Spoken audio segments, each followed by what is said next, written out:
Romantic Tales. Chapter 227. Zhang Xiaohua was even more baffled. He didn't know why his mother was like this.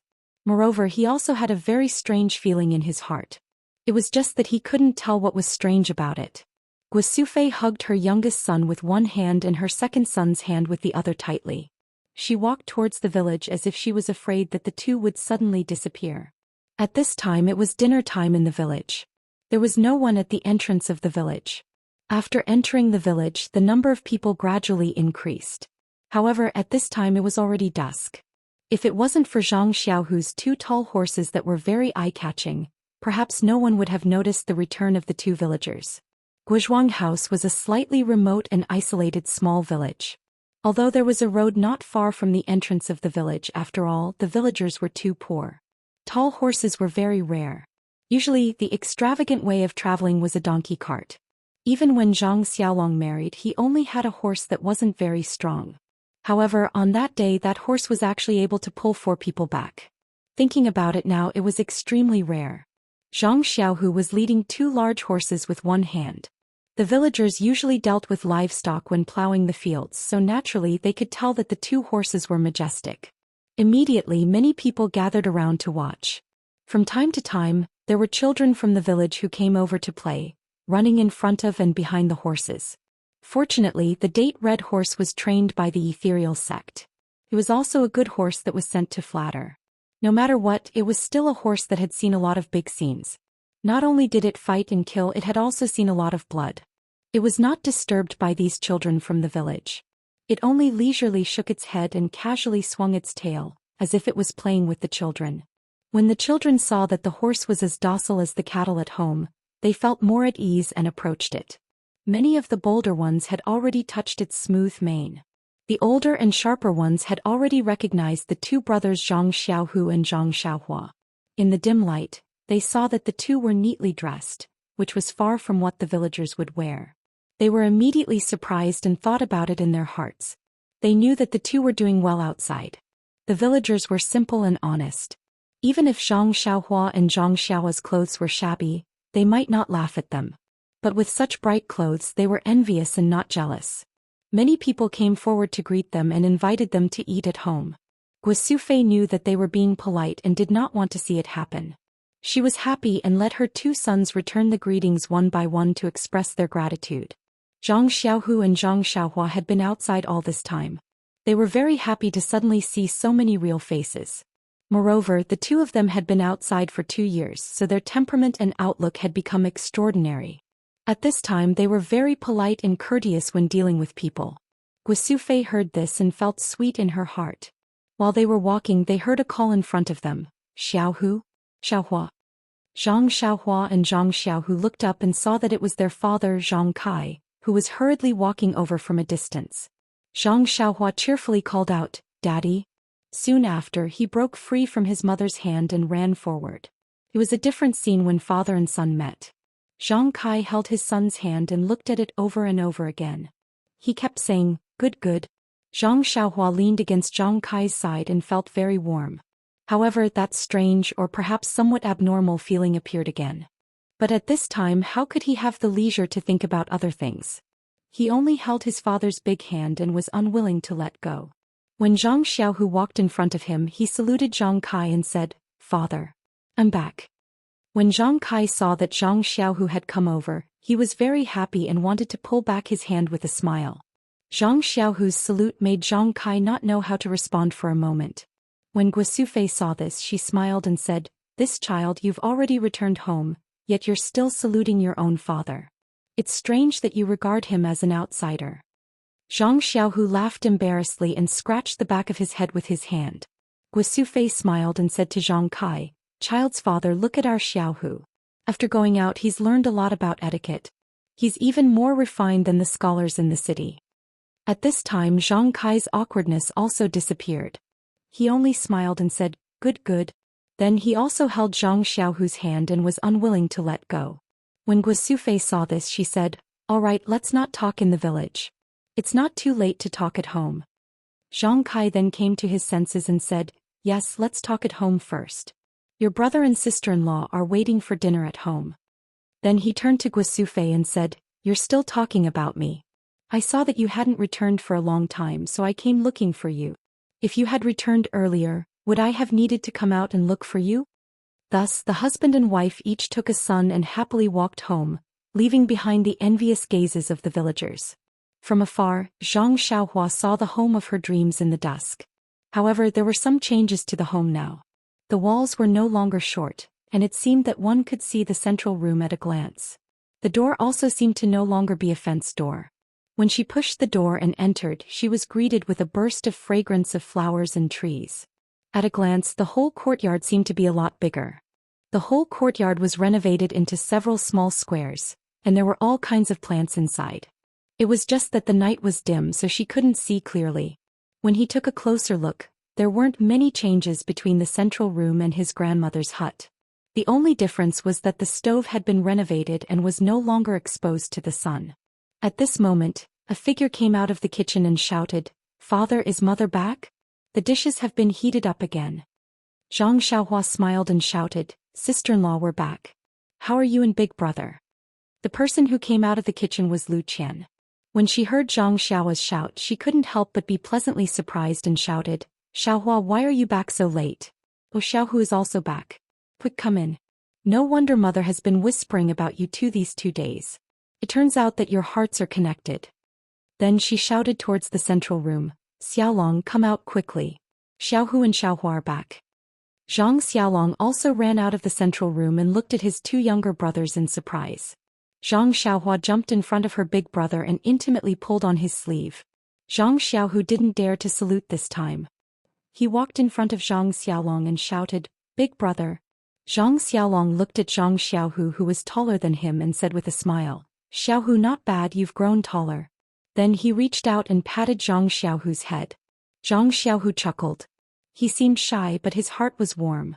He felt a kinship that was even warmer than saluting and greeting. Lu Qian invited the family into the house and put down the dishes in her hand and said, "Xiaohu and Xiaohua are back. This dinner isn't enough. I'll go to the village to buy some cooked food, but I'm afraid there's no food left at this time." Zhang Xiaohu hurriedly said, "Sister-in-law, there's no need. We brought some food with us.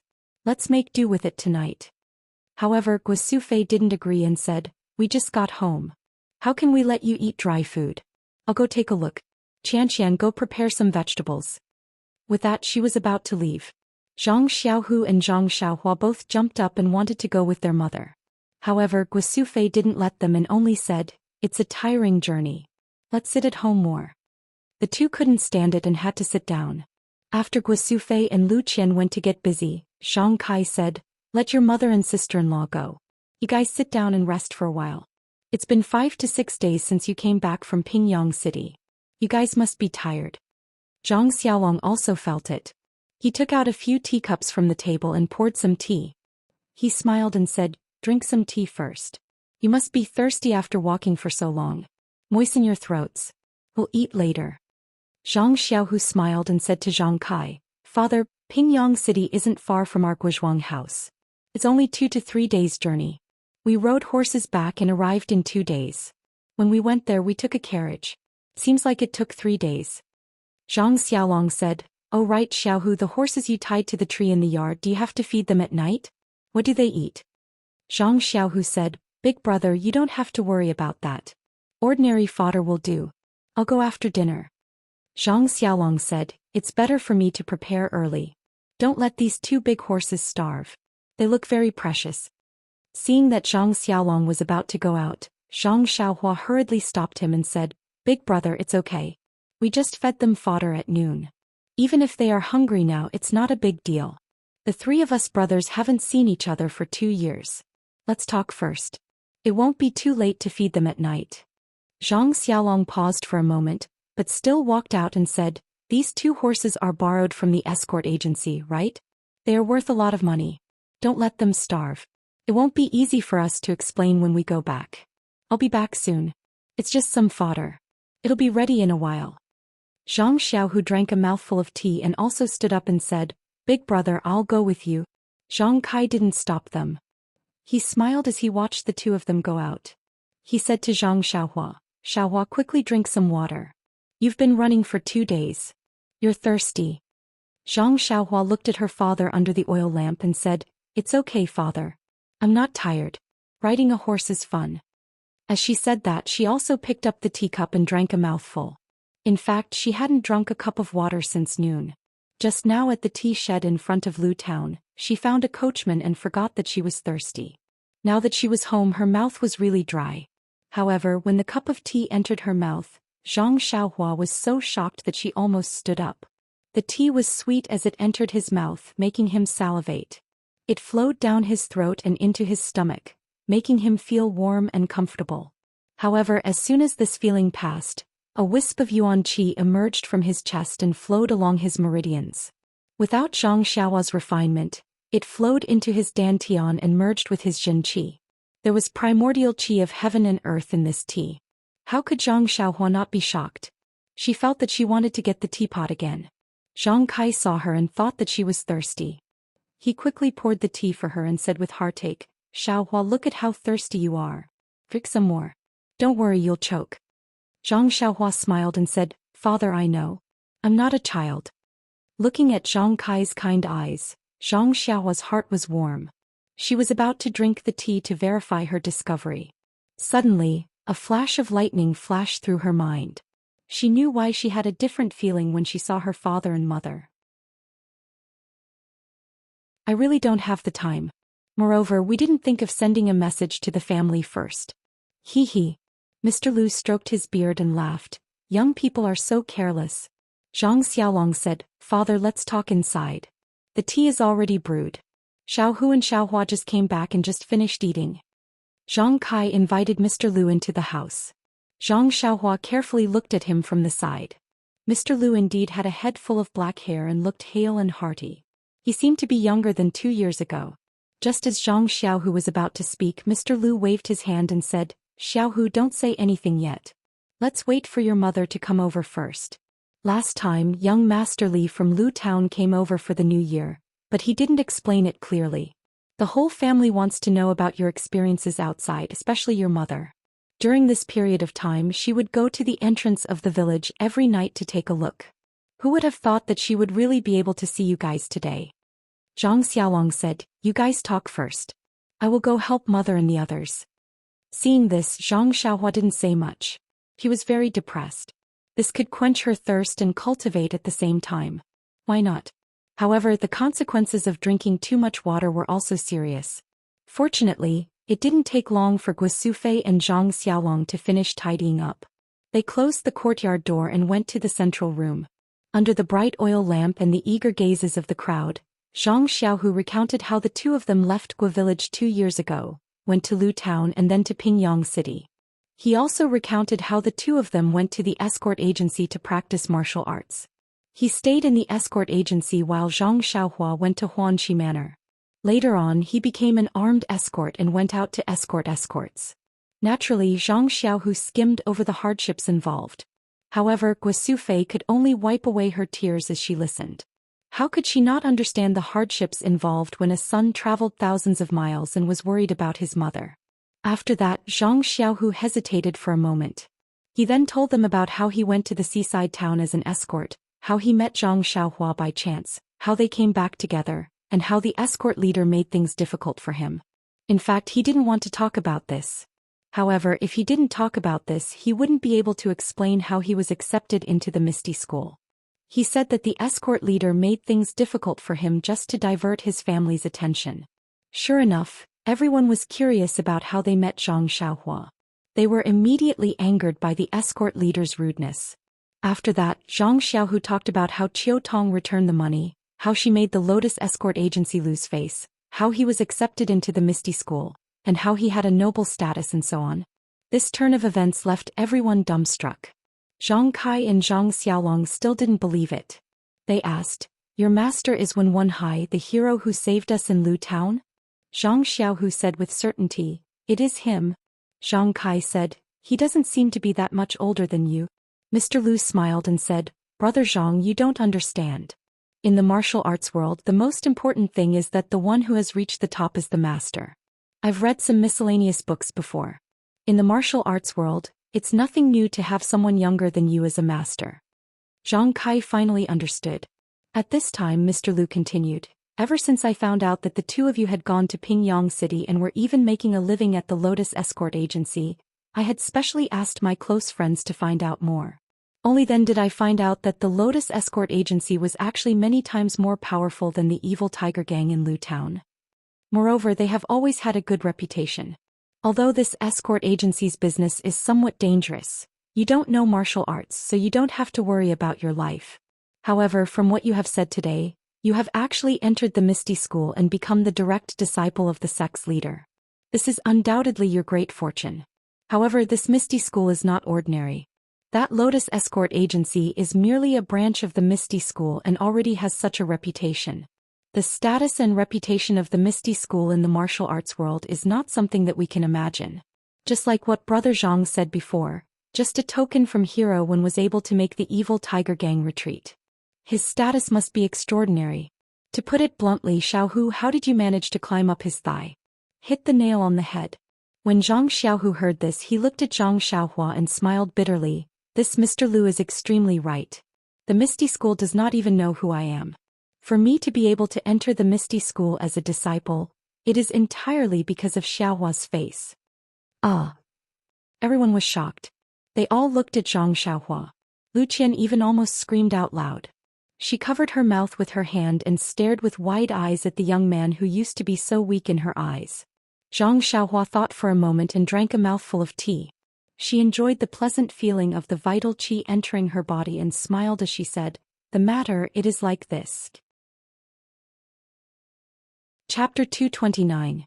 Subsequently, under everyone's expectant gaze, Zhang Xiaohua recounted how she left the Lotus Escort Agency, followed Qiu Tong into Huanqi Mountain Village, and gained the favor of the village master.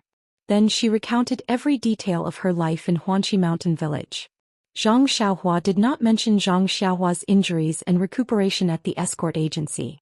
Li Jinfeng also did not mention this when he told them, so Zhang Xiaohua naturally skipped over it. However, she still recounted with great interest how Li Jinfeng taught her how to read and write. Mr. Lu was very surprised and could not help but interrupt. What? Xiaohua, you said that young Master Li's Shuo when Jie enlightened you? Yes. Zhang Xiaohua replied very seriously. Young Master Li said that the children of the wealthy families in Pingyang City were enlightened by that thick book. My brain is not very good and I am a slow learner. It took me a long time to master it. Mr. Lu did not know whether to laugh or cry. He took a sip of tea and explained the basic contents of the book as well as the true use of Shuo when Jie. Then he concluded, Xiaohua, I have to say that you are a genius. You actually memorized this ancient book used for explanation. Zhang Xiaohua only realized at this moment that Li Jinfeng was so funny. He actually used such a book to enlighten her. This was really unprecedented. However, on second thought she was very grateful to Li Jinfeng. It was also because of Li Jinfeng's targeted enlightenment that she was able to master language and words in such a short time and understand fist techniques. If he had used something like the 3-character classic or the 1000-character classic, she reckoned that she would not be able to understand any fist techniques, much less those books on medicinal herbs. Then Zhang Xiaohua told them about how she started to read after she learned how to read and helped the mountain village solve the problem of planting medicinal herbs. Then she talked about her long journey. The truth of her long journey naturally could not be told to her family. No matter the reason or the danger she encountered, they were all secrets in her heart. Even Zhang Xiaohu did not know much about it now. However, Zhang Xiaohu being able to enter the Misty School had a lot to do with her long journey. Zhang Xiaohua could only use the spring and autumn annals to roughly describe the part where she killed the old man in black to save O Yen. She directly said that in order to save O Yen, she sacrificed herself in front of O Yen. As for the details, she did not know the reason. The reason was that it was because it was already midnight and she had fallen asleep. At that time it was because she had killed the old man in black to save O Yen. Guisufei did not care about the details. She cried and hugged Zhang once again and said, Xiaohua, ah, why are you so? Why are you? How, Zhang, why are you so many says? S's glee, Xiu Hao. No matter how good the Manor Lord is to you, it is not worth it for you to exchange your life for it. Even though she knew that her son was sitting in front of her, Guisufei's heart still jumped. Zhang Xiaohua smiled and said, Mother, actually at that time when I saw Manor Lord O, I thought of how good he was to me. It was as if he was my sister-in-law. If my sister-in-law encountered such danger, how could I just stand by and watch? Guosufei was speechless and said, "How can you be so honest?" Lu Qian said, "Mother, you don't have to blame him. If Xiaohua did not treat him like this, how could he treat him like this?" Guosufei did not think too much about it. She just hugged her son with heartache. Waiting for her mother's mood to calm down a bit, Zhang Xiaohua told her about how he met his second brother. Guosufei was shocked and hurriedly called out to him. Everyone else also immediately stood up. Only Zhang Xiaohu smiled and said, "Mr. Lu, father, mother, big brother, big sister-in-law, it's okay. He's always like this. I think it's already midnight. Didn't Xiaohua just say that he will definitely fall asleep at midnight? Isn't saving their manor lord like this? Moreover, when I came back from the south with him, he was also like this." Only then did everyone relax. Guosufei leaned over to listen to Zhang Xiaohua's snoring. Only then did she truly relax. Zhang Xiaolong said, "Mother, let me carry Xiaohua to the small house." Lu Qian hurriedly said at this time, "That Xiaolong, wait a moment. I haven't tidied up the small house yet." Xiaohua and Xiaohu came back in a hurry and were busy cooking. "I'll go now." After saying this, Lu Qian hurriedly left. Zhang Xiaolong's words caused Guosufei's tears to flow again. He said, "No, Xiaolong. You don't know Xiaohua, he's pitifully light now. I can easily carry him." Ugh. Everyone was very surprised. How was this possible? No matter what, Zhang Xiaohua was still a teenager. No matter how strong Guosufei was, it shouldn't be possible. Guosufei only thought that her youngest son suffered outside and became very thin. However, Zhang Xiaohu knew that his younger brother had always been greedy. The Huanxi manor would not mistreat the servants. How could his younger brother become thin? But his mother said that Zhang Xiaohua's body was extremely light. He immediately thought of the day of the martial arts exhibition when the team leader threw Zhang Xiaohua over his head. Thinking of Zhang Xiaohua's Big Dipper magical fist, Zhang Xiaohu became thoughtful and quickly explained to Guosufei, "Mother, although Xiaohua doesn't live with me, he's not too far away from me. I've also seen the food in their manor. It's not like what you think. It's many times better than what we usually eat. Moreover, Xiaohua only takes care of a few fields of medicinal herbs. It's much smaller than our family's farmland. It's definitely not the reason for suffering. Maybe it's because of his light weight." Cultivation of martial arts? Everyone was surprised again. "You're saying that Xiaohua also cultivates martial arts? You can practice martial arts because you're in the escort agency and entered the Misty School. Xiaohua also didn't have a master. How can he practice martial arts?" Zhang Xiaohu's face was filled with a bitter smile. He secretly said in his heart, "Not only can he practice martial arts, he's even better than me." His mouth said, "This I'm not sure. It's better to ask him tomorrow." At this time, Lu Qian also came back and said that the small house had been cleaned up. Guosufei carried her son and wanted to go over. How could Zhang Xiaolong let his mother carry him? Mr. Lu also said, "In this dark, it's better to let the young people work." Only then did Guosufei let go of Zhang Xiaohua. Zhang Xiaolong reached out and took him. Just like what his mother said, Zhang Xiaohua's body was very light. It was as if he was a child who played on his shoulders when he was young. After Zhang Xiaohua was put to bed, everyone returned to the central room. Zhang Xiaohu took out a pile of scattered silver and some small banknotes from his chest and said, "Father, mother, this is what we brothers have earned in the past 2 years in Pingyang City. You can keep it. It's also a small token of our appreciation." Zhang Kai looked and said, "You should keep some for yourselves. It's inevitable that you'll need it when you're outside. It's not like the countryside where you can provide for yourself." Zhang Xiaohu smiled and said, "It's okay, father. I'm in the Misty School and Xiaohua is in the Huanxi Manor. We don't need any silver. You don't have to worry about us." Guosufei shook her head and said, "It's better to keep some. You should buy some clothes for yourselves. Don't be looked down upon by others." Zhang Xiaohu said, "There's no need. The Misty School distributes clothes and so does the Huanxi Manor. If we buy our own clothes, we'll be different from others. My clothes are also from the escort agency. I don't wear the sex clothes. You should keep the silver. It's not easy to earn money in the countryside." Zhang Kai nodded. Zhang Xiaolong motioned Lu Qian to come forward and take the money. After a quick count, Lu Qian couldn't help but cry out, "There's a banknote worth 100 taels." Zhang Xiaohu said, This is a token of appreciation from the Huanxi Manor's manor lord to Zhang Xiaohua. Only then did everyone come to a realization. In the village they would usually only see copper coins. There were very few pieces of silver.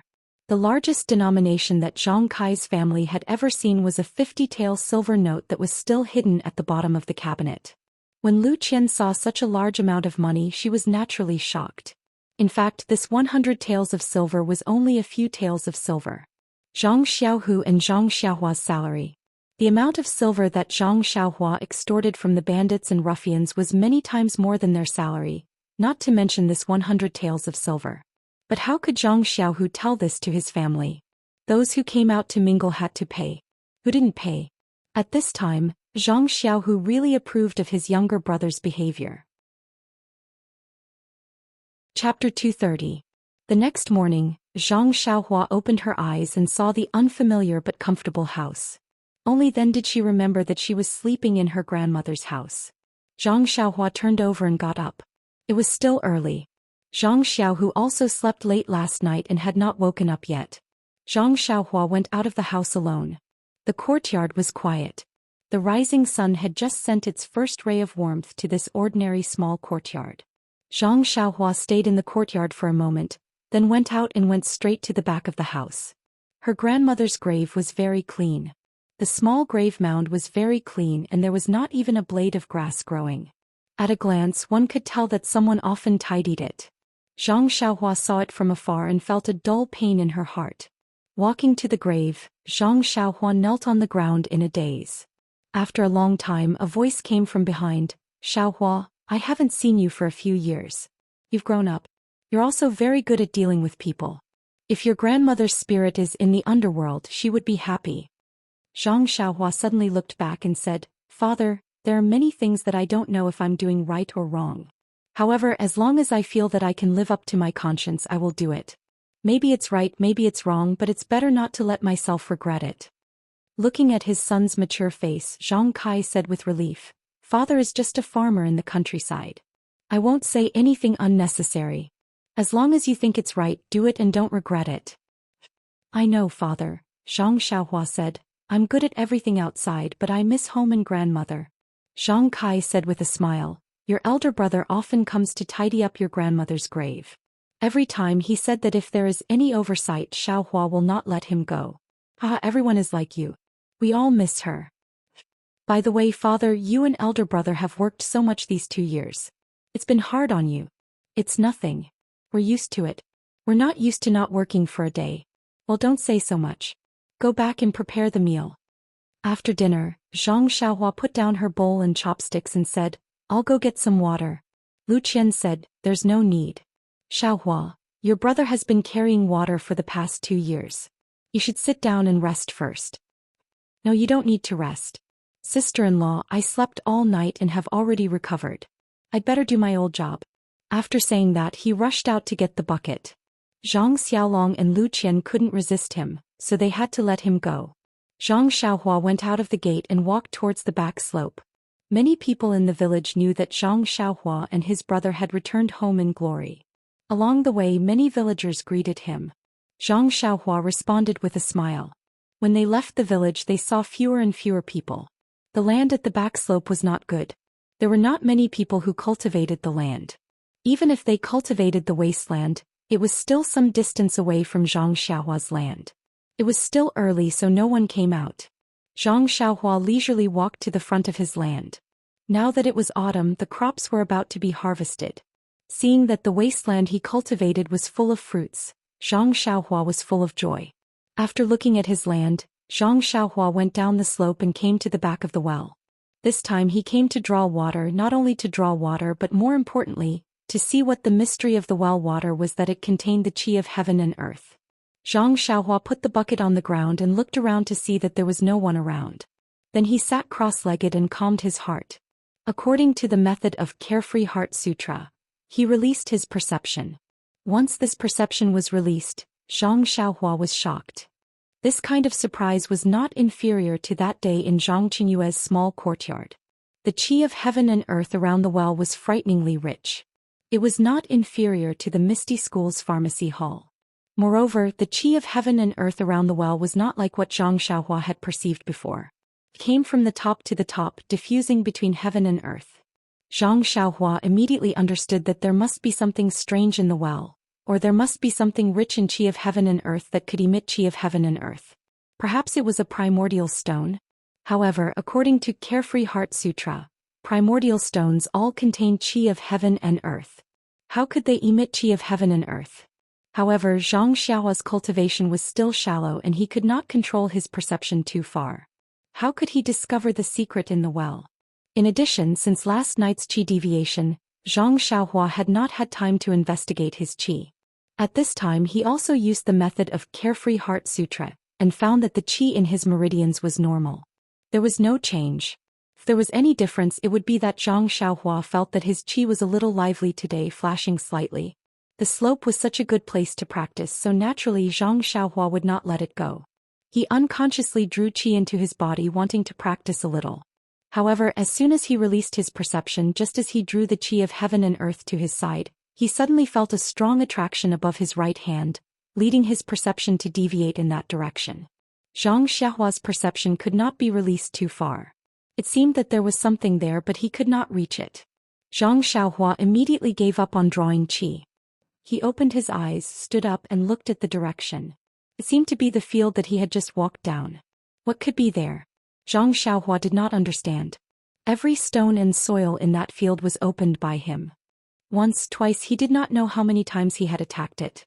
Zhang Xiaohua's mind gradually became tired, but the qi in his meridians had also reached a limit. Zhang Xiaohua seemed to have understood something. He used all his strength to guide this qi and rushed towards that place without caring about anything else. A coched sound was heard. Zhang Xiaohua's heart was struck by lightning. That membrane was actually broken through. The abundant qi seemed to have found a place to vent. Like a flood, Zhang Xiaohua's Carefree Heart Sutra had officially entered the second level of cultivation. Just as Zhang Xiaohua heard the sound of thunder in his heart, his entire body and mind suddenly entered a new realm, and a brand new feeling filled his entire senses. Zhang Xiaohua did not have the time to sort out these feelings and silently activated the second layer of the Carefree Heart Sutra, using all his strength to mobilize the vital energy in his meridians, and in this new environment he continuously refined it. This refining was not just in new meridians but also the vital energy. When the vital energy was in the first layer, there was no room for it to be refined, and in this new meridians more than half of it was refined. The second layer meridians connected with the first layer meridians at the place where Zhang Xiaohua attacked, forming a brand new meridians, and the originally abundant vital energy returned to its previous level after being refined.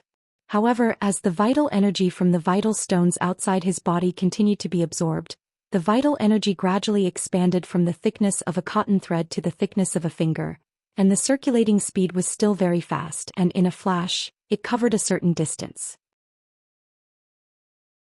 Lifting his head, he saw Zhang Xiaohua coming out of the straw hut. His face immediately looked relieved. Quickly walking over, he looked at Zhang Xiaohua from head to toe and asked, "Xiaohua, are you all right?"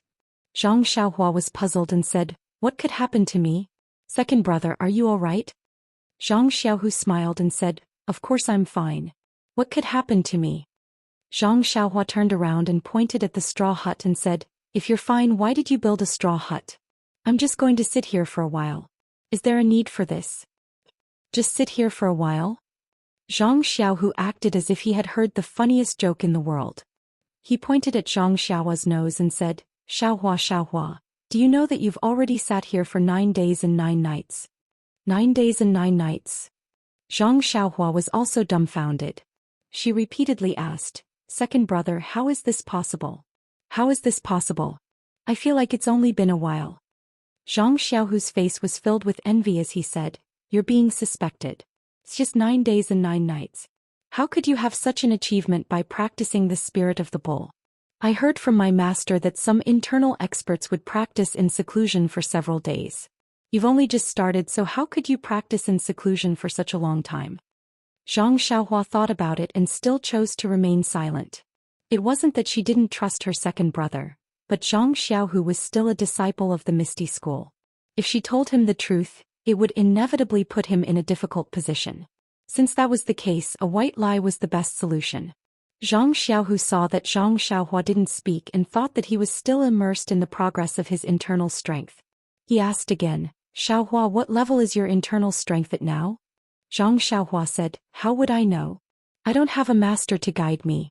I'm just practicing blindly, so I'm not very clear. Zhang Xiaohu hurriedly said, it's okay, Xiaohua. When we return to the Misty School, I'll help you ask my master. He'll definitely tell me. Zhang Xiaohua heard and quickly said, second brother, please don't. I'd rather practice on my own. If I have any questions, I'll ask you. If I don't ask, don't look for hero win, okay? Zhang Xiaohu saw this and could only nod. Zhang Xiaohua hurriedly changed the topic and asked, second brother, what's the matter with this straw shed? Speaking of the straw shed, Zhang Xiaohu laughed and said, you're still talking about it. That day, didn't you rush to fetch water?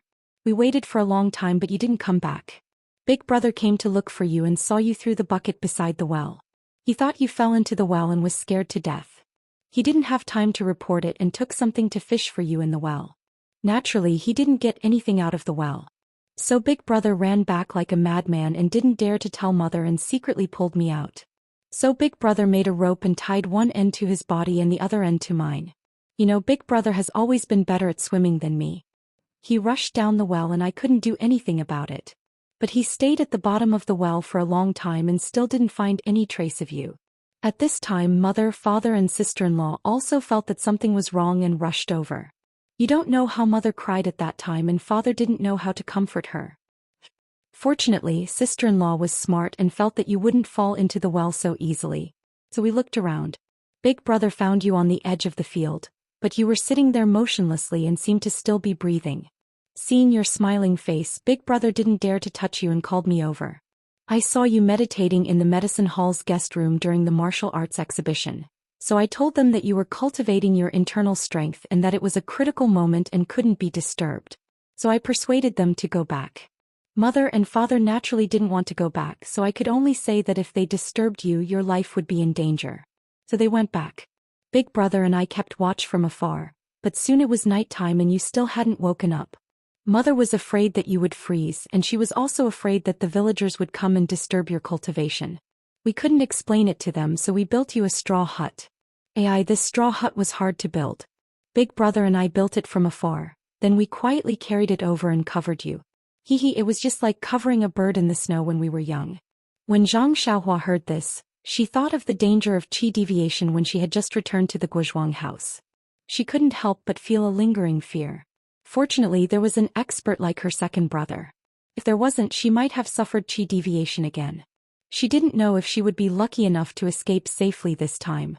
Thinking of this, Zhang Xiaohua said with an apologetic face, second brother, it's all my fault for being greedy for cultivation.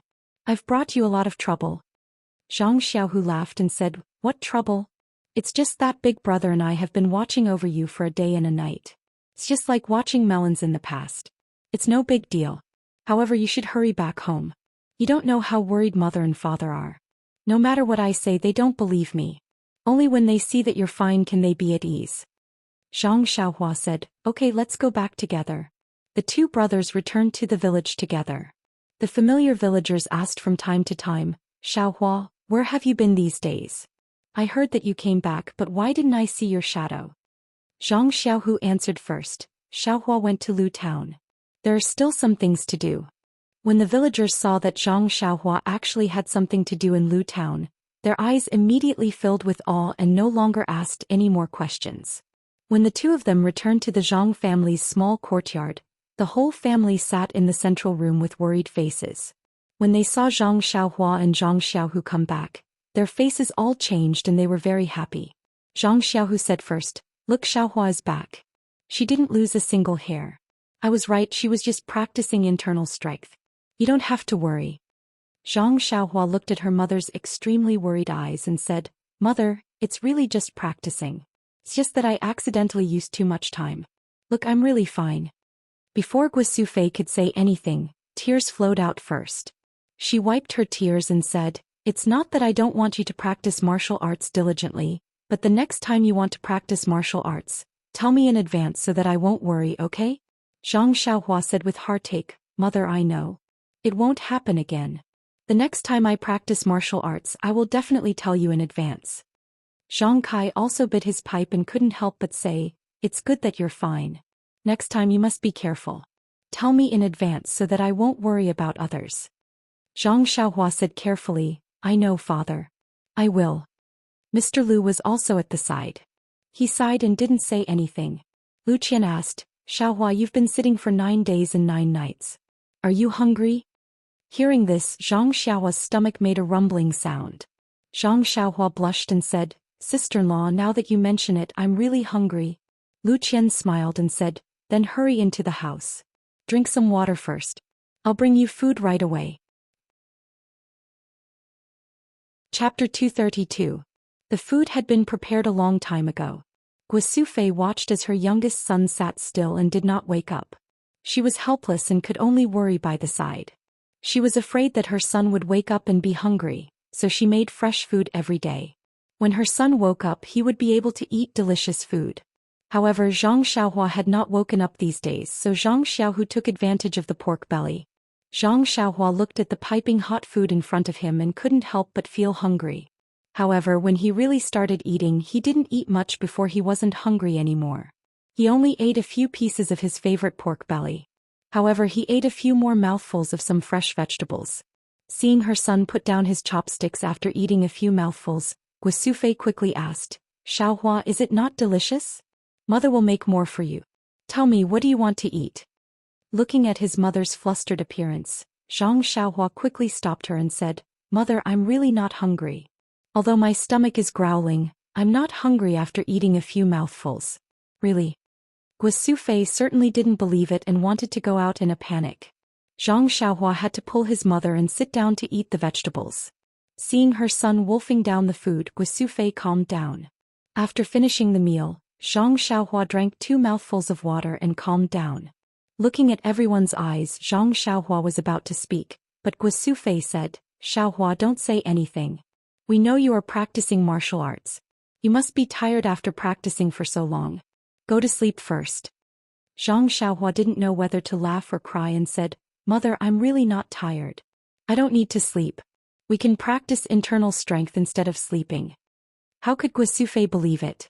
Even if Zhang Xiaohu patted his chest and guaranteed it, it didn't stop Guosufei's love.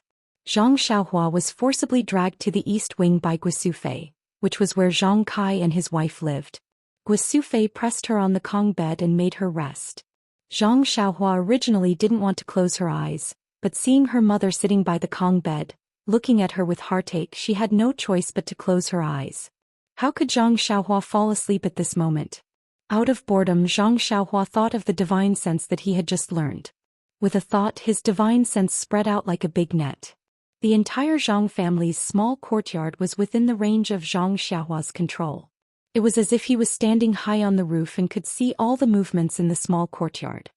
He saw his mother lovingly looking at him. He also saw that in the central room his father and Mr. Lu were drinking tea and talking about something. His eldest brother and eldest sister-in-law were also asking his second brother something. His second brother was talking and laughing, and from time to time he would talk to his father. The horse that he rode back was tied to a big tree in the courtyard, eating fodder with relish. In the pigsty and chicken coop behind the house, the livestock and poultry were all living peacefully. When Zhang Xiaohua's divine sense swept through the central room again, he was surprised to find that he could actually feel the vitality in the tea. Thinking of this, he swept his divine sense into the kitchen again. Sure enough, the faint vitality in the water jar was the spring water from the well. This discovery made Zhang Xiaohua very happy. In the future, he didn't need to sit cross-legged and use the Carefree Heart Sutra to sense vitality. He could use his divine sense anytime and anywhere. After playing for a long time, Zhang Xiaohua really couldn't lie down anymore. She opened her eyes and sat up. Guosufei rebuked, "Xiaohua, why did you only sleep for a while? How can this be? Lie down for a while." Zhang Xiaohua looked at her mother's trusting eyes and said, Mother, these are all from the Misty School and Huanxi Manor. Don't worry, they came from a clean source." Zhang Xiaohu had seen the plot of Zhang Xiaohua extorting the mountain bandits. He didn't dare to believe it and asked tentatively, "Why didn't I know about these banknotes?" Zhang Xiaohua said in a bad mood, "Second brother, if you have the ability, You can win against that Yuan Xing Baso will definitely reward you like this. Zhang Xiaohu shrank his head and said, Hee hee, I knew you didn't work in vain in the arena. Everyone was puzzled again. Zhang Xiaolong curiously asked, what's going on? Xiaohu Xiaohua, why didn't you mention it a few days ago? Zhang Xiaohua said embarrassedly, I didn't say. I didn't want you to worry. In fact, it's nothing. It's just a friendly match between two gangs. Hurry up and say it. Say it completely. Guosufei said angrily. Helpless, Zhang Xiaohua could only recount the events of the martial arts exhibition from beginning to end. He even recounted the events of Chang'e and the others in full detail. Zhang Xiaohua didn't care, but when she heard Chang'e's name, Zhang Xiaohu suddenly felt her heart burning. Her face was a little red and her expression was very unnatural. Everyone listened attentively. Only Lu Qian was very sensitive and felt Zhang Xiaohu's strangeness. It had to be said that a woman's sixth sense was very powerful. After listening to Zhang Xiaohua's story, Guosufei's heart was scared and her face was a little pale. Seeing this, Zhang Xiaohua quickly said, Oh right, I forgot to say. The people I fought with were all children around 10 years old. You guys can rest assured. Hearing this, everyone's hearts settled back into their stomachs. That's right, Zhang Xiaohua was already 14 years old. If he fought with him, wouldn't it be obvious that he was bullying him? They had directly forgotten that Zhang Xiaohua had just started learning martial arts. It was just that age was a problem. Guosufei probed, just because you defeated two younger monks, the Misty School's gang leader rewarded you with so much money?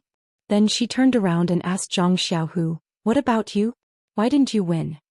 Zhang Xiaohu scratched his head, thought for a moment and said, Mother, that monk is older than me. Guosufei suddenly said, Oh, so it's like that. Zhang Xiaohua said with a smile, It's not like that. Mother, the Misty School rewarded me with 1,000 taels of silver. They are all 10 taels of silver for one. There are also 2,000 taels of silver from the Huanxi Manor. They are 5 taels of silver for one.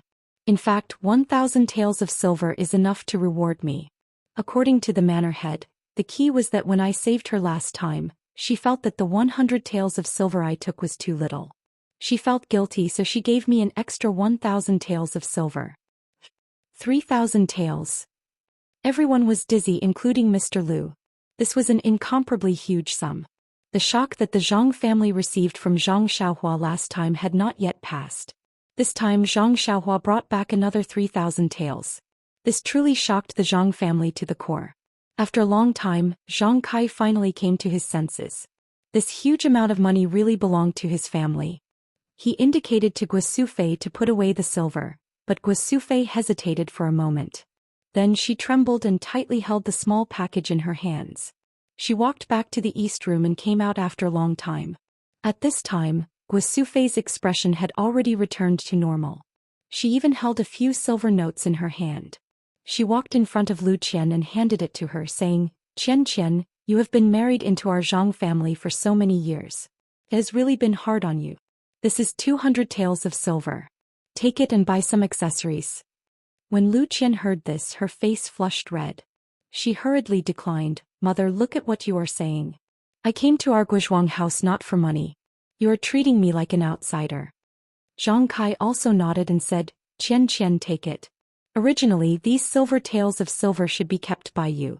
But Xiaolong's 2 younger brothers are not married yet. This silver taels of silver have to be kept. So, I let your mother keep it first. You can use it as pocket money. Lu Qian looked at Zhang Xiaolong and then kept the silver notes.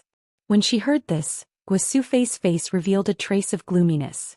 She asked with some worry, Xiaohu, you are practicing martial arts in Pingyang City. When will you be able to return to the Guozhuang house? A few days ago there were a few ladies who proposed marriage to me. You are not young anymore. You should consider it. Mother is also anxious to hold a grandson. Zhang Xiaohu's face darkened. He said angrily, Mother, I am still young. Let's talk about these things in the future. Moreover, where did they go back then? They saw that I came back first and wanted to join in the fun. I'm not going to do it.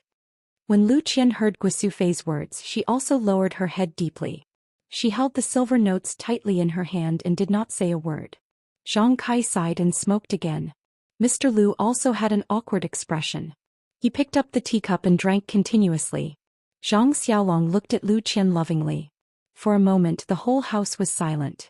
Even if a needle fell to the ground it would make a sound. Chapter 233. Zhang Xiaohua saw that the atmosphere in the room was very dignified. Naturally, he knew what had happened at home, but this kind of thing was not something he could control. Suddenly his heart moved. He released his divine sense and scanned Lu Qian's body. Since his divine sense could pass through objects, he didn't know if he could feel inside his sister-in-law's body. The result was that Zhang Xiaohua didn't know how to explain. Lu Qian's whole body exuded an extremely faint aura of vitality, and in her body, there was a small d that contained a slightly strong aura of vitality. Zhang Xiaohua scanned everyone in the room one by one with his divine sense.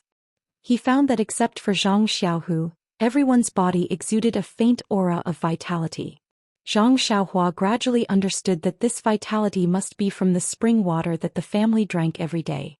The vitality in the spring water was introduced into the family's body, which caused their spirit and body to not age. The small dot of vitality in his sister-in-law's body must be his future little nephew. Thinking of this, Zhang Xiaohua coughed and said, "Mother, you don't have to be too anxious. Second brother is in the Misty School and is a direct disciple. He has a lot of things that are not up to him to decide. You should go back to the family as soon as possible. Moreover, isn't their big brother and sister-in-law here?" Guisufei listened and looked at Lu Qian. She opened her mouth but didn't say anything. Zhang Xiaohua continued to say, "Is it because sister-in-law's health is not good? She used to study at home, but now she is always working in the fields in the Guizhuang house. How can she be tired?" Hearing Zhang Xiaohua's question, Zhang Xiaolong said, "Your sister-in-law's health is very good. She used to work a lot and let the doctors in the medical hall see her. They all said that she was fine and her period hasn't come for half a year. It's no wonder that mother is worried." Hearing this, Lu Qian's face became even redder. Zhang Xiaohua didn't understand the meaning of period. Seeing his sister-in-law so embarrassed, he knew that it was a woman's matter. Naturally, he wouldn't ask more. However, he smiled and comforted her. "Well, sister-in-law, if you don't worry, let me take a look." The internal strength I practice has the part of checking the meridians of the human body. I also have some small achievements in this internal strength practice, so I can see some clues. What do you think? When he said this, most of the people in the hall believed him. Anyone who saw Zhang Xiaohua's closed-door practice for 9 days and 9 nights knew that he was very powerful. However, Zhang Xiaohu was not convinced. Martial arts were martial arts and medical skills were medical skills. They were completely different. Even if the internal strength was profound, it could only check the meridians. He had never heard that the meridians had anything to do with pregnancy. Zhang Xiaohu opened his mouth and was about to say something. But when he saw Zhang Xiaohua's confident look, he didn't dare to say anything. His little brother had always been mysterious. Even if he practiced a messy boxing skill, he could get the appreciation of Master O. Maybe he really had some confidence. Besides, it was also a good choice to say a few nice words to fool the old lady. Lu Qian was also full of expectation and asked, "Of course, Xiaohua, what do you want me to do?" Zhang Xiaohua smiled and said, "Just give me your hand. It's just like taking the pulse." When Lu Qian heard this, she quickly walked to the table and put her hand in front of Zhang Xiaohua. Zhang Xiaohua immediately stretched out 2 fingers and pretended to put it on Lu Qian's wrist. He released his divine sense again. In fact, he had already seen it just now. This time he just wanted to confirm it. Lu Qian was a little skeptical and asked, "Of course you have to drink and you have to drink more. If not, I don't know when my little nephew or niece will come out." Zhang Xiaohua said firmly, "So it's like this." Lu Qian was a little hesitant. She couldn't always drink water. Zhang Xiaohua saw her sister-in-law's look, and she seemed to understand her meaning. The vitality in the spring water was too thin. If the fetus really needed this vitality, it was really hard to say how much water it could drink. Suddenly, Zhang Xiaohua's heart moved. "Isn't there an incredible vitality stone in the field on the south slope? Can't I just knock a piece from it and bring it to my sister-in-law?" However, the vitality of the vitality stone was restrained, and there wasn't much vitality emitted. She didn't know if it would work. Thinking of this, Zhang Xiaohua asked everyone to wait for a while and she went out to the south slope. In the crops on the south slope, the vitality stone was still there and no one paid attention to it. Zhang Xiaohua walked around the vitality stone for a long time and she also took the stone and smashed it for a long time, but it seemed that no vitality stone was chipped off. In desperation, Zhang Xiaohua thought of her small sword. She took out the small sword from her arms and stabbed it at the corner of the vitality stone. A warm current flowed into the small sword from her left arm. The usually invincible small sword also suffered a setback this time, so Zhang Xiaohua persevered and stabbed dozens of times at the same point of the vitality stone. Returning to the central room, everyone was waiting impatiently. Zhang Xiaohua looked around and saw his money pouch on the table. He reached out for it and casually swept his divine sense over the money pouch. This inadvertent sweep stunned Zhang Xiaohua. The money pouch was emitting a faint circle of yuan qi. Could it be that this money pouch was a treasure? However, now was not the time to check. Since the purse didn't work, Zhang Xiaohua had to ask, "Sister-in-law, do you have any purse or silk bag?" Lu Qian was puzzled and said, "Yes." Then she took out a small silk bag from the west room. Zhang Xiaohua took it and put the vitality stone in it. Then she said to Lu Qian, "Sister-in-law, you wear this silk bag close to your body. It may be useful for children." Lu Qian carefully took it and walked into the west room. She hid it close to her body and then came back. Zhang Xiaohua's spiritual awareness swept. Sure enough, the vitality stone in the silk bag actually established a connection with the small dot in Lu Qian's body. A trace of vitality entered the small dot through Lu Qian's body. Zhang Xiaohua pretended to take her pulse and said, "Sister-in-law, it's like this. It's really useful for the fetus. Don't leave this silk bag in the future." Lu Qian nodded solemnly. Zhang Xiaohua initially had the mood of watching the fun. But seeing Zhang Xiaohua become more and more serious, he was confused. This younger brother of his really has such a magical ability? After Zhang Xiaohua finished instructing Lu Qian, she picked up her purse from the table and put it into her arms. His hand touched another object in his bosom. He thought for a moment and took it out. He said to Zhang Xiaolong, "Big brother, I don't have anything good to give to my nephew. This fist manual is mine. Let's give it to him as his first gift in this world." Finished speaking, she handed the Big Dipper magical fist manual to Zhang Xiaolong. Zhang Xiaolong didn't know whether to laugh or cry. He said, "Xiaohua, what kind of joke is this? He hasn't even taken shape yet and you're giving him something now?" Zhang Xiaohua laughed. "It's because of this that you can see my concern. This is his first gift in this world. I'm sure he'll remember me for the rest of his life." Finished speaking, she forced the fist manual into Zhang Xiaolong's hands. She took out a child's robe that had not yet taken shape and slowly made it. Zhang Xiaohua found an excuse to escape from the room. He turned around and went to the back of the room. He wanted to avoid his mother's nagging, but more importantly, his divine sense had found the fluctuation of energy in the money pouch. Naturally, he wanted to see if there was anything unusual inside. Of course, he couldn't look in front of people. Zhang Xiaohua found a bamboo by the side of the pond and sat down. He took out the money pouch he had seen in the cave from his bosom. He did not use his divine sense to check it. Instead, he poured out all the things inside. There was a shabby jade pendant, a small white stone, a pearl hair clip and some other miscellaneous things. Seeing the pearl hair clip, a pretty little face appeared in Zhang Xiaohua's mind. His face unconsciously revealed a smile, but then he was disappointed. He thought, "I don't know what little Meng is doing now. Maybe I won't be able to see her in this lifetime." After pouring out the things inside the money pouch, Zhang Xiaohua turned the money pouch upside down. He didn't find anything unusual. Could it be the things inside the money pouch? Zhang Xiaohua first picked up the jade pendant and looked left and right.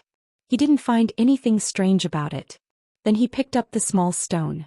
This thing was strange, but he couldn't find any clues. Just as he was about to change to something else, Zhang Xiaohua suddenly became happy. He thought that because he released his divine sense, he found the difference in the money pouch. How could he just use his eyes to look at it? It seemed that he still couldn't adapt to the life of having divine sense. Thinking about it, he released his divine sense and wanted to sweep the small stone in his hand. Sure enough, the small stone emitted a faint yuan qi fluctuation. Zhang Xiaohua also saw the wonderful use of divine sense from the Carefree Heart Sutra. He tried to immerse his divine sense into the small stone according to the instructions of the Carefree Heart Sutra, but the stone unexpectedly didn't have any reaction. After a while, Zhang Xiaohua slightly frowned. He was about to give up. At this time, the stone suddenly emitted a faint white light. Zhang Xiaohua quickly increased the output of his divine sense. Immediately, Zhang Xiaohua felt as if his eyes were bright. He could actually see a lot of handwriting from the stone. It was as if he was reading a book. Zhang Xiaohua increased the output of his divine sense. The handwriting became clearer and clearer. When he saw it clearly, Zhang Xiaohua couldn't help but suck in a breath of cold air. These numerous handwriting were not the usual handwriting. It was actually the same handwriting on the waist tag of the Misty School. Fortunately, what kind of person was Zhang Xiaohua? He was the genius youth who used the Shuo Wen Jiezi to enlighten himself. Although these ancient characters were not commonly used now and not many people even recognized them, there were still many records in the Shuo Wen Jiezi. It was just that everyone knew that these characters weren't used, so no one would really study them. No one would use the Shuo Wen Jiezi to enlighten themselves and recite it from beginning to end. Therefore, even if Zhang Xiaohua didn't want to recognize them, it was impossible. Moreover, when Zhang Xiaohua was recuperating at the Lotus Flower Escort Agency, other than reading the Fist Manual, young Master Li Jinfeng often gave him those old books from the academy. Among them, there were 2 books written with these ancient characters. But to be able to see the handwriting on the stone as if he was reading a book, this was the first time Zhang Xiaohua encountered. He couldn't help but be surprised. When Zhang Xiaohua concentrated on reading, he saw a row of large characters in front of him. Elementary alchemy. He couldn't help but be stunned. Alchemy? What was that? Alchemy? Elementary? Zhang Xiaohua was confused. But when he continued to read, it seemed to be a general outline or preface. Looking at it, Zhang Xiaohua was even more confused. The things written in this preface, Zhang Xiaohua had never heard of before. Moreover, the words were obscure and very different from the ancient book he had read before. The words used were very different, so he simply didn't know what was written. Zhang Xiaohua looked at it for a while and gave up. However, it seemed that in this preface he saw the 2 words medicinal herbs, which attracted Zhang Xiaohua's attention. He decided to find some time to study it carefully. Putting away the small stone, Zhang Xiaohua used his divine sense to sweep the hair clip again, but he didn't find any fluctuations of primordial qi. Finally, Zhang Xiaohua looked at the broken jade pendant. Sweeping it with his divine sense, the jade pendant also had a very faint fluctuation of primordial qi. Zhang Xiaohua couldn't help but be surprised. The heaven and earth primordial qi was thin. Before he had his divine sense, he didn't find anything. Now that he had his divine sense, how could strange things appear one after another? Picking up the jade pendant, Zhang Xiaohua already had his previous experience, so he directly immersed his divine sense into it. After waiting for a long time, the jade pendant also flashed and Zhang Xiaohua saw the contents of the jade pendant. This jade pendant was different from the small stone. The records in the small stone were very complete, and not a single word was missing. But the records in this jade pendant were very incomplete. Only the first half of the picture was drawn and the drawing was also very vague. No matter how Zhang Xiaohua looked at it, he couldn't understand what was drawn. When he looked down, there were only some words and the words were vague and even more incomprehensible. Until the end, there was a passage of about 300 or 400 words, which was relatively complete. When he looked carefully, it was the earth escape technique. The ancient method of writing the word escape was very complicated. Zhang Xiaohua thought for a long time before he remembered it. But even if he knew how to read it and knew what was this earth escape technique? Zhang Xiaohua didn't know. Moreover, Zhang Xiaohua could also recognize the 300 or 400 words of the incantation. It seemed to be about how to operate and how to use it, but although he knew it, he didn't understand it. After looking at it for a long time, Zhang Xiaohua withdrew his divine sense from it and carefully put it into his clothes. When he had time, he would study it himself. Then Zhang Xiaohua used his divine sense to scan the rest of the scattered things one by one. There were no more fluctuations of primordial qi, so he wanted to put them all into the money bag. Coincidentally, when Zhang Xiaohua casually swept his divine sense over the money bag, he found that the money bag was still emitting primordial qi fluctuations. Zhang Xiaohua was stunned. He remembered that he had already taken out all the things in the money bag and seemed to have turned the money bag upside down. How could there still be primordial qi fluctuations? After thinking for a while, Zhang Xiaohua understood. Could it be that the fluctuations of the money bag itself? So Zhang Xiaohua took the money bag in his hand and immersed his divine sense into it. At first there was no movement, but when Zhang Xiaohua expanded his divine sense, suddenly his eyes lit up, and a space half the size of his small house appeared in his mind. Chapter 235.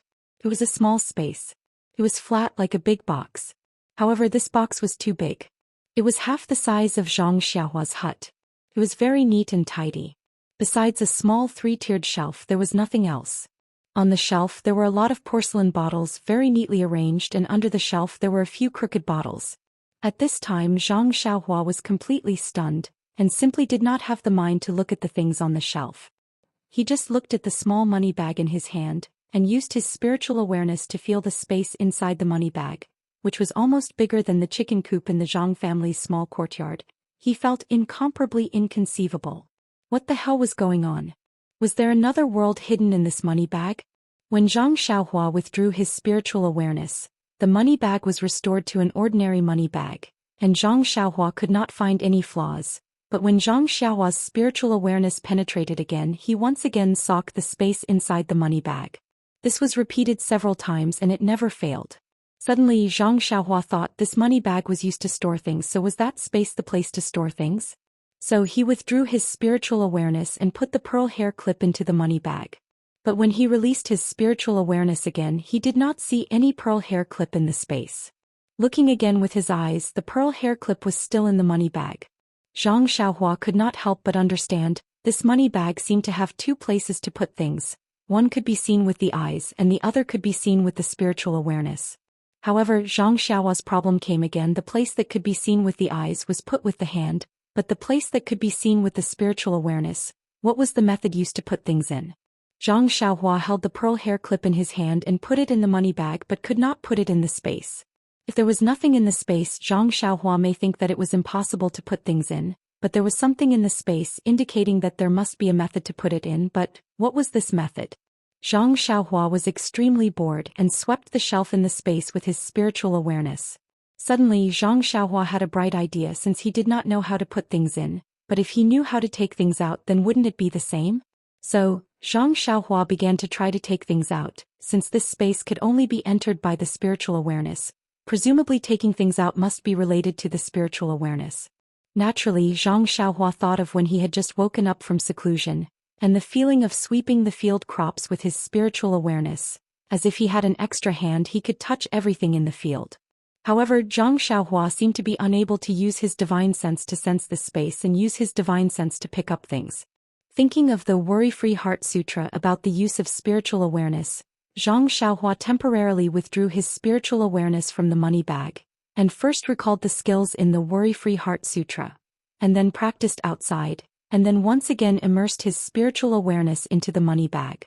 This time, while Zhang Xiaohua was perceiving the money bag, he also divided a trace of his spiritual awareness, and wrapped it around a porcelain bottle on the shelf, wanting to take it out of the space. Unfortunately, Zhang Xiaohua's spiritual awareness was just able to leave the body and was really weak. How could he take this real object? Even if Zhang Xiaohua used all his strength, and he used all his strength, that porcelain bottle still didn't move. Zhang Xiaohua couldn't help but be anxious and secretly said in his heart, "Come out." Just as this thought arose in his mind, that porcelain bottle suddenly disappeared, and then suddenly appeared in Zhang Xiaohua's other hand that wasn't holding anything. Zhang Xiaohua's hand suddenly had something appear, and he was so scared that he almost threw it away. Fortunately, his eyes were very sharp now and he saw it clearly the moment he threw it away. Zhang Xiaohua curiously put the porcelain bottle in front of his eyes, and observed it up and down. This was a small bottle carved out of jade. It looked exquisite and it was warm to the touch. Even a layman could see that it was extraordinary. But it was a bottle used to hold things, and presumably the things inside were even more extraordinary. Unfortunately, Zhang Xiaohua could only guess this point because that jade bottle was empty. Since he knew how to take things from the space, naturally he also knew how to put things from the outside into the space.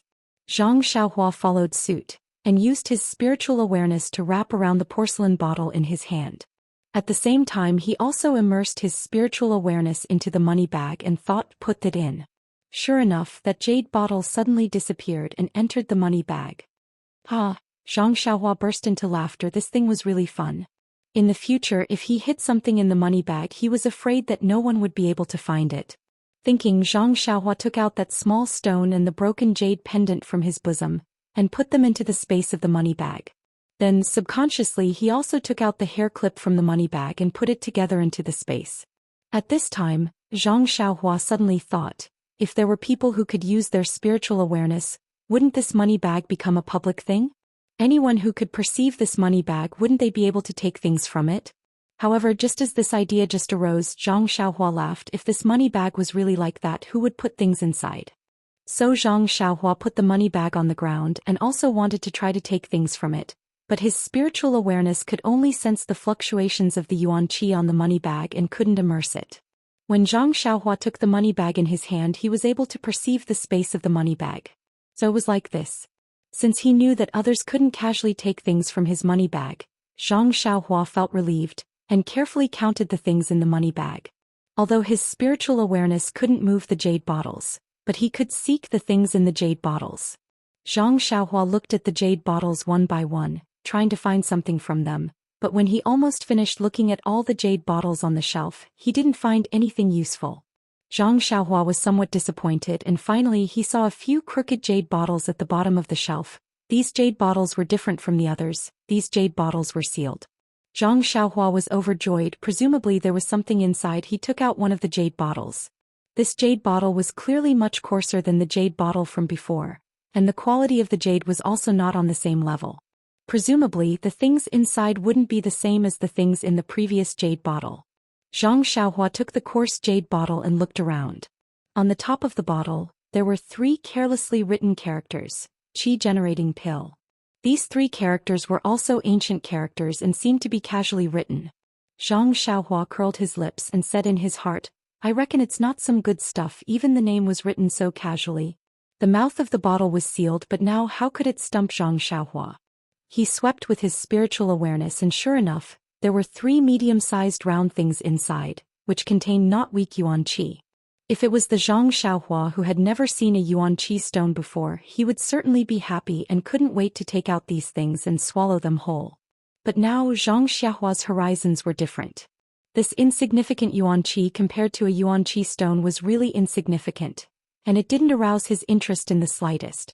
Just as he was about to put the jade bottle back, he suddenly thought of the medicinal pills mentioned in the elementary alchemy book. Could it be that this qi-generating pill was the medicinal pill mentioned in the book? If it was like this, Zhang Xiaohua somewhat understood. Medicinal pills were originally medicinal pills that contained yuan qi, and the book also mentioned medicinal herbs. Presumably, this qi-generating pill was extracted from medicinal herbs. No wonder the Misty School had a specialized pharmacy for growing medicinal herbs. Presumably, those medicinal herbs were specifically used for alchemy. But how come the books he borrowed from O Yen in the Huanxi Mountain Villa were all about the cultivation of medicinal herbs, and he hadn't seen any books on alchemy? Immediately, Zhang Xiaohua thought of the Misty School's deacon saying that the pharmacy's books weren't lent out. Presumably, those alchemy books were all in the pharmacy. Thinking of the pharmacy's deacon's face, Zhang Xiaohua lost his interest in reading the books. Forget it, he would first finish reading the book in his hand. Thinking of this, Zhang Xiaohua put the jade bottle back into the space. Zhang Xiaohua put the money bag into his bosom, pulled out a green foxtail grass from the ground, and bit it with his teeth. Lying on the ground, he looked up at the white clouds in the sky, leisurely floating. He felt that his heart seemed to have forgotten something, but it was at the edge of his mind, and no matter how he thought, he couldn't remember it. At this time, a large piece of white clouds piled up in the southern sky, like a crouching cow. Chapter 236.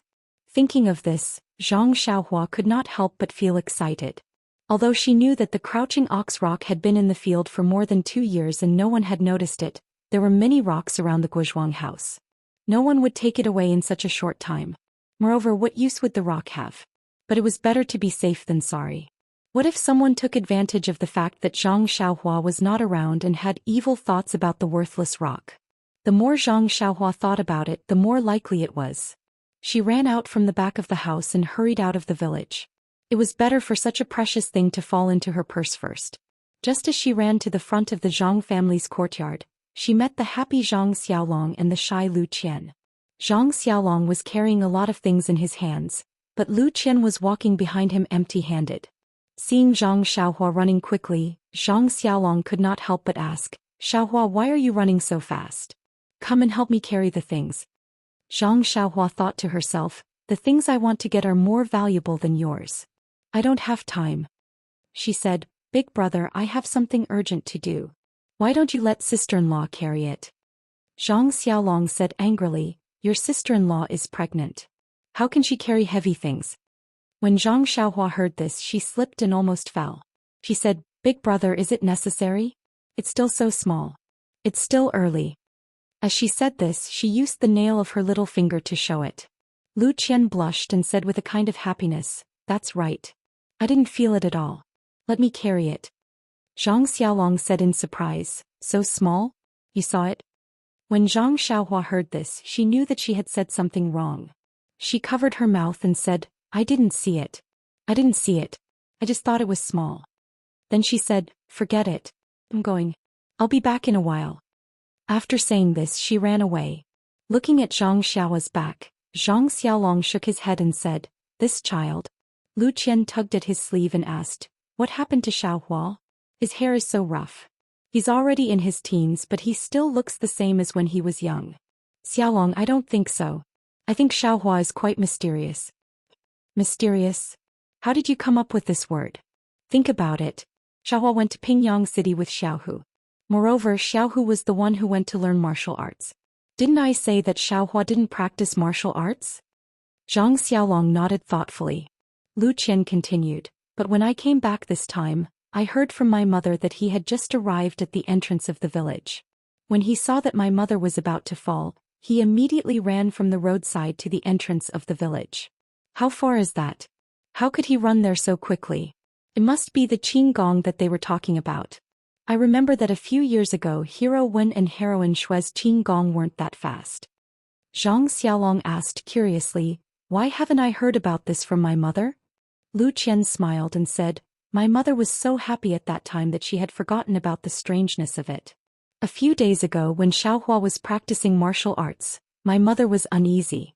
When we were chatting, she mentioned this matter. I even used this to persuade her. Alright, have you ever seen a person practicing martial arts for 9 days and 9 nights without stopping? Zhang Xiaolong smiled bitterly and said, I've never seen anyone from the Jianghu and I don't know anyone who practices martial arts. How would I know?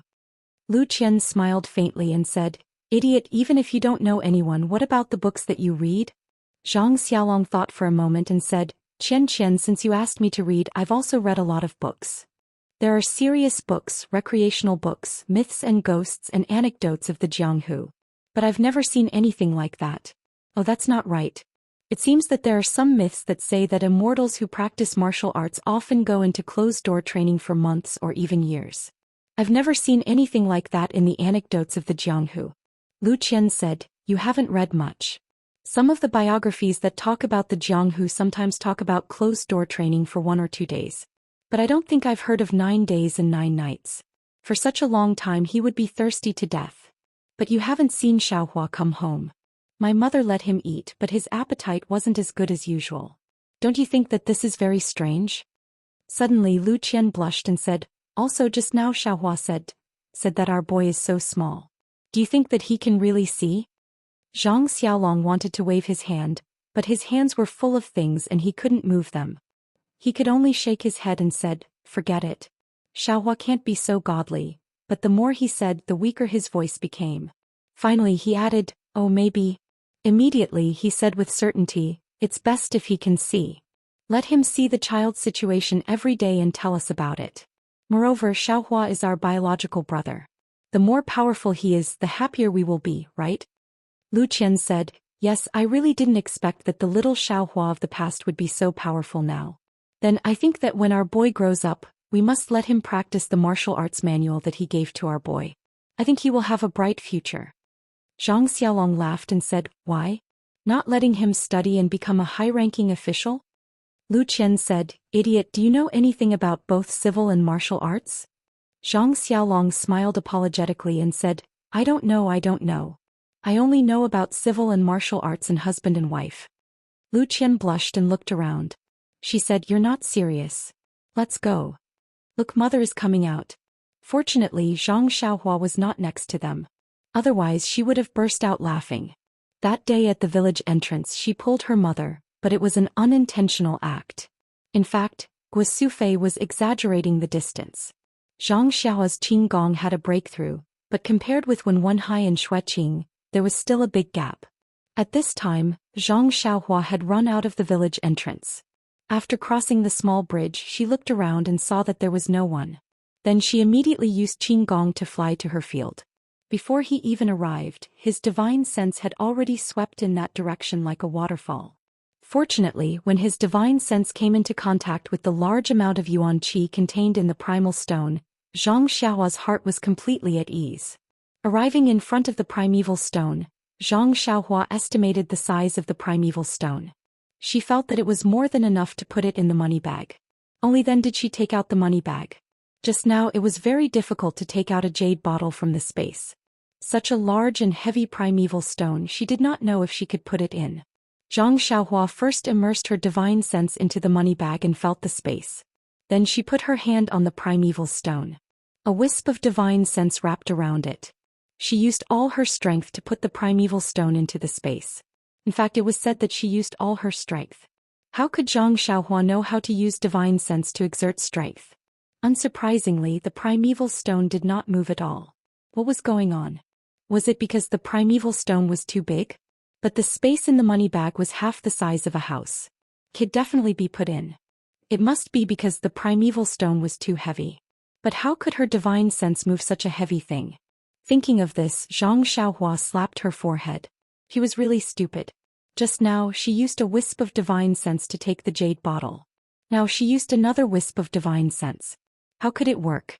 So Zhang Xiaohua left a wisp of divine sense to sense the space in the money bag. The rest of her divine sense was used to deal with the primeval stone. Zhang Xiaohua's divine sense was still very weak. Could just completely cover the entire primeval stone. After it was covered, Zhang Xiaohua manipulated her divine sense to move the primeval stone into the space. At this time, Zhang Xiaohua's heart moved again. It was so difficult for her to put the primeval stone into the space in the money bag. If she took it out from inside, it would certainly not be easy. In the future, if she wanted to absorb energy, what should she do? She couldn't always struggle to move the primeval stone. So Zhang Xiaohua withdrew her divine sense and took out the small sword from her arms. Like last time, she easily chiseled 2 small pieces of primeval stone the size of a thumb. Zhang Xiaohua somewhat helplessly looked at the 2 small pieces of primeval stone. She didn't know how many times she could absorb it. Thinking about it, Zhang Xiaohua chiseled 2 more pieces and put them into her arms. Then Zhang Xiaohua once again wrapped the primeval stone with her divine sense. Imitating the way she put the primeval stone into the jade bottle, she put it into the space. Zhang Xiaohua felt a tingling in her mind. The huge primeval stone in front of her disappeared without a trace. Only a big shallow hole was left in the field, indicating that there was something here. Zhang Xiaohua involuntarily clenched her teeth and took a breath of cold air. She massaged her temples with her hands and secretly said, "This unexpected wealth is really not easy to get. I have to pay the price." Sad, such a big primeval stone was taken into her purse. She had a headache. "How could I not know what you're like? If you don't want to say it, then forget it. I won't force you." Then he picked up the bucket from the ground and said, "Let's go. Since you don't want to carry water, let's go home. Mother made that water jar for nothing. If it doesn't work, let her pickle vegetables." When the two returned home, Guo Sufei saw that Zhang Xiaohu didn't come back with water and frowned. After Zhang Xiaohua explained, Guo Sufei smiled and said, "So it's like this. It's really good to have fresh water. In the future, let Xiaolong carry water 3 times a day. Our family's consumption will be changed to this well water." Zhang Xiaolong smiled bitterly. Zhang Xiaohua came out of closed-door training safely and Lu Qian was pregnant. The Zhang family could be considered to have 2 happy events. Naturally, it was very lively at night. Mr. Lu usually ate at the Zhang family's house. Of course, he wouldn't miss out today. The whole family was full of joy and harmony. When it came to cooking, there were some problems. In the past, Lu Qian was the main chef and Guo Sufei was the assistant. Since the morning when she learned that Lu Qian was pregnant, Guo Sufei didn't let Lu Qian do anything. Of course, cooking was not allowed.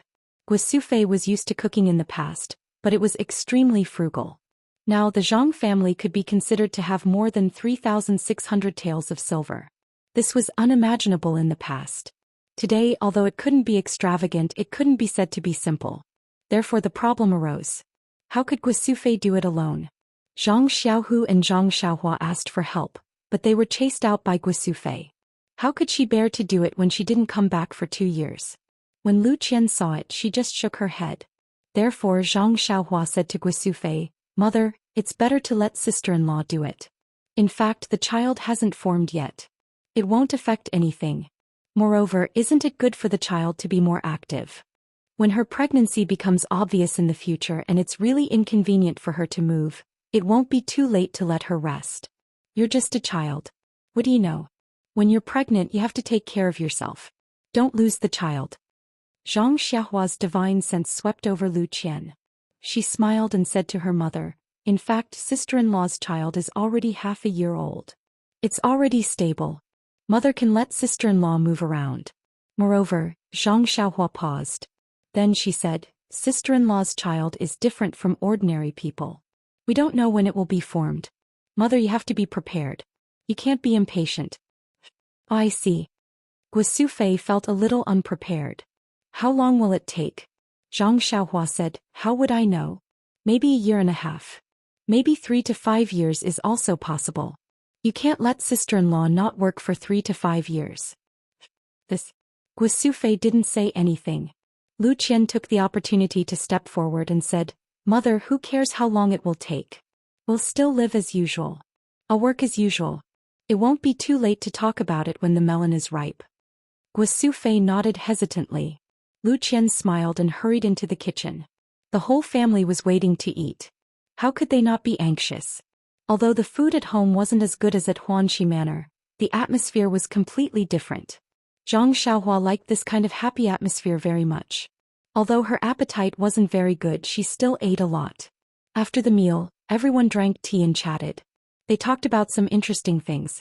Zhang Xiaohu also shared his experience as a bodyguard. Although there were such opportunities a few days ago, Zhang Xiaohua was still meditating in the field. How could the family be in the mood today? Perhaps it wasn't until today that everyone was completely relieved. Late at night, everyone returned to their rooms. Zhang Xiaolong went out and sent Mr. Lu back. When they returned to the room, Zhang Xiaohua asked, "Second brother, do you sleep or practice at night?" Zhang Xiaohu said, "Usually I practice. I've just started practicing the art of ethereal magic. It's time for me to consolidate it, so I need to practice more. A few days ago I saw you meditating, so I didn't dare practice." Zhang Xiaohua nodded and said, "Then let's practice together." Zhang Xiaohu smiled and said, "Okay, let's compete. Let's see who can improve faster." In fact, he had long lost confidence in his younger brother. Practicing for 9 days and 9 nights is not something an ordinary person can do. Although he didn't have the opportunity to test Zhang Xiaohua's internal force, he absolutely believed that he may not be his younger brother's opponent. Zhang Xiaohu closed the door, walked to the Kong and sat cross-legged. According to Wen Wenhai's teachings, according to the records of ethereal divine art, he practiced breathing and refined his internal force. Zhang Xiaohua wasn't in a hurry. He just sat cross-legged and released his divine sense to feel the energy around him. He sighed softly. How could these few strands of energy be enough for him to practice? He saw Zhang Xiaohu meditating and couldn't help but sweep his divine sense towards Zhang Xiaohu. However, he didn't feel any signs of energy. Zhang Xiaohua couldn't help but feel strange.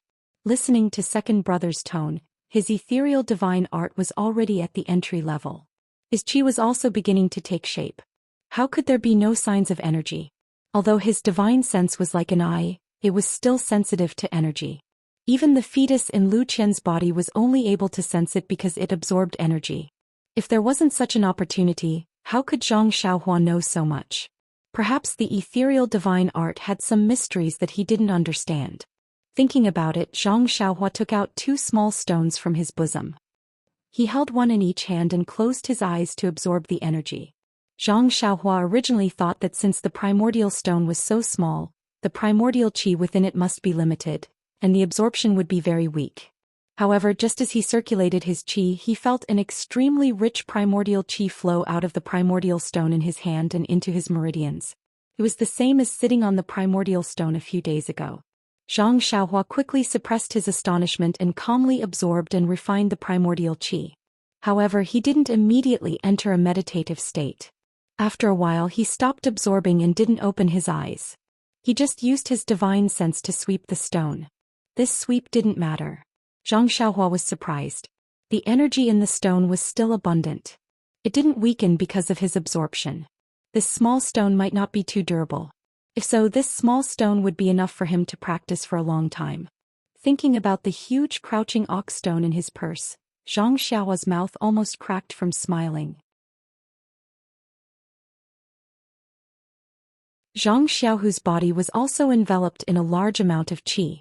Just as Zhang Xiaohu was thinking, he suddenly felt a cool qi seeping into his body from his forehead and flowing into his meridians. He could not help but be shocked, thinking that he had suffered from qi deviation. He opened his eyes and moved his hands and feet, but there was not the slightest bit of difference. Thinking that it was his own environment, he began to think again. But just as he entered a meditative state, the clear qi was still seeping into his body. Zhang Xiaohu did not dare to continue cultivating and got off the bed. At this time the small room was filled with starlight, but starlight was the most mysterious and also the smallest. Even if the room was filled with starlight, it was not as brilliant as the night sky. It was just a layer of faint white light that could not be seen with the naked eye. Zhang Xiaohu got up and walked around the room for a while, but did not feel anything wrong. He only saw that Zhang Xiaohua was also sitting cross-legged, peacefully sleeping. He smiled. He originally wanted to put his little brother down and cover him with a quilt, but his hand stopped halfway. Looking at Zhang Xiaohua's posture, it was the posture of someone cultivating internal energy. It was difficult to guarantee that there was no Jinqi flowing in his body. If he casually disturbed him, it would inevitably affect his little brother's cultivation. Thinking of this, Zhang Xiaohu returned to the Kong bed. He closed his eyes and thought for a while, then lay down on the Kong bed preparing to sleep. Today's cultivation was different from usual, and he did not dare to cultivate again. If he took a wrong path, it would be bad. But when he lay down, tossing and turning, he was unable to fall asleep. There was always a thought in his mind. He closed his eyes and thought that there was qi coming from the sky. Of course, it was because there was no qi that he thought about it. But today there was such an opportunity. There was actually qi coming from his forehead. Was this a blessing or a curse? Zhang Xiaohu faintly felt from the bottom of his heart that this was definitely a great opportunity. It was definitely beneficial without any disadvantages. After thinking for a while, Zhang Xiaohu sat up on the Kong bed with a hook sound. If there was a blessing, then it was not a curse. If there was a curse, then it could not be avoided. If it was really a great opportunity, then his hesitation would cause him to miss it. Immediately, Zhang Xiaohu had a plan. He sat down cross-legged and began to use the Heart Sutra of the ethereal divine art. He continued to think. Sure enough, the threads of cold qi continued to seep from his forehead, flowing into his meridians. Some of it also flowed into a mysterious place in his mind. Zhang Xiaohu was not like Zhang Xiaohua. He did not go through a systematic internal force study. Not only did he cultivate internal force at the Lotus Escort Agency, but he also received the careful teachings of Wen Hai in the Misty School. Regarding the nourishment, refinement, and transportation of Jinqi, he had a lot of experience. When the threads of starlight seeped into his forehead, he tried to control the starlight and integrate it into his Jinqi. Unfortunately, the starlight was not under his control. After it flowed into his meridians, it flowed forward along the meridians. The more it flowed, the less it became.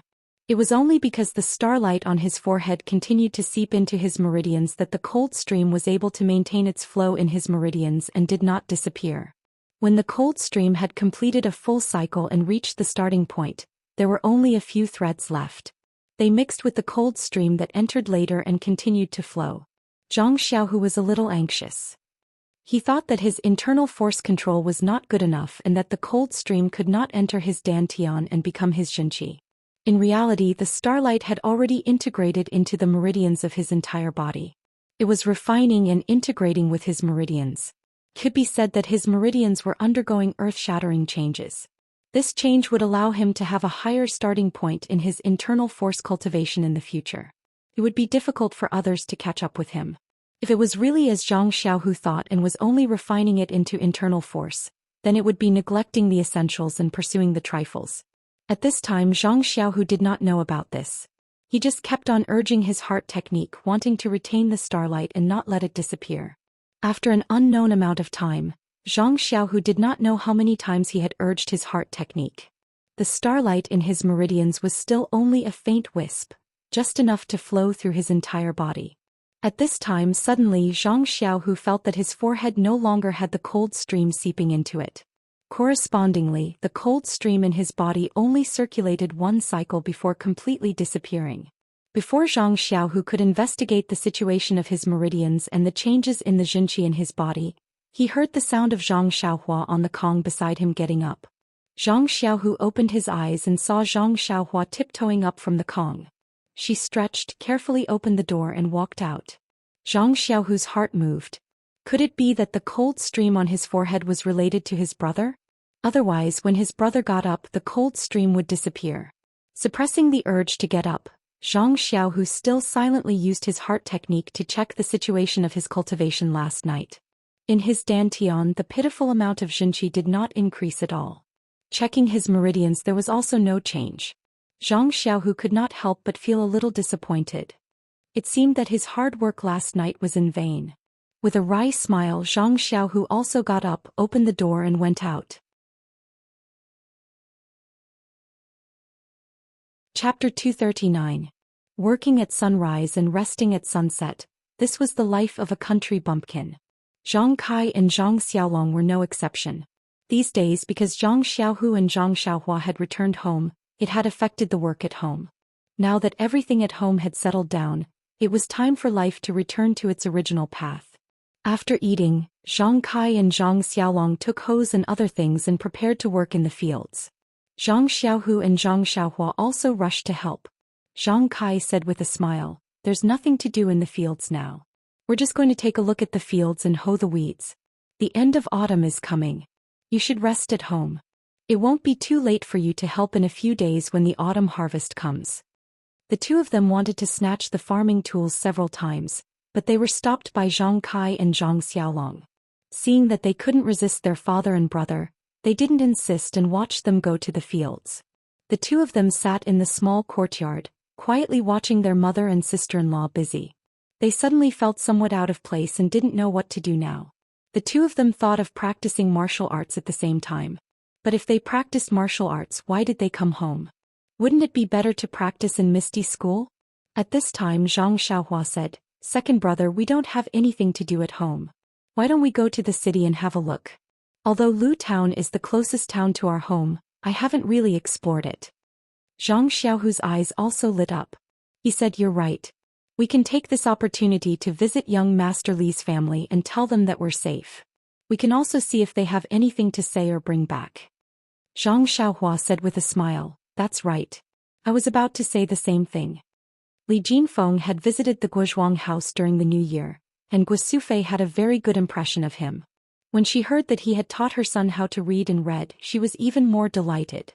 She took out some money from her bosom and urged Zhang Xiaohua to buy more gifts for him. Zhang Xiaohua smiled and accepted the money. The two led their horses out. Before they left, Guo Sufei specifically told them to hurry back. If they were invited to stay for dinner, they had to return to the Guozhuang house after dinner. The two of them naturally agreed. Once they were out of the village, the two of them swung their stirrups and mounted their horses. They galloped towards Lu Town. In the time it took to eat a meal, Lu Town was in sight. At this time the sun was already high in the sky. The sun was gradually getting hotter and there were more people on the official road. The two brothers couldn't help but slow down their horses and slowly enter Lu Town. They hadn't been to Lu Town for 2 years. The two brothers looked around and found that there weren't many changes. Even the square where the opera was held during the New Year was still the same.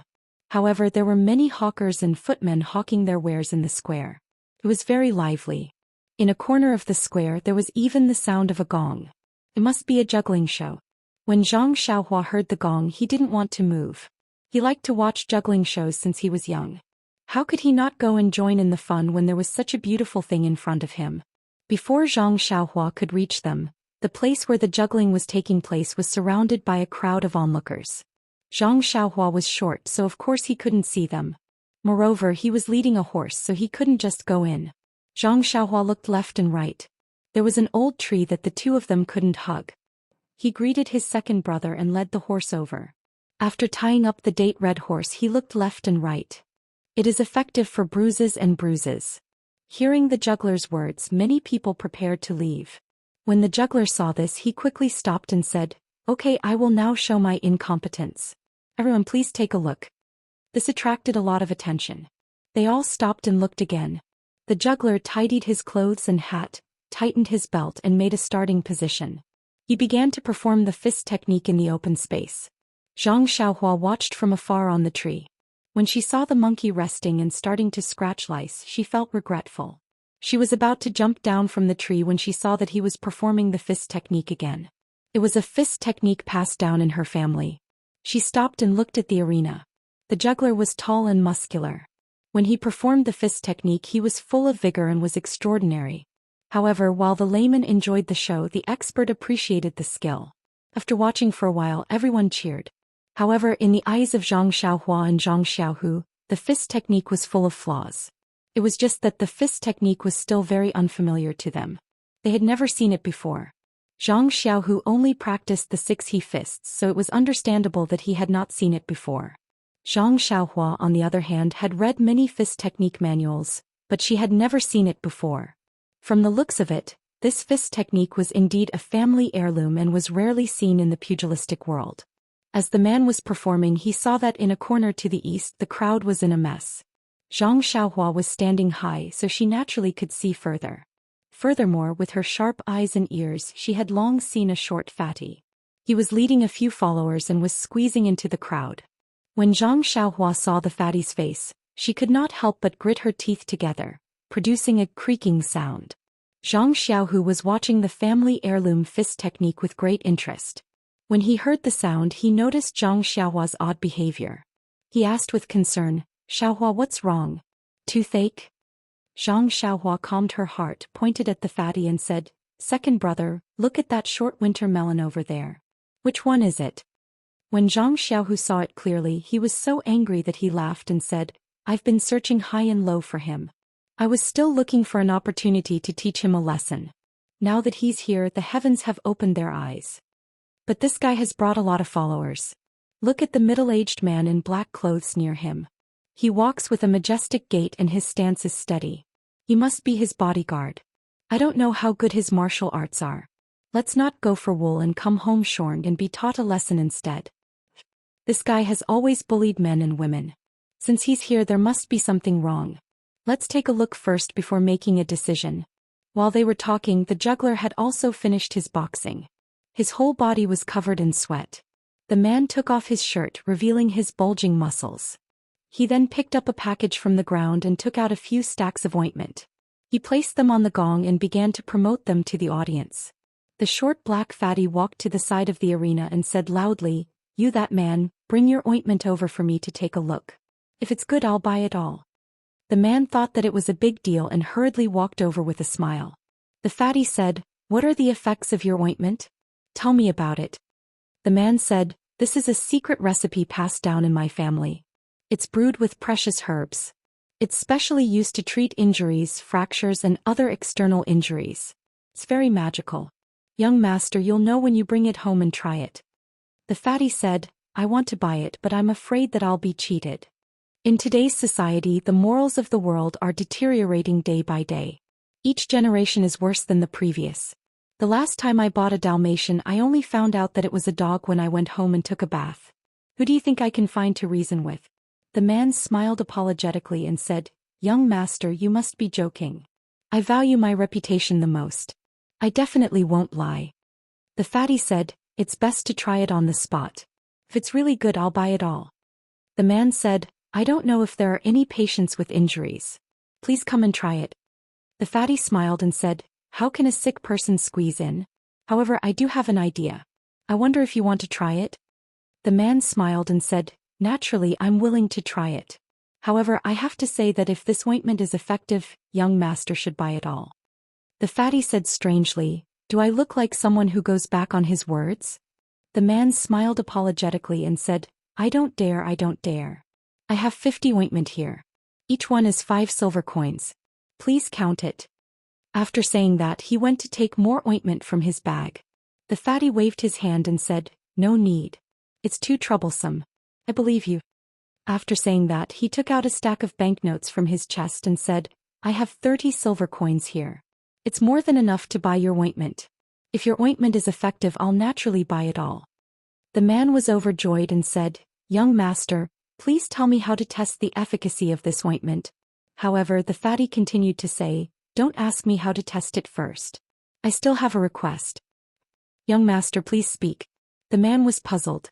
The fatty shamelessly said, "My request is, what if your ointment is not effective? How will you compensate me?" The acrobat man was stunned. He smiled apologetically and said, "Young master, listen to me. If this ointment is ineffective, I naturally won't dare to take a single coin from you. How can I compensate you?" Although this fellow looked stupid, he had been tyrannical in Lu Town for so many years. Today he was looking for trouble with others. It was a senseless act. However, he would not give away 30 taels of silver for nothing. Sure enough, the fat man then said to the medicine seller, "Since everyone is willing to be a witness, let's start now." The man said, "Sir, please advise." The fat man smiled and said, well said, as long as we break your leg and apply the ointment, we'll see if it can reconnect your leg. Then we'll know if the ointment is effective or not." The man pointed at the fat man. He was so angry that his fingers trembled. He said, "This is the method you said?" The fat man spread out his hands and said innocently, "Isn't this the method you asked me to say? What, you don't want to admit it? Or do you think your medicinal plaster is fake and don't dare to try it?" The man's face was livid. He bit his lips tightly and did not know what to say. The fat man clapped his hands and said, "Since you don't want to try it, then this medicinal plaster must be fake. Quickly give me the prescription. I still want to tease your monkey." After saying that, the attendant who was observing the situation immediately walked forward and picked up the rope tied around the monkey's neck, wanting to take the monkey away. Only then did the medicine seller understand that the fatty had taken a fancy to his monkey. As the saying goes, time breeds fondness. It was the same for animals. The monkey had been with the man for a long time. The man naturally did not want to let it be taken away. However, the situation was better than the man. Facing a bully with many followers, the man faintly had the intention to retreat. Unfortunately, the fat man did not want to end things here. He stretched out his hand and squinted his eyes. He said, "And the prescription of the medicinal plaster? If you don't take it out now, when will you?" The man's medicinal plaster was the real thing. The prescription was also passed down in his family. It was the foundation of the man's family. He definitely could not give it away. Thus, the man cupped his fist and said, "Sir, this little one is new here and is very presumptuous. If you like this monkey, please take it away. It has been with this little one for many years and is very intelligent. Please treat it well. In addition, this little one drifts in the Jianghu and relies on Gaoyu to make a living. Sir, please be magnanimous and make things convenient. If we meet in the future, it will be something to remember." The fat man was idle and looked for entertainment all day long. Today's matter was originally for the monkey. However, from the man's words, he felt that the prescription had some value. He had evil thoughts and wanted to get the prescription so that he could take credit in front of his father. Thus, how could he take the man's pleas to heart? The fat man said, "You man, why don't you ask around? My reputation in Lu Town has always been very good. Since I've said it, how can I take it back? Hurry up and take out the prescription." The man had no choice but to lower his voice and say a lot of good things. However, the fat man was determined and did not relent. Zhang Xiaohua was furious and secretly said, "I was just looking for a reason to teach you a lesson. You really know how to give me a way out." Just as she was about to step forward, she felt someone pull her back. Zhang Xiaohua looked and saw that it was her second brother.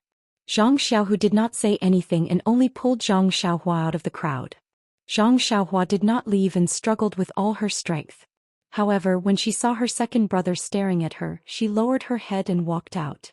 Once out of the crowd, Zhang Xiaohua angrily asked, "Second brother, what are you doing? Isn't this guy the bully who bullied our family? This is a good opportunity for me to teach him a lesson and vent our anger. It's also a pleasure to help others." Zhang Xiaohu looked around and pulled Zhang Xiaohua to the tree. As he walked, he said, Xiaohua, do you think I don't want to teach him a lesson? But look around that bully. Don't talk about those servants. They're just clay chickens and pottery dogs. That black-clothed bodyguard next to him is a troublesome character. Do you still remember that last time didn't my master let them go for nothing and didn't hit them hard? Then Zhang Xiaohu continued, also, do you know why we didn't dare to spend all the banknotes in our family before? Zhang Xiaohua said, wasn't it because we were afraid that people would come to our door and cause trouble? But now that we've learned martial arts, why should we be afraid of him? Moreover, you're also a disciple of the Misty School. How can you shrink your neck like this? Zhang Xiaohu smiled and said, don't try to provoke me. Let me ask you, we're not afraid of you, but mother, father, big brother and sister-in-law all live in the Guozhuang house. If they find us, how will you deal with them? This, Zhang Xiaohua didn't know what to do. If it's because of our impulsive actions that bring disaster to our family, then the gains won't make up for the losses. Zhang Xiaohu said earnestly. Zhang Xiaohua thought for a moment and her pupils suddenly shrank. She coldly said, second brother, that's also fine. If they find our family in the Guozhuang house, not to mention a disaster, even if they hurt a single hair on father, mother, brother and sister-in-law, I'll kill my way to their door and exterminate their entire family. These words were full of murderous intent. If it were said by a Jianghu hero, it wouldn't be strange. However, Zhang Xiaohua had just entered the Jianghu, so how could she have such murderous intent? Zhang Xiaohu didn't understand. However, this kind of situation that involved family, even if it were Zhang Xiaohu, he would also do the same. He just nodded to show that he understood. In fact, Zhang Xiaohu didn't know that the attack on the rainy night had already shown Zhang Xiaohua the bloody side of the Jianghu. He could decisively take out the small sword and kill the black-clothed old man. This was the embodiment of his unswerving determination. Although Zhang Xiaohua was young and hadn't truly stepped into the Jianghu, his temperament was already mature. Although human life was precious and blood was glaring, if it could be exchanged for justice and the health of his family, he would naturally do it without hesitation. Zhang Xiaohu said again, although we're not afraid of trouble, if there's a way to avoid trouble, wouldn't that be better? Zhang Xiaohua didn't understand and said, second brother, you have a lot of experience.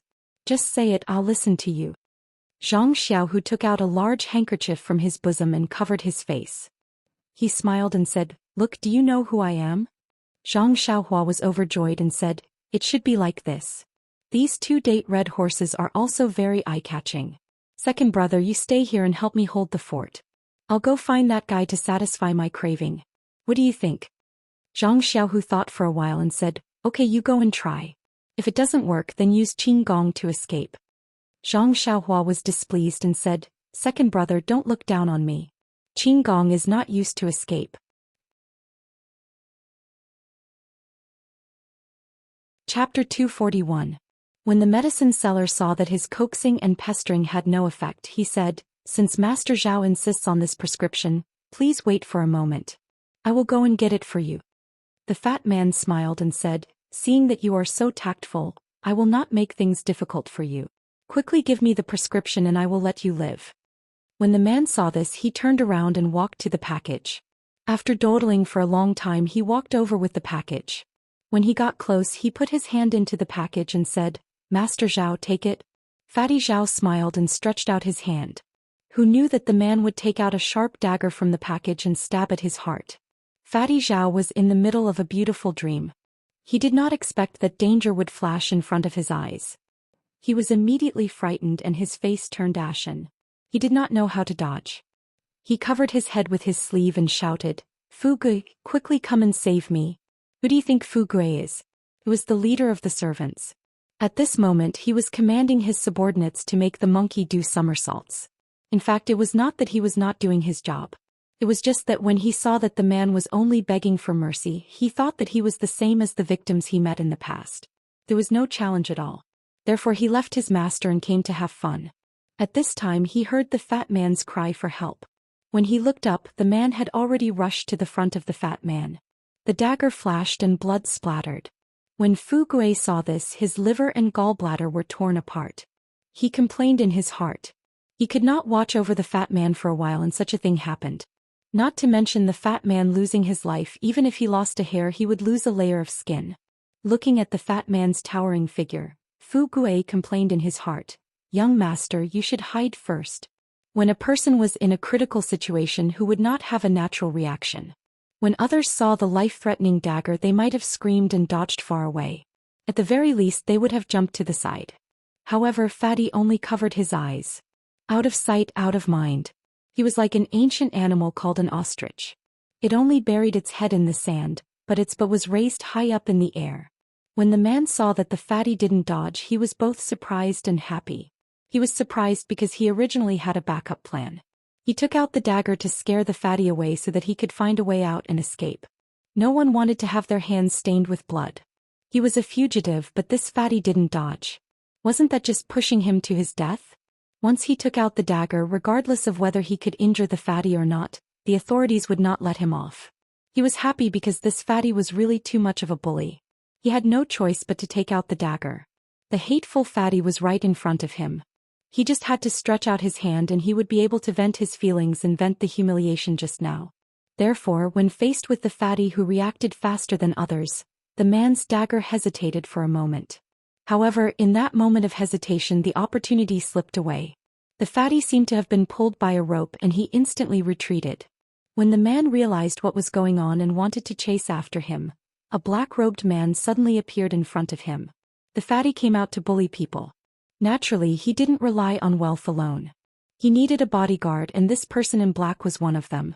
Just now, when the man suddenly took out the dagger, the person in black was also caught off guard. He immediately rushed over, but the dagger was already close to the fatty's body. He might not be able to kill the fatty. Fortunately, the man hesitated for a moment. He barely managed to reach behind the fatty and reached out to grab the fatty's collar, pulling him out of danger. When the man saw the person in black blocking in front of him, he knew that today's matter would not be settled peacefully. He didn't say anything and stabbed his head. When the person in black saw this, he didn't dare to be careless. He dodged while drawing his sword from his waist and fought with the man. As the saying goes, the shorter the weapon, the more dangerous it is. The dagger was already at a disadvantage against the sword. Moreover, the black-clothed man seemed to have a wealth of fighting experience. His martial arts were obviously superior to the man's. The man's several attacks did not pose any threat to the black-clothed man. Instead, the black-clothed man's sword left shallow scars on his body. It wasn't that the person in black couldn't seize the opportunity. It was just that his duty was to protect the fatty's safety. When the fatty bullied others, he only treated it as watching the show. The man who sold the medicine was obviously a person of the pugilistic world. The person in black wanted to protect him and didn't want to hurt his life. At this moment, the frightened fatty once again commanded loudly, "Master Son, stab him to death. Stab him to death with one sword. I'll take responsibility for this matter. This bastard actually wanted to take my life just now. We're just defending ourselves. Quick, stab him to death." It was common for people of the pugilistic world to kill people. However, this was Lu Town. Under the watchful eyes of everyone and the protection of the government, if they really killed someone, there would be a lot of trouble. The person in black hesitated. The fatty said again, "Master Son, I know you're just protecting my safety. It's fine. If you help me with this matter, I'll talk to my father. Just based on his prescription, I'll be able to exchange it for 1,000 taels of silver. Moreover, I'll definitely have my father put in a good word for you in front of Hall Master Zhao. I guarantee that your future in the evil tiger gang will be boundless." These two conditions made the person in black's heart itch. Although money was tempting, a future was even more important. The current evil tiger gang's leader hadn't returned and had long been divided into two factions. He didn't have any backing in the gang and was often bullied.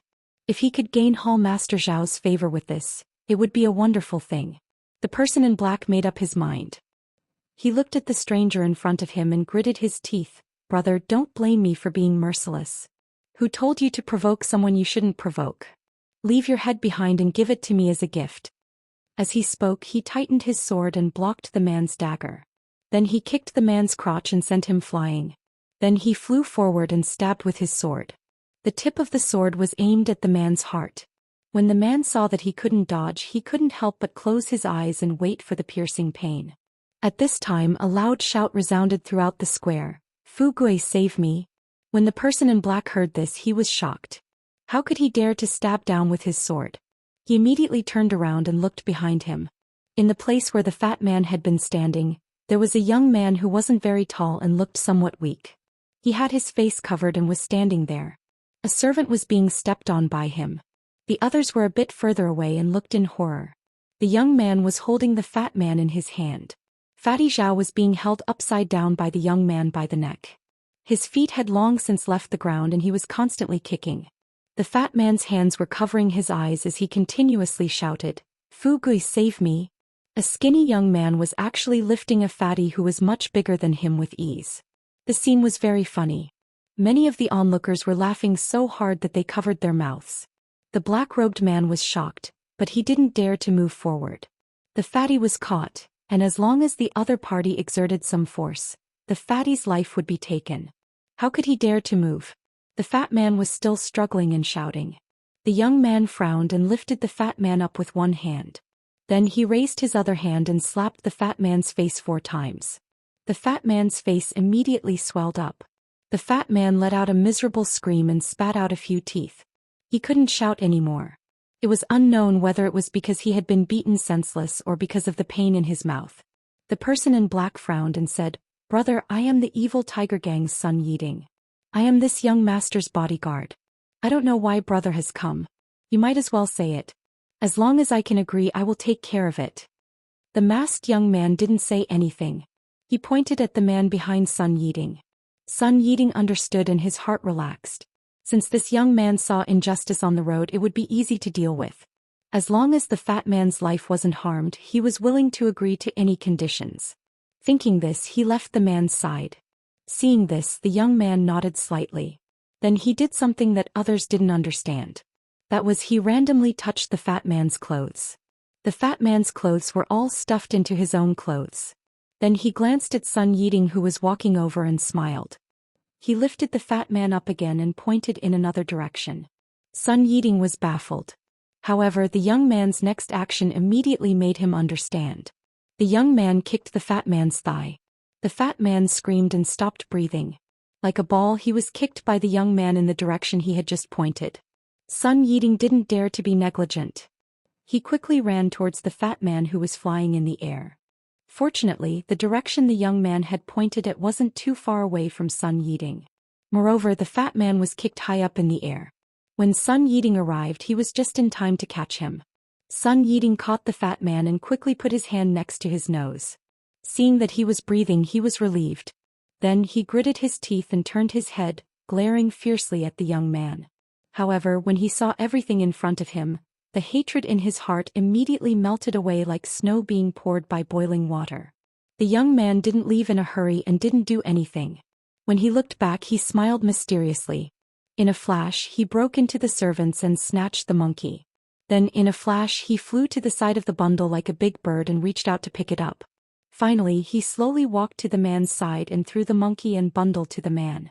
He didn't say anything and signaled him to take it. The man didn't know what was going on. First, he carried the bundle, then he took the monkey and was about to thank his benefactor. The young man did something that surprised everyone. He took a big stride forward and grabbed the man's arm. Then with a tap of his foot, he soared into the sky. His body paused in the air for a moment, then he changed direction and pounced towards the big tree beside the square. When his body landed on the tree, he jumped up and down again and pounced towards the houses beside the tree. Then with a few jumps, he disappeared. From beginning to end, the man in his hand was as obedient as a baby. He was as light as a baby. This kind of orderly, without the slightest bit of chaos, and open conduct caused everyone present to be dumbstruck. For a long while they were unable to say anything. Only in a corner far away, Zhang Xiaohu had a smile on his face. He led the 2 date red horses and quietly left. Chapter 242. After the time it takes for half an incense stick to burn, the deathly silent square became noisy. Everyone who came back to their senses hurriedly left with excited expressions. Nonsense, once this hero left, the square would be the world of the Zhao clan. Who would be stupid enough to stay and look for trouble? Didn't you see that the Zhao family's young master was dealt with? Maybe they were looking for someone to vent their anger on.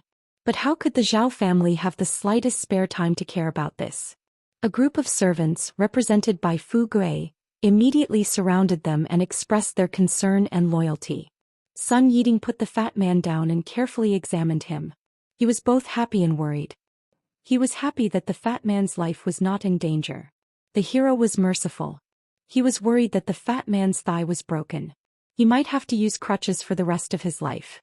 No matter what, he did not do a good job as a bodyguard. He would be punished when he returned. Sun Yiding sighed. He let Fu Gui carry the fat man and hurried back. Before he reached home, Master Zhao had already received the news and personally brought people to welcome him. Seeing his son's miserable state, he felt like a knife was being twisted in his heart. He fiercely glared at Sun Yiding and ordered the servants to put the fat man on the carriage. He also ordered people to quickly invite the evil tiger gang's hall leader Zhao and Lu Town's famous doctor. Not long after, hall leader Zhao and the doctor arrived. The doctor was led to the inner hall to treat the injury. Hall leader Zhao was invited to the central room to serve tea. Master Zhao impatiently said, "Brother Zhao, you have to help me. I'm looking for someone who is famous in Lu Town. Although my son is unbearable, I couldn't bear to slap him since he was young. You didn't see how badly he was beaten. I couldn't help but cry."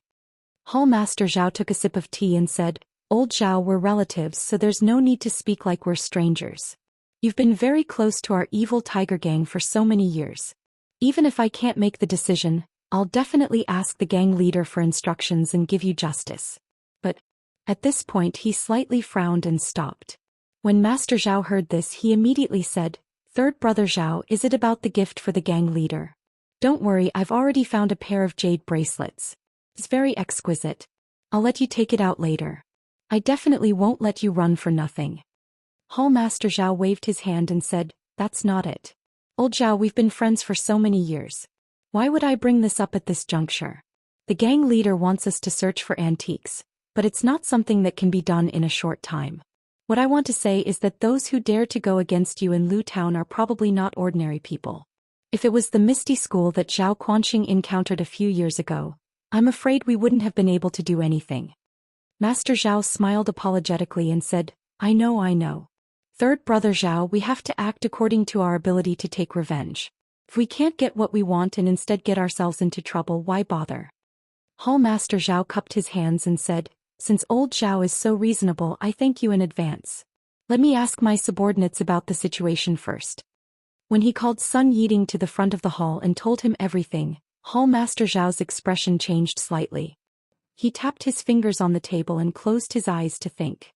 After a while he opened his eyes and said, "Old Zhao, I'll take care of this matter for you. Since he's not a disciple of a famous sect and covered his face, he must be afraid of being recognized. I'll let the people in the sect investigate and see who has the guts to go against you and our evil tiger gang." After he finished speaking, he gave Sun Yiding a few instructions and gave him a look. Only then did he let Sun Yiding leave. Master Zhao was very happy when he saw Hall Master Zhao agree so easily.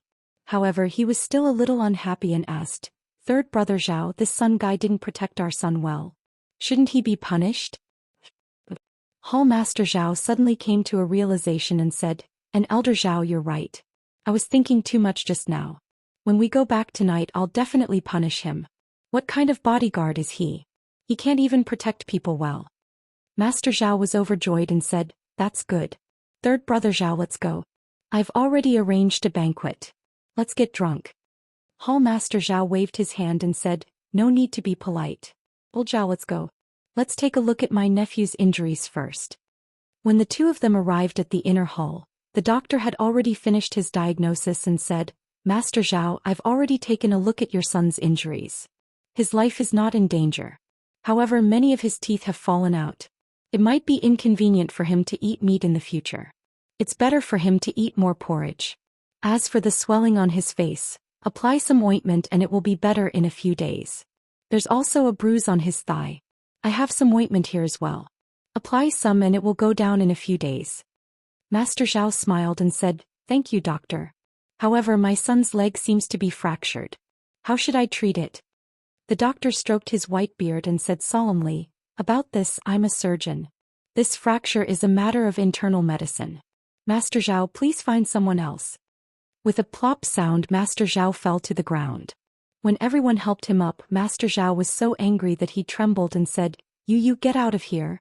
The doctor calmly cupped his hands and said, No hurry, The consultation fee is 3 silver coins and the ointment is 3 silver coins.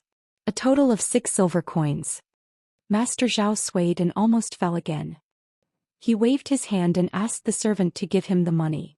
The doctor took the silver coins and walked to the door. He turned back and said, "Oh right, Master Zhao, you fell for no reason. It's also an internal medicine problem. You should find a doctor as soon as possible." After saying that, he walked away. Master Zhao was so angry that he asked, "Who found this doctor?" Fu Gui walked out trembling and said, "Master, it's this little one." Why did you find him?" That the young master's usual syphilis and gonorrhea were all treated by him. Master Zhao kicked Fu Gui's face and said angrily, "Why aren't you going to find the medical saint?" Fu Gui rolled and crawled away. Hall Master Zhao saw it and walked to the bed. He first checked himself and then said with a natural look, "Old Zhao, it seems that your nephew is lucky. That person didn't want to kill you. I've already seen it. Although the injury on your thigh is serious, that person obviously held back his strength. He didn't break the bone but only fractured it. As long as you find a good doctor and treat it carefully, there won't be any big problems." Really? Master Zhao was overjoyed. He heard the servant's description and thought that his son would limp forever. When he heard the news, he was naturally happy. In fact, this was also human nature. If Hall Master Zhao had said this earlier, he would still be heartbroken. However, he was already in despair before. Now that he had received slightly better news, his mentality inevitably changed slightly. At this time, the fat man on the bed groaned and woke up leisurely. Master Zhao felt sorry for his son and hurried forward. When the fat man saw his family, he was even more distressed. He grabbed Master Zhao's hand and said, "Father, you must avenge your son." Master Zhao patted his son's hand and said, "I know. I've already invited your Uncle Zhao. He promised to avenge you." When Hall Master Zhao heard this, the flesh on the corner of his mouth twitched slightly, but he didn't say anything. After a while, Fu Gui brought another doctor over. Master Zhao asked worriedly, "Can this doctor treat a broken thigh?" Fu Gui flattered, "Don't worry, Master. I've already asked. Even if the third leg is broken, he can treat it." When Hall Master Zhao saw the doctor coming, he was about to leave. Master Zhao hurriedly said, "Third brother, wait a moment. I'll get that jade bracelet for you." Master Zhao was about to leave when he heard the fat man scream, "Father." Master Zhao hurried back and asked, "Son, what's wrong? Does it hurt?" The fat man groaned and said, "Well, father, your son did something wrong. Now I'm telling you. I hope you won't be angry." Master Zhao had a bad feeling and asked, "Tell me, what's the matter? If it's not big, I'll let you go." The fat man said softly, "About that, father, the pair of jade bracelets you put in the study room, your son took it out today to show off to others." But what?" Master Zhao asked anxiously. "But when I was caught just now, it was snatched away from my arms." You unfilial son." Master Zhao reached out and was about to hit him. When the fat man saw this, he immediately moaned loudly. Master Zhao's hand stopped in the air and he couldn't bear to drop it. When Hall Master Zhao saw this, he smiled and said, "Old Zhao, it's fine. There's still a long time left. You can slowly search for it. That jade bracelet might not be able to catch the sect leader's eyes." Master Zhao smiled bitterly and said, "Third brother, that's the only way. Today I've made third brother come here for nothing. Why don't we go to the hall and have a feast before leaving?" Hall Master Zhao smiled and said, "No need, old Zhao. I still have to rush back and get someone to vent your anger for you." After he finished speaking, he cupped his hands and left quickly. Master Zhao was left with a blank face. This Hall Master Zhao seemed to be a little absent-minded today. Not to mention that Master Zhao was feeling sorry for his son. Hall Master Zhao quickly walked out of the Zhao manor. Sun Yiding didn't rush back to the sect. Instead, he tactfully waited at the door. When he saw Hall Master Zhao come out, he quickly went up to him. When Hall Master Zhao saw Sun Yiding, he asked softly, "Yiding, did you do what I asked you to do?" Hearing the Hall Master call him Yiding, Sun Yiding's heart warmed. He went up and said, "No, Hall Master. You already gave me a look, how could I still do it? Moreover, I saw that young man's skills with my own eyes. How could I not know what to do?" Only then did Hall Master Zhao feel relieved. He smiled and said, "Yiding, I didn't expect you to be so thoughtful. Just now old Zhao wanted me to punish you. Very good. You don't have to be a bodyguard in the Zhao family anymore. When you return to the sect, I'll make arrangements for you. Sun Yiding was overjoyed and said, "Thank you, Hall Master." Hall Master Zhao waved his hand and said, "You're welcome. From now on you're one of my people. Just be careful when you do things." "That's right, although you didn't fight with him, can you tell which sect he's from?" "Although our evil tiger gang isn't a big sect and can't afford to offend a big sect, we can't just suffer in silence. We have to figure it out. Who knows, we might even have to go to their sect to seek justice."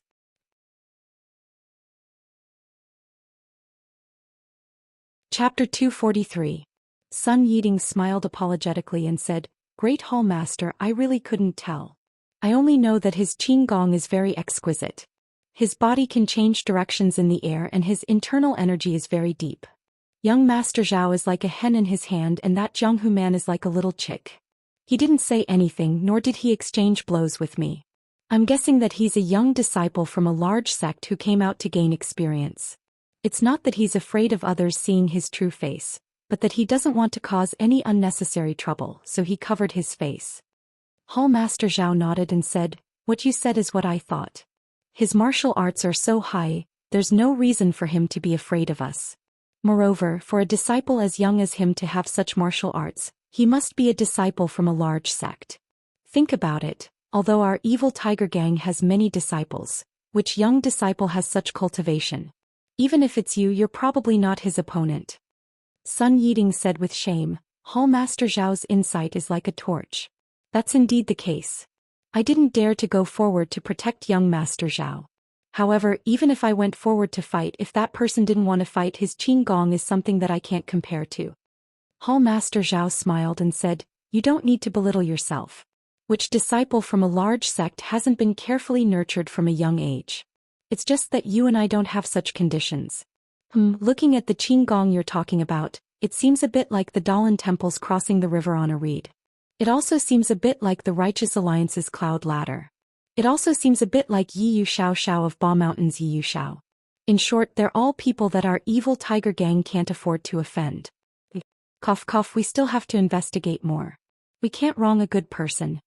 Sun Yiding understood and said, "Hall Master is wise. I understand." Hall Master Zhang smiled and said, "That's right, there's also the matter of Shitui Mountain. What are those country bumpkins doing these days? Why did they all run to Lu Town? We have to quickly investigate." Not to mention the discussion between the two from the evil tiger gang. The masked young man grabbed the medicine man's arm like a chick and ran along the roof of a house for a long time. The man heard the sound of the wind and was so scared that his eyes were tightly shut. He didn't dare to move for fear that the young man would throw him down. On the contrary, the monkey's face was full of curiosity.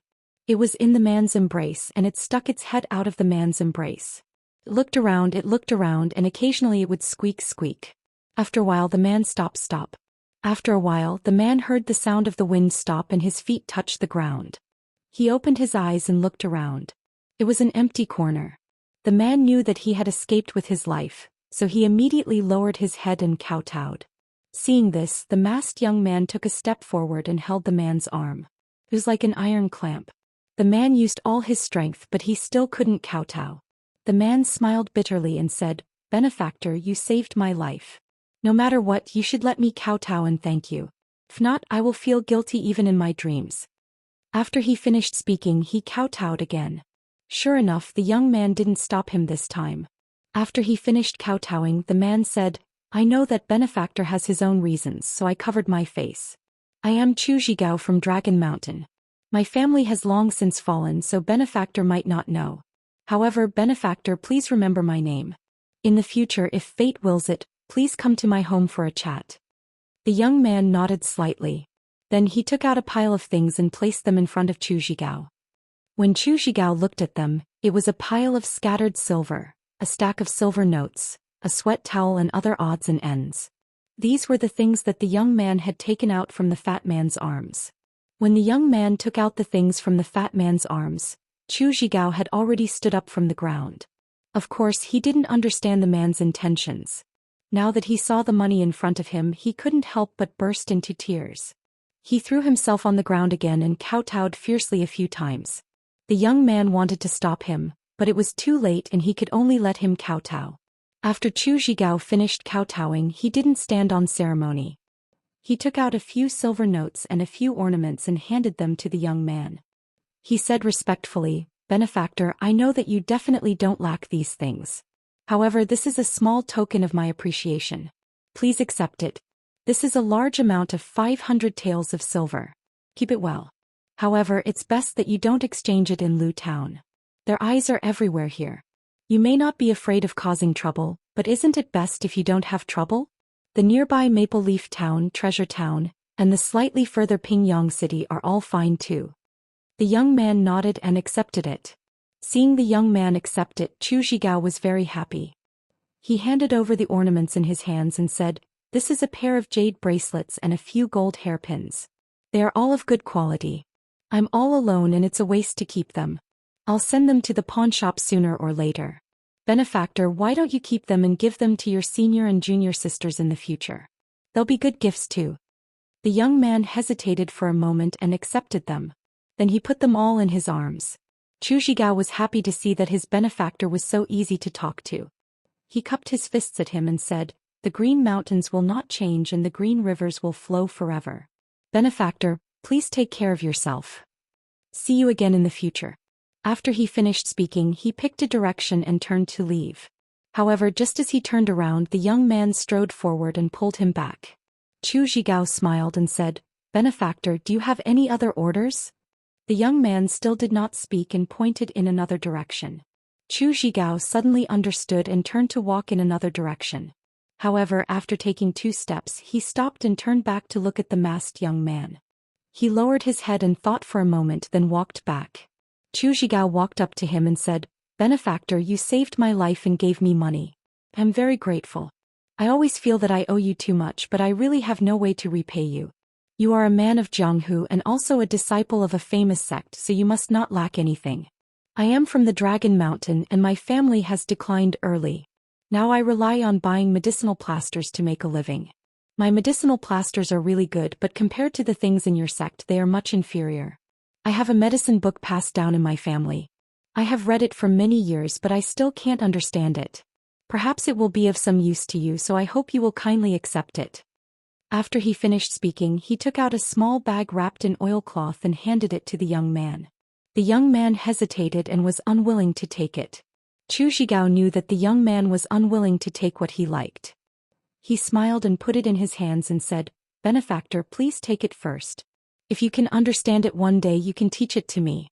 Moreover, if you can really understand it, there is a mysterious place in my family. One day I would like to invite you to Dragon Mountain.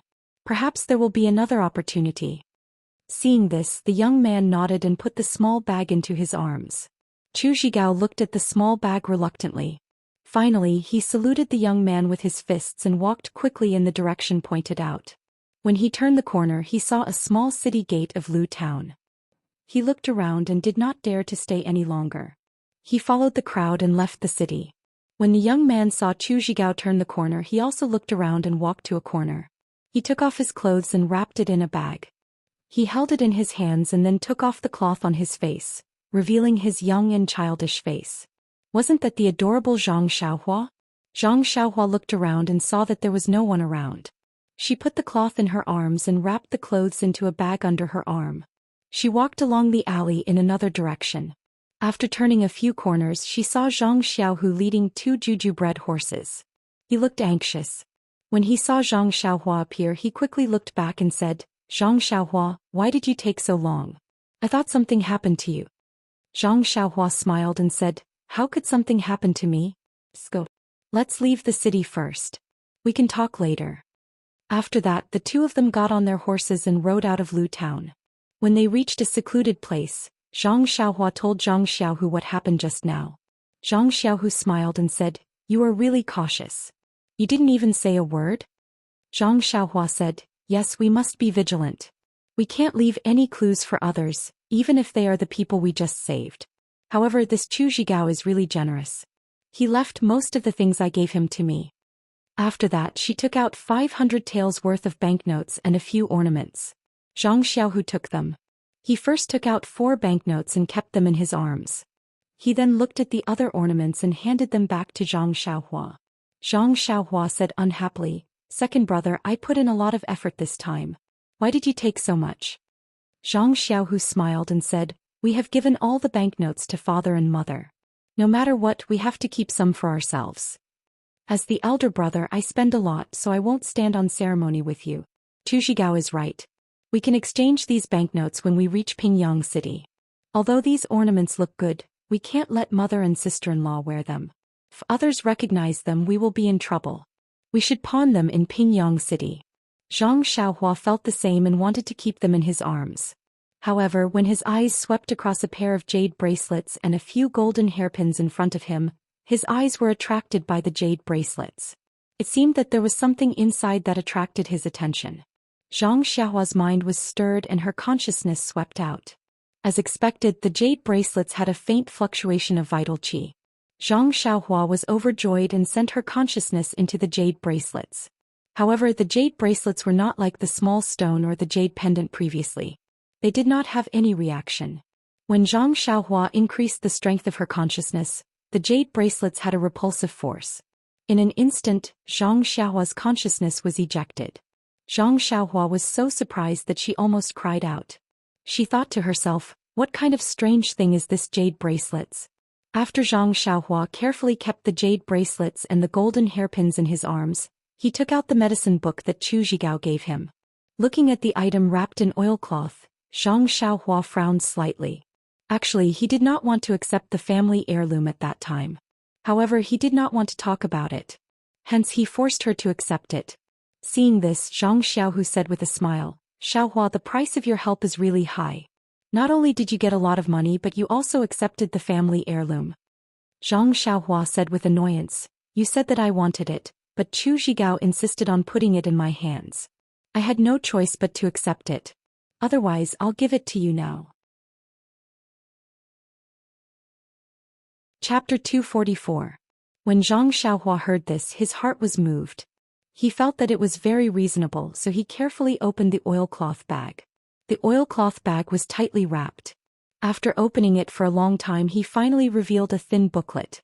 The booklet was very thin. It was not even half as thick as the books that Zhang Xiaohua usually read. Moreover, the paper was strange. It was not ordinary paper. It seemed to be a kind of silk. When Zhang Xiaohua opened it, he was even more shocked. There was actually an ancient text written on it. On the first page there were 3 big words: bone solidifying pill. Pill? Why was it a pill again? Could it be related to alchemy technique? Zhang Xiaohua could not help but feel suspicious. However, since he didn't understand the alchemy, he naturally wouldn't understand the things in this booklet. Zhang Xiaohua thought for a while and felt that he should wait until he finished reading Beginner Alchemy first. Why did it say beginner too? It should be the simplest. Zhang Xiaohua put away the booklet and wrapped the oilcloth bag again. She thought for a moment and saw that her second brother was standing guard at the side.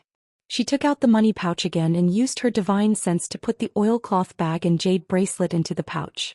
Then she put the banknotes and other items into the usual space in the money pouch. Zhang Xiaohua saw Zhang Xiaohua put the banknotes into the money bag and said with a smile, "This money bag is not bad. It was just empty for half a day and now there are banknotes inside." Zhang Xiaohua smiled and did not say anything. He put away the money bag. After tidying up, Zhang Xiaohua looked at the sky and said, "Second brother, it's already noon. Are we still going to young Master Li's house?" "Why not? Young Master Li's house is in the southwest of Lu Town. You were causing trouble in the east, so it's quite far away. This time we'll go in from the west gate. You've already changed your clothes. Who would know that it was you? Besides, isn't there a saying that the most dangerous place is the safest place? They would never think that we're still in Lu Town visiting relatives and friends." Zhang Xiaohua beamed with joy and said, "That's great. However, I'm already hungry. Why don't we find a restaurant to eat first?" They rode their horses and entered Lujian's west gate. They found a restaurant nearby and ordered a bowl of noodles and a few side dishes to appease their hunger. It was true that good news never left the house, but bad news spread far and wide. Although Luzhen was not a small town, the news that the fat man of the Zhao family was beaten up and his leg was broken had spread all over Luzhen. Zhang Xiaohu and Zhang Xiaohua were eating noodles in the restaurant and were also shocked. They were afraid that they would be recognized. However, when they listened carefully, Zhang Xiaohua did not know whether to laugh or cry. Apart from the fact that the details of her mask had not changed, everything else was completely different. For example, her face was as white as jade. Previously, she said that she was wearing a mask. How could it be that her face was as white as jade? For example, she was 8 feet tall. Zhang Xiaohua secretly looked at her own height. She had not seen her for half a day and she had actually grown. Also, the voice was loud and clear like a god descending to earth. Zhang Xiaohua did not even need to speak half a word. As she listened, Zhang Xiaohua straightened her back. How was this talking about her? It was like the ancient people with the surname Lei in the legends.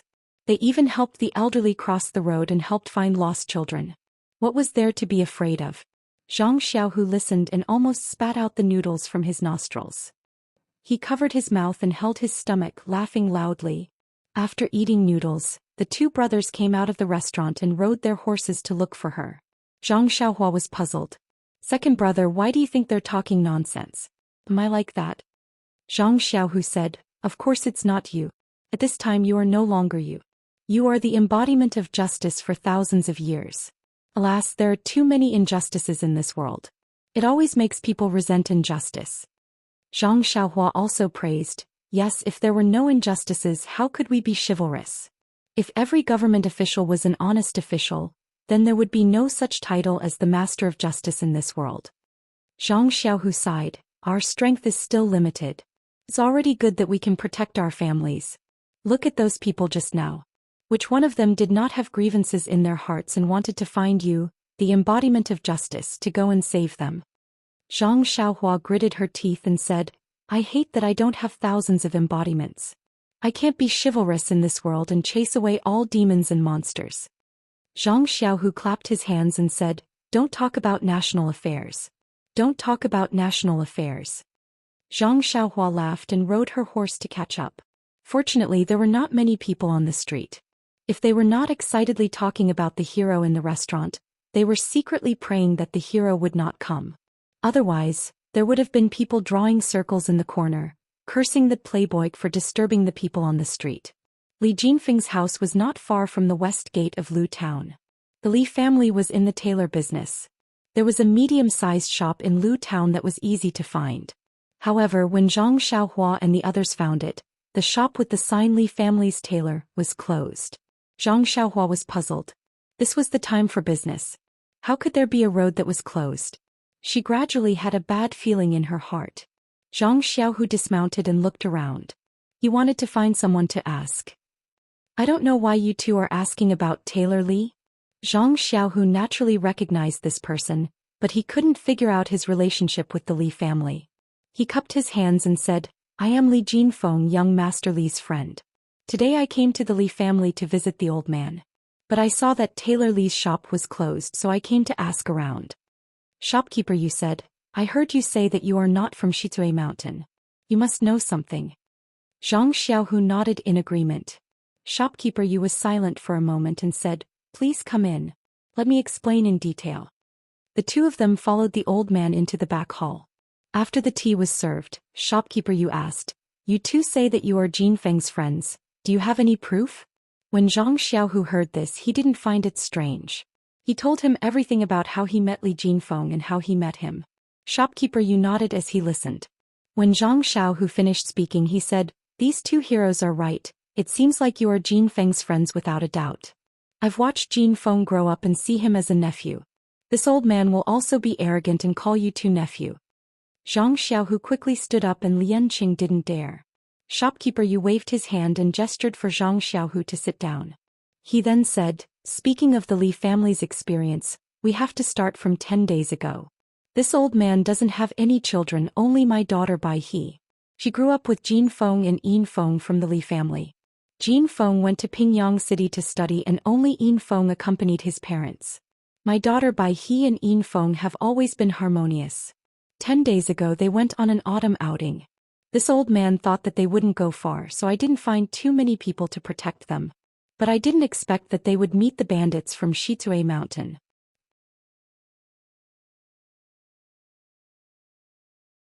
Yesterday this old man had already sent my daughter to a safe place. After shopkeeper Yu finished speaking, Zhang Xiaohu asked, "Shopkeeper Yu, are you sure it was done by the bandits of Xichui Mountain? And there were no corpses of the Li family in the courtyard of the Li family?" Shopkeeper Yu said affirmatively, "Yes, it was done by them. The Li family has always been generous and has a good reputation in the Four Trees area. How could there be any unnecessary grudges? Moreover, those people kept saying that they were from Xichui Mountain and even came to my house to search. Comparing it with the encounter 10 days ago, the result is self-evident. In addition, I have already searched the ruins of the Li family more than 3 times, but I really didn't find any corpses. Presumably, the bandits took away not only money but also people." Zhang Xiaohu thought for a moment and asked, "There is one more thing. Shopkeeper Yu, may I ask how to get from Lu Town to Xichui Mountain?" Hearing this, Shopkeeper Yu quickly shook his head and said, "Two heroes, I heard that there are hundreds of bandits in Xichui Mountain. If you go there rashly, you will definitely suffer losses. It's better to be prepared. It's better to gather the brothers in your sect and go there together. If you can cooperate with the government and send soldiers, you will be more confident." Zhang Xiaohu said with a smile, "Shopkeeper Yu, you worry too much. We're just curious. Maybe the bandits in Xichui Mountain will leave the Li family on the way. We will look for them along the way and try our luck." Seeing this, Shopkeeper Yu didn't say much and told them in detail. Then the Zhang brothers said goodbye and were about to go out. At this time, Zhang Xiaohua suddenly turned back and asked, "Shopkeeper Yu, may I ask why you call this place Four Trees?" Shopkeeper Yu was stunned. After a long time he came to his senses and said, "It seems that a long time ago before Lu Town, there were 4 trees here." Zhang Xiaohua's words were very true. In the morning in the square, although Zhang Xiaohua did not fight with Sun Yiding, the martial arts he showed was not something Zhang Xiaohu could compare with. Even if Zhang Xiaohu knew that his ethereal magic was definitely better than the reckless bull strength, he had just started practicing it.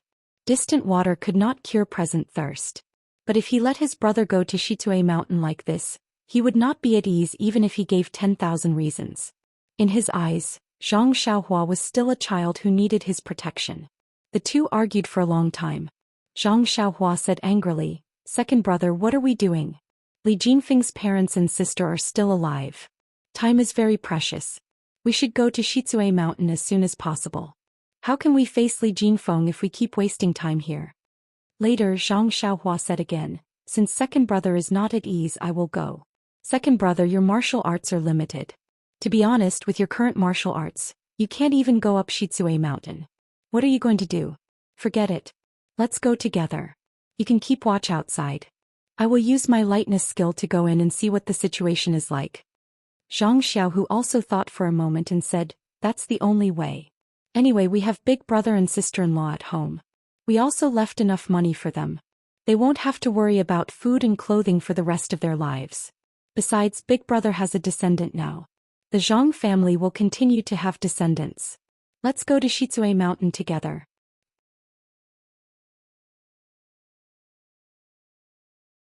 It's better to find a bandit when he is unprepared and torture him to find the trace of the Li family.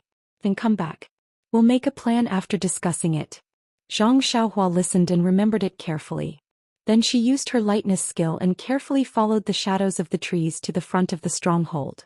Although she was close, there was still a long distance. Even if she used her lightness skill, she would inevitably be discovered by the bandits. Not to mention that she had to jump over the wall of the stronghold where the bandits were patrolling. Zhang Xiaohua looked at the orderly patrolling of the bandits and could not help but think of an idea. He bent down and picked up a small stone from the ground. He used his internal force and threw it in the other direction of the gate of the stronghold. There was a bang sound which was particularly obvious in the silent night. The bandit guarding the gate of the stronghold was shocked and immediately looked in that direction.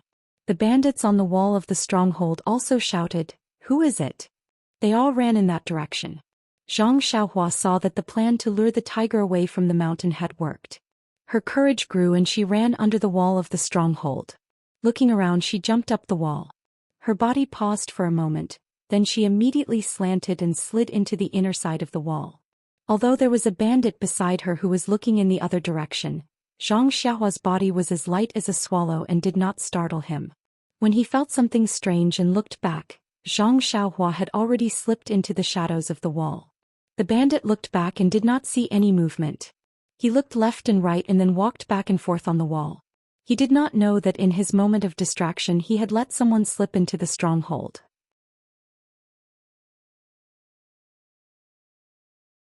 Chapter 247. Zhang Xiaohua slipped down the wall and hid in a dark place. His heart was beating wildly. This was the first time he tried such a dangerous thing, so he was inevitably nervous. After calming down a little, Zhang Xiaohua carefully looked at everything in front of him. This was a chaotic place. Behind the wall was a large open space with many things thrown in a mess. It was hard to see what they were in the dark. On the other side of the open space were some messy houses built. The fire on the wall was bright, but it only illuminated the edge of the open space. The houses in the distance were faintly lit. Zhang Xiaohua could hear the noise coming from afar. Must be very lively there. Looking at the open space that he had to pass through, Zhang Xiaohua frowned. How could he pass through here without attracting the attention of others? Moreover, what was the situation on the other side of the house? Suddenly Zhang Xiaohua had an impulse to slap his own face. He just remembered that he could use his divine sense. Why did he rush up the wall without investigating? Alas, he was still not used to it. It seemed that he had to practice this skill more in the future. Thinking of this, he immediately released his divine sense. Sure enough, the movement on the wall behind him was clear at a glance.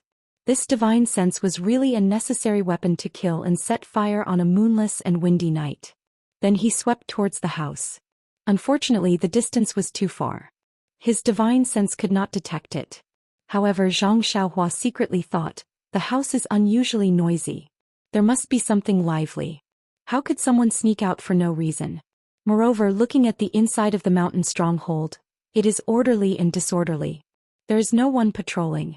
It seems that the focus of the mountain bandits is outside the stronghold. The inside of the stronghold is sloppy and ordinary. Zhang Xiaohua finished thinking. His divine sense swept the wall again. Sure enough, there were many guards on the wall. They were walking back and forth, but their faces were facing outside. Very few people paid attention to the situation in the stronghold. Zhang Xiaohua laughed in his heart. The real guards were really useless. Then he found a gap and flashed out of the black shadow. Using his lightness skill, he drifted towards the house like a faint shadow. At the same time, he released his divine sense to observe the house closely. Sure enough, as soon as he got close to the house, he sensed a person walking around unsteadily. Zhang Xiaohua was shocked. He immediately stopped and lay on the ground. There were a lot of things in the square and he couldn't find any firelight. He wasn't afraid of being seen. As soon as Zhang Xiaohua bent down, the door of the house in front of him opened. A man in disheveled clothes yawned as he walked out. He looked around and muttered, "A bunch of idiots. How dare they imitate other people's formations and patrol the night? Bandits will always be bandits. What kind of militarized management is this? Even if they've replaced their shotguns with cannons, they're still bandits?" After saying that, he actually took off his clothes and started urinating in the square. Zhang Xiaohua was not far away, so she heard the man's words. She could not help but think, learning military management from others? What did that mean? Is there any change in this mountain village? When the man came back, Zhang Xiaohua got up again and quickly went to the house. She flew up to the roof and then quietly bent down to rest for a while. Thinking of her series of actions just now, Zhang Xiaohua was secretly proud. Could it be that she had the potential to travel at night? When she was satisfied, Zhang Xiaohua released her divine sense again to explore the house. It was not until then that Zhang Xiaohua found that there were still quite a lot of houses in this area. The houses on the edge were indeed messy and were built randomly. Looking at the center, there were also stone houses, mud walls, pavilions and small courtyards. The planning was very standard. Even if it was not as large as Huanqi Villa, it was more than enough to compare with a village in the countryside. Seeing this, Zhang Xiaohua knew that the people living on the edge of the house were small bandits. She wanted to know about the Li family. She had to go inside. Making up her mind, Zhang Xiaohua once again used her lightness skill and walked all the way along the roof. There were many houses in the mountain village. They were built in rows and were close to each other. Zhang Xiaohua walked on the roof. Her footsteps were very light and did not make any sound. Not long after, she had already arrived at the center. Here Zhang Xiaohua was more careful. The small bandits on the periphery had limited martial arts, so of course they could not find her. The deeper she went, the higher the status and the more profound her martial arts and experience would be. If she was careless, she would inevitably be found. The bandits in the house were active and noisy. Zhang Xiaohua did not know where to start for a while, so she had to walk slowly and pay attention to the sounds everywhere. Just as she was walking, a rough voice came into her ears. "Damn it, that beauty was handed over just like that? Brother Su, tell me, what is this? We worked so hard and risked our lives to get this beauty from the evil tiger gang's territory. Originally, we wanted to go back to the mountain village and have some fun, but before we even reached the village gate, we were seen by the master. If this is the case, we might as well have some fun at the foot of the mountain." Another voice sounded. When Zhang Xiaohua heard it, her heart was shaken. Wasn't this voice the slightly older bandit, Brother Su, whom she had met in the forest that day? That voice said, "Old Chow, you should be content." Chapter 248. Seeing this, Master Lu was not surprised. He called out, "Xiaolon, don't serve the dishes. Sit next to the emissary." Xiaolon was not bashful at all. She put down the plate and moved closer to the emissary. The emissary waved his hand repeatedly and said, "Master Lu is overthinking. I'm just having fun." Master Lu laughed and said, "Like I said, why did the emissary's taste suddenly change? Well, Xiaolon, you can leave." Xiaolon was a little disappointed. She saluted and left. Master Lu said, "Emissary, please have some wine. I have already found you a pretty girl from a humble family in the VIP room in the back hall. I guarantee that you will like her." The emissary raised his eyebrows and said, "Is that so? Master Lu is so courteous that I feel ashamed to receive you. Come, Master Lu. Let's have a toast." Master Lu quickly raised his cup. When Zhang Xiaohua heard about the VIP room in the back hall, he frowned. The pretty girl from a humble family must be Li Yinfeng. So when Zhang Xiaohua was about to get up and rush to the back of the hall, he heard the emissary's words again. "Master Lu, I've been here for half a day. I heard that the thing in the Shaolin Temple has been obtained by your brothers. When can you show it to me? This time I came here especially for you." Master Lu laughed and said, "Emissary has just arrived today. We haven't received you yet. Let's just talk about the wind and moon today. We can talk about other things tomorrow." In Zhang Xiaohua's ears, these words were like passing wind. He did not pay attention to them at all. His figure did not stop at all. He drew a trace in the night and went straight to the backyard.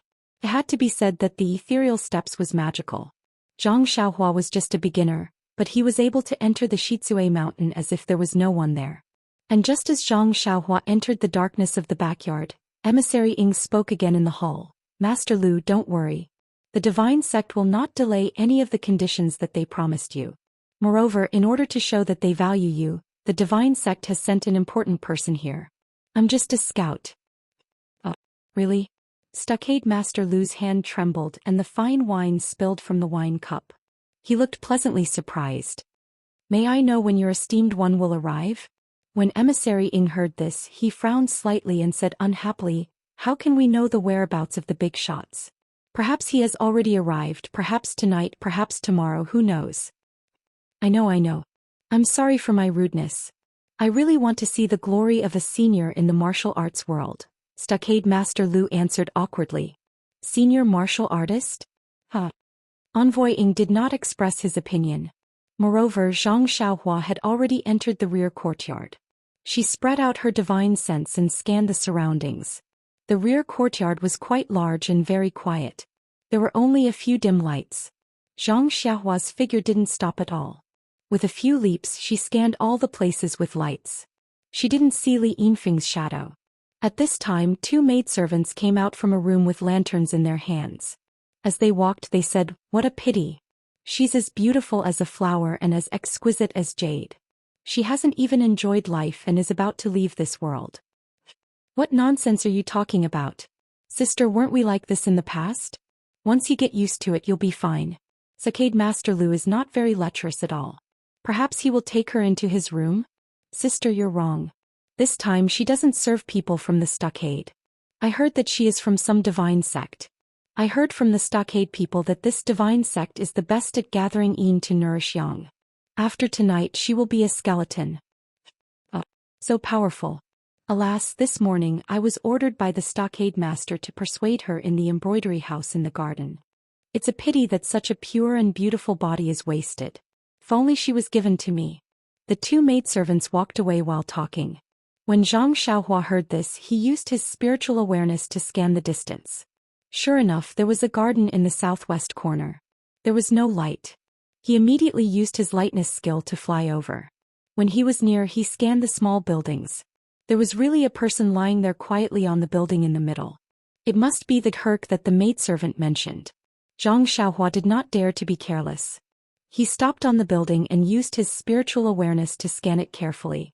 After confirming that there was only that woman lying there, he turned over and walked into the room quietly. The person on the bed in the room heard someone enter the room and could not help but move. Zhang Xiaohua walked to the bed, took out a fire starter and casually lit it. When he looked at the bed, he saw a girl lying there. She was tied up tightly with her back to him and was struggling with all her strength. Zhang Xiaohua walked forward and called in a low voice, "Li Yinfeng? Sister Li?" The girl was struggling. When she heard his voice, her body immediately stiffened. Zhang Xiaohua went forward and flipped the girl over. He held the fire starter close to her and saw the tear stains on Li Yinfeng's face, and her mouth was stuffed with something. When she saw Zhang Xiaohua's face, her eyes were filled with joy. Zhang Xiaohua whispered again, "Sister Li, I'm Li Jinfeng's brother Li's friend. I'm here to save you. Don't say anything." When he finished speaking, he reached out and took out the thing in Li Yinfeng's mouth. Li Yinfeng took a few deep breaths and was a little surprised. She sobbed and asked, "Aren't you a lay disciple of the Dalan Temple? How do you know my brother?" Zhang Xiaohua nodded and said, "Don't ask so many questions first. I know Brother Li in Pingyang City. However, now is not the time to talk. Let me get you out of here first. We can talk about how to get out of here." Li Yinfeng nodded vigorously. Zhang Xiaohua looked at the rope that Li Yinfeng was tied up with. It was not a good time to find a knot. She took out a small sword from her chest and channeled her vital energy into it. She used the small sword to gently cut the rope, and the rope broke. Zhang Xiaohua looked at the small sword with satisfaction. It did not seem to be sharpened and kept it in her chest. Li Yinfeng's hands and feet were free. She wanted to stand up, but she had been tied up for a long time and her blood vessels were blocked. She struggled twice and did not succeed. Zhang Xiaohua went forward to help her up. After moving a few times, she heard Li Yinfeng ask, "That little brother, my parents?" she asked very hesitantly. Zhang Xiaohua said softly, "Don't worry, I will go and save your parents immediately. You wait here for a while. After I save them, I will bring them here and we will go out together." "Oh right, Sister Li, my name is Zhang Xiaohua." Li Yinfeng heard and looked around fearfully. She took half a step forward to be closer to Zhang Xiaohua and said, "Zhang Xiaohua, I am very scared here. Instead of you bringing my parents here, why don't I go with you? Before this afternoon I was with them. I roughly know where they are and I can show you the way." Zhang Xiaohua thought for a while and said, "Okay, Sister Li, you go with me. Anyway, I will bring your parents here later. Why don't I bring you there now?" "Alright, tell me the rough location first," Li Yinfeng said in a low voice. Zhang Xiaohua thought for a while and said, "Okay, I have a rough idea." After that, she blew out the fire and said, "Sister Li, don't talk on the way." Li Yinfeng was a little surprised and thought, "If I don't talk, how can I show you the way?"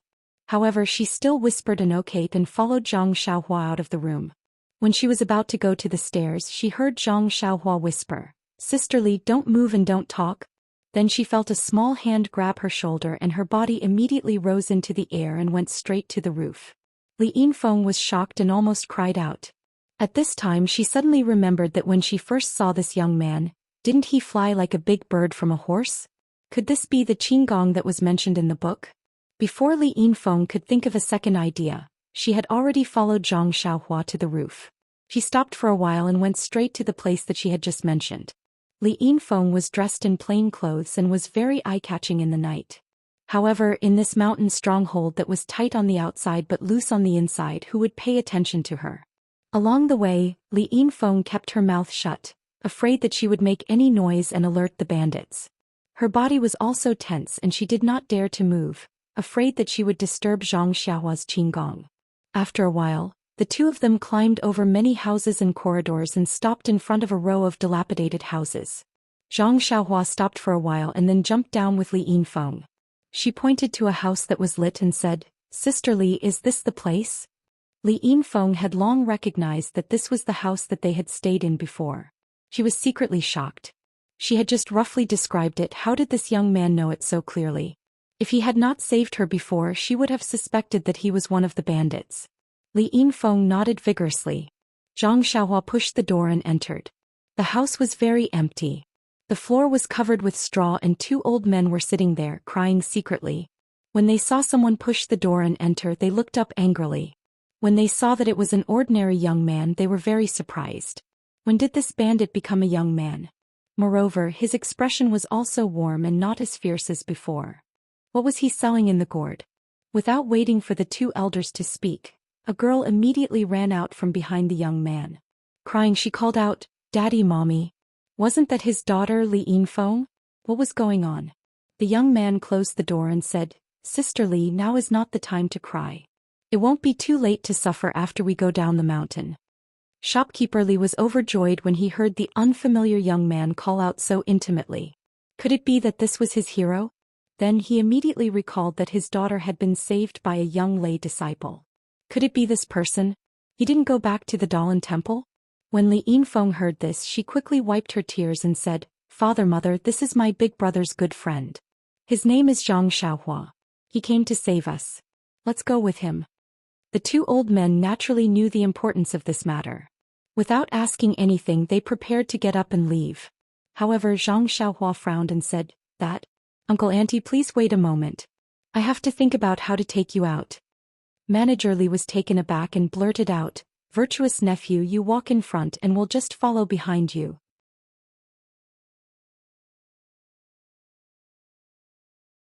Her divine sense could barely reach it, and it was very difficult to clearly determine the position of others. If someone happened to look around the square, wouldn't she be immediately exposed? If she was alone or if there were only two people, she would be able to free one hand. If she met anyone, she could block them. But there were three people, one in each hand and one on her back. How could she deal with them? But looking at the time, it was already late. Presumably, the banquet of the village master and the envoy had already begun. When they found out that Li Yinfeng had been rescued by her, the entire village would come to look for her. Even if her qinggong was powerful, she was afraid that she wouldn't be able to escape. Thinking about this, Zhang Xiaohua gritted her teeth. She would risk it. In any case, they were all looking outside the wall. At this moment, they were probably tired. Who would look back? Then Zhang Xiaohua said to the three people, "You guys should be ready.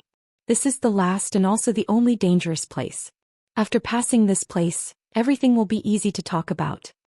Although the three people felt that it was very strange, there were many torches on the walls of the village. They guessed that there were many bandits patrolling. How could there be no danger? But they still nodded obediently. Zhang Xiaohua's divine sense stretched out towards the village wall. She roughly saw a vague outline. Feeling that this was a good opportunity, she immediately carried Li Yinfeng on her back, grabbed the two old people and flew towards the empty square. Less than half the distance, Zhang Xiaohua's divine sense could already touch the village wall. At this moment, someone happened to be bored and turned around. Zhang Xiaohua immediately crouched down. That patrolling bandit seemed to have seen a huge black shadow, but it disappeared immediately. He rubbed his eyes hard. When he looked carefully again, he didn't see anything. "Let's hurry up and leave. If we don't get discovered, all our previous efforts will be wasted." Zhang Xiaohua's heart also trembled. She said, "Second brother is right. But how do we go down the mountain?" That was because when they arrived, he was carried up by Zhang Xiaohua. When they came out of the stronghold, Zhang Xiaohua had one person in each hand and one on her back. If they were to go down the mountain now, unless Zhang Xiaohua grew a third hand, the path from the stronghold to the outside of the mountain naturally could not be taken. They could only let Zhang Xiaohua carry the four people through the forest.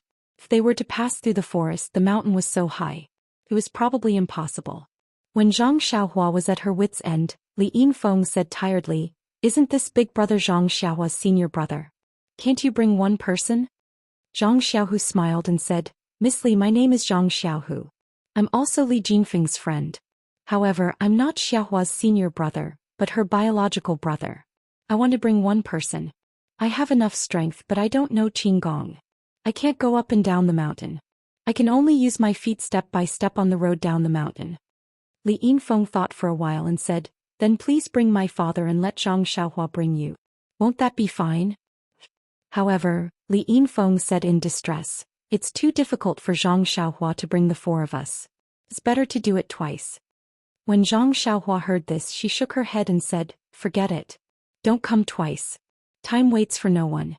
If you're not careful and get caught by the bandits, it'll be too late to regret. Come on. Everyone was puzzled and asked, why? Miss Li, come up. Zhang Xiaohua said with a smile.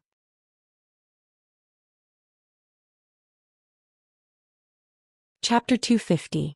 Coming out of the village, although Zhang Xiaohua was carrying 3 people, Li Yinfeng and her mother were light as a feather and did not expend much effort. This time, with the addition of Zhang Xiaohu, his weight was equivalent to 2 people. Zhang Xiaohua carried Li Yinfeng on his back, with his right hand supporting Li Yinfeng's mother and his left hand supporting Zhang Xiaohu. Zhang Xiaohu did not have the strength of his younger brother, so he could only ask for forgiveness and use his arms to clamp onto Li Yinfeng's father. He was just using all his strength to clamp onto them, but the one who exerted most of the effort was still Zhang Xiaohua.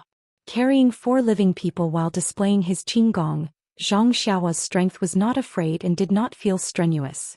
However, the jinqi in his body was greatly depleted. Just now when he went in to search for Li Yinfeng, he had already used up some. Bringing the 3 of them out, he had used up several times more. It seemed that the amount of jinqi consumed when using his qinggong was related to the weight. Zhang Xiaohua estimated that with the amount of jinqi in his body, it should not be a problem to bring the 4 of them to the other mountain. Thus he took a deep breath and secretly activated his heart sutra. The jinqi in his body circulated wildly, and with a tap of his foot, he executed the ethereal steps. His body floated up and landed on a treetop. Following that, he released his divine sense to the maximum and quickly rushed down the mountain. Although there were hidden sentries in the forest, it was already late. The entire mountain was only filled with the sound of the wind, the rustling of leaves, and the occasional howling of animals. How could the people in the hidden sentries think that someone would pass over their heads?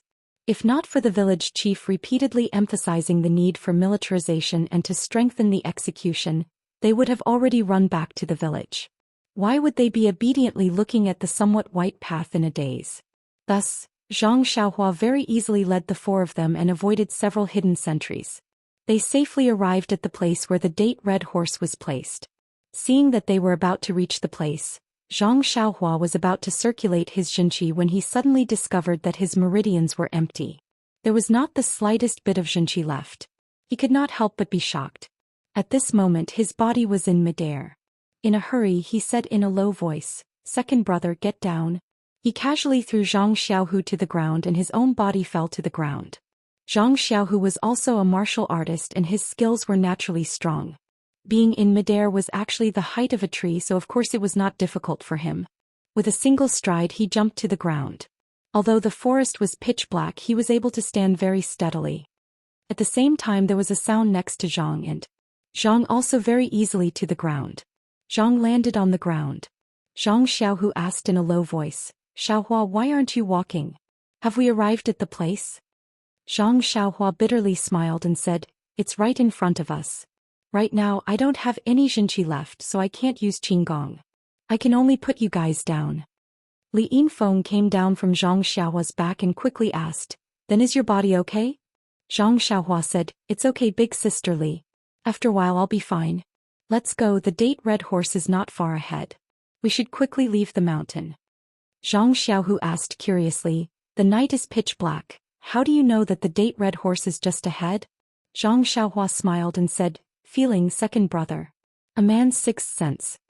Thus, Li Yinfeng supported her mother and Zhang Xiaohu supported shopkeeper Li. Under Zhang Xiaohua's lead, they walked forward for half an hour before they found the date red horse. 5 people and only 2 horses. This made things a little difficult for Zhang Xiaohu. Manager Li said, "Nephew, this old man knows how to ride a horse. Why don't you let me and my family ride one and you 2 ride the other? What do you think?" Zhang Xiaohua shook her head and said, "This place is very far from Lu town. If the 3 of you ride together, the horse won't be able to withstand it. How about uncle and auntie ride one and second brother and Li Yinfeng ride the other? Is that okay?" Li Yinfeng was a bit embarrassed. Shopkeeper Li thought for a bit and said, This matter is urgent and is also forced by the situation. We can only do this. Feng, let's do as nephew says. Li Yinfeng didn't know if she nodded or shook her head. It was too dark to see clearly, but she didn't say anything. Naturally she agreed. Shopkeeper Li asked again, Nephew Zhang Xiaohua, will you ride with us or with your second brother? Zhang Xiaohua smiled and said, I won't ride with you. I know Qing Gong. I'll use it to catch up with you.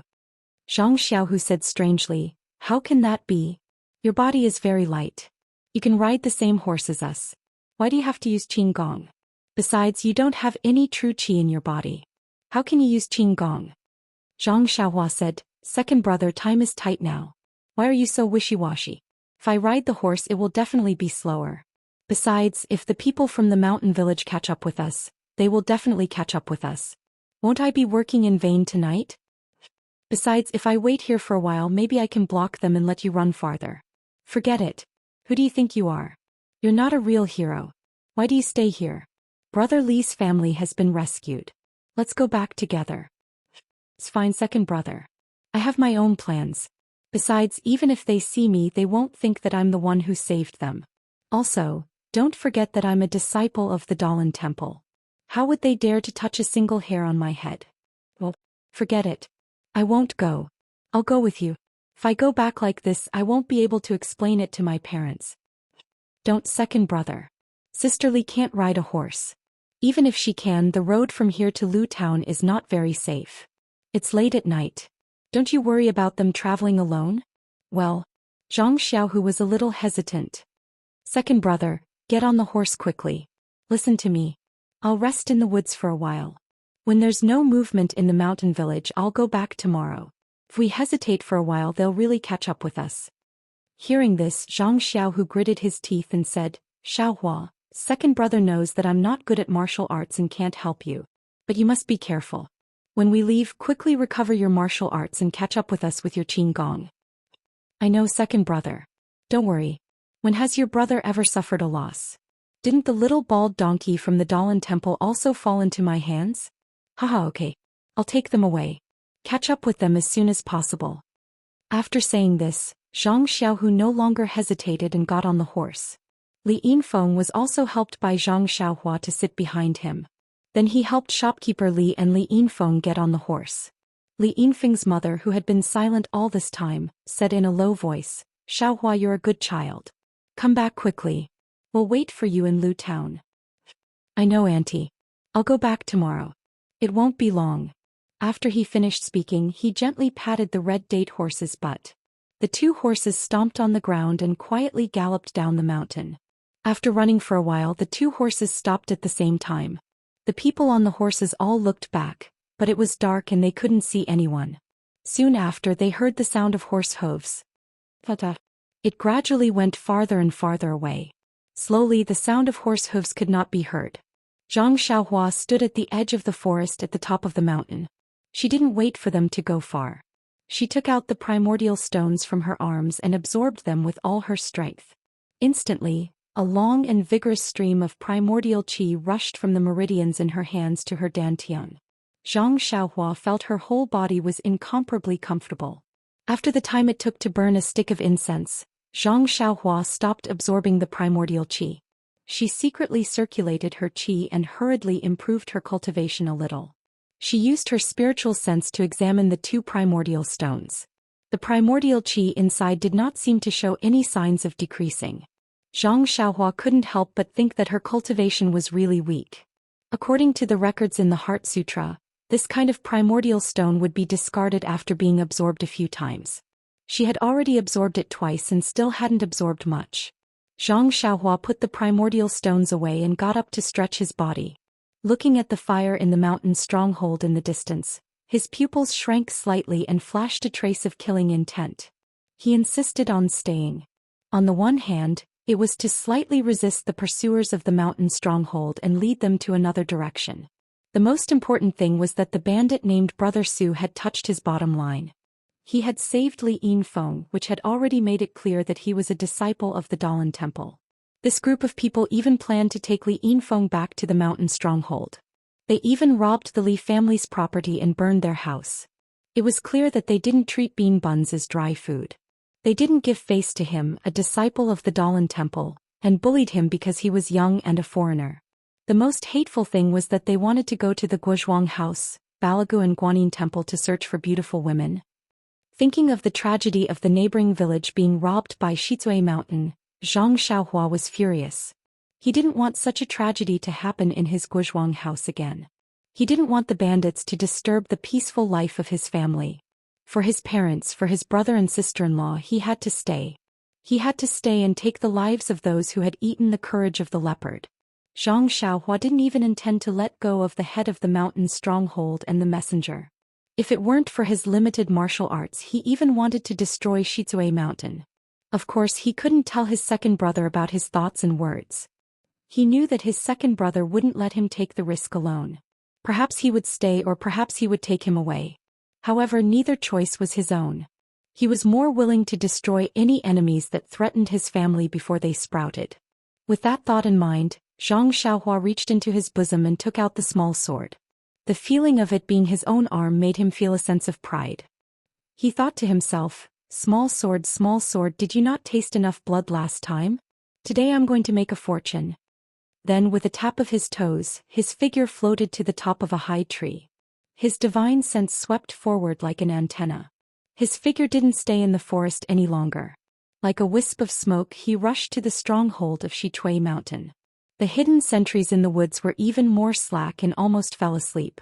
Zhang Xiaohua came to the bottom of the stronghold wall again. At this time there were fewer people patrolling on the stronghold wall. Only a few people were wandering back and forth listlessly. Zhang Xiaohua found a chance and climbed up the stronghold wall. This time he didn't rush down but looked up and looked around. Suddenly he patted his forehead and laughed in his heart. Habitual thinking kills people.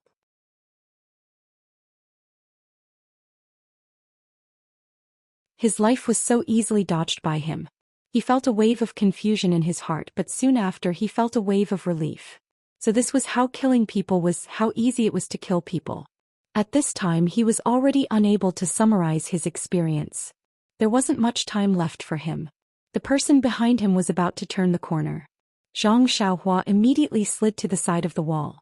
The person just happened to lean out half of his body and was still saying, "You didn't drink too much, did you?" His words suddenly stopped. A small sword easily pierced his throat. It was gentle like a lover's kiss. The only difference was that the lover left a red lipstick mark, while the small sword left a faint red. The people in the room didn't know that something was wrong outside. After drinking for a while, they still didn't see anyone coming back. Brother Su said, "Xia Shunzi, go with Xiao Li and see what happened to old Chao and the other two. Did they really drink too much? Carry them back. It's still early, so it's not their style." Xia Shunzi and the other person answered and came out.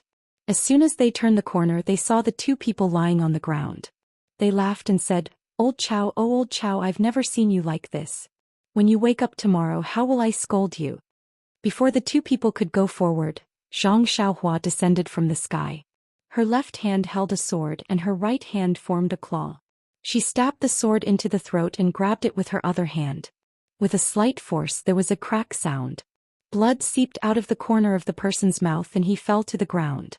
Zhang Xiaohua looked at the corpse lying on the ground. It was no longer as agitated and trembling as before. She whispered, "It's better to use a sword. It's clean and nimble." There were only two people left in the room and they were both drunk. How could they be worthy of his attention? Brother Su was still drinking with the other person in the room when he heard a knock on the door. He couldn't help but frown and say, "You don't have hands. Open the door yourself." However, the knocking continued. He was angry. He got up and strode to the door. He opened the door and said, "Who the hell are you?" In front of him was Xia Shunzi, who had just gone out. His eyes were closed and his head was drooping. Brother Su laughed and said, "Xia Shunzi, don't tell me you just went out for a while and fell asleep." Unfortunately, Xia Shunzi didn't reply. Brother Su felt that something was amiss. He was about to call someone over when he saw a short figure emerge from behind Xia Shunzi. The faintly discernible face was actually very familiar. Brother Su called out, "Dalan Temple." Just as he finished speaking, a small sword pierced his throat. There was no resistance. Brother Su died with remaining grievances as he looked at the young boy in front of him and fell to the ground. There was only one person left in the room, He was drunk when he heard Brother Su call out for the Dalan temple. He couldn't help but be shocked. When he saw Brother Su fall to the ground and revealed the lay disciple, he immediately broke out in a cold sweat. His drunkenness completely disappeared as he shouted, "Help!" Just as he finished speaking, Zhang Xiaohua rushed in front of him like lightning. The man didn't have time to dodge. He only managed to lean slightly to the side before the small sword pierced his throat and he stopped breathing. When the last person fell to the ground, Zhang Xiaohua let out a sigh of relief. She wiped away the sweat that was about to flow down. She thought to herself, "Lucky." Suddenly she slapped her forehead and said on the ground, "Oh, I forgot to leave him alive. Ask him where the money is hidden." As she spoke, she used her divine sense to sweep the room. She didn't find anything. Presumably the money was hidden somewhere else. Zhang Xiaohua didn't stay any longer. She carried the corpses into the room, blew out the light and walked out. Just as she was about to leave, an idea flashed in her mind. Why not take the opportunity to kill the fort master and let Shichui Mountain be leaderless and peaceful for a few years? Moreover, she didn't get any benefits from this trip. Wouldn't it be a waste of effort? After making up her mind, Zhang Xiaohua floated up the room and sneaked toward the hall. In the hall, the banquet was not over yet. The two of them were talking about something. Zhang Xiaohua was not arrogant just because he had killed a few small fries. Although he did not know how good the martial arts of the head and the messenger were, the head could command the entire Shichui Mountain. How could he control the situation if he did not have some martial arts? Presumably he was no match for them. If he wanted to kill them, it was better to do it suddenly. And the emissary seemed to be from some divine sect. Such people dared to come out to represent a sect. Which one of them wasn't a master? Zhang Xiaohua didn't think that he could beat them. Thinking of this, Zhang Xiaohua floated to the back of the inner hall. She used her divine sense to sweep around, trying to find a good place to hide. But before her divine sense found a hiding place, she found that there seemed to be a fluctuation of primordial qi under the ground of the back hall. "Please collect, please tip, thank you."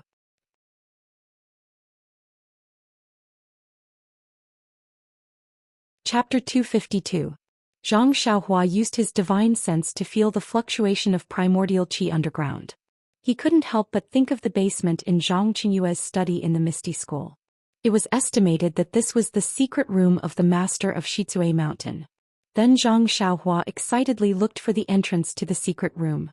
If the entrance was found by others, it might not be easy to find. But under Zhang Xiaohua's divine sense, there was nowhere to hide. After several scans, he found the abnormality on the bed in the corner. When he found the mechanism in the corner of the bed, he couldn't help but praise secretly. If he really looked for it with his eyes, he might not find it. It seemed that the things in the secret room were really worth looking forward to. When Zhang Xiaohua lifted the bed and walked into the secret room from the bed, he saw a layer of light in front of him before he laid down the stairs. He couldn't help but be surprised. Was this the luminous pearl recorded in the book? Zhang Xiaohua lit the fire starter. What he saw in front of him made him stunned. In front of him was a space with a radius of 10 feet. On the right was a weapon shelf with some strange weapons. On the left were several big boxes. Looking forward, it was the place where he saw the light just now. There were several tables with a lot of jewelry and jade on them. The strangest thing was that beside the table, there was an incense burner that looked like the incense burner used in temples. There were 3 legs at the bottom and a ball at the top. However, this incense burner had a lid. Zhang Xiaohua used his divine sense to scan. The fluctuation of primordial qi was coming from this incense burner. He carefully walked forward and touched it with his hand. Then he opened the lid of the incense burner and looked inside. Yes, there were still a lot of burnt ashes in the incense burner. He really didn't know why the bandit brought the incense burner here. Suddenly, he remembered that he had heard the conversation between the messenger and the master on the roof. Was this what the messenger wanted to take? Hey, Zhang Xiaohua sneered. No matter what it was, as long as it was a treasure, why should he hesitate? Then Zhang Xiaohua took out the money bag and put the incense burner into it. Then without taking back the money bag, he first came to several big boxes and opened one casually. The lid of the box was opened and the inside was glittering with gold. Zhang Xiaohua's eyes were dazzled. To be honest, this guy had never seen gold since he was a child. Even when he heard it, he just heard it from Peng. How could he not be moved by the box full of gold in front of him? Gladly, Zhang Xiaohua put the whole box into the money bag without hesitation. That was, if he put it in bit by bit, it would waste his divine sense. Taking the whole box together, that would be cool. As for the rest of the boxes, Zhang Xiaohua also opened them one by one to satisfy his eyes. Then he put them into the money bag. These boxes were either filled with gold or jewelry. There was not even silver. Zhang Xiaohua could not help shaking his head. These bandits were so tasteless that they only took hard currency. Why didn't they store some silver notes?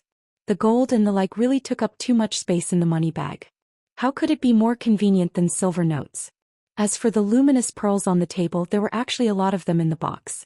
However, Zhang Xiaohua didn't want to waste, let go, or regret, so he put them all in his bag. As for the rare weapons, Zhang Xiaohua couldn't be blamed. He had never seen any weapons, so he didn't know how precious these weapons were. Moreover, these things didn't look as pleasing to the eye as gold and jewelry.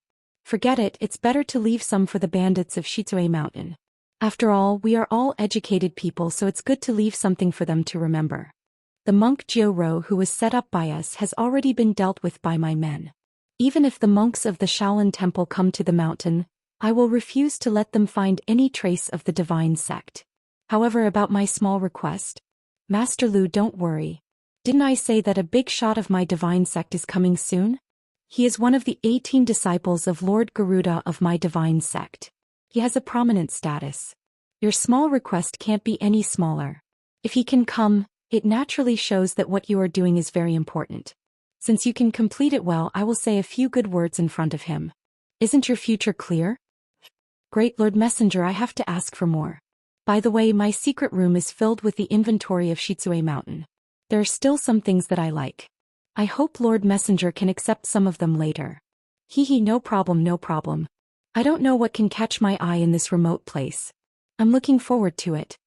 Immediately, Master Lu opened the mechanism, revealing a secret passage leading to the underground. Master Lu looked at Messenger Ing and said with a smile, I will lead the way.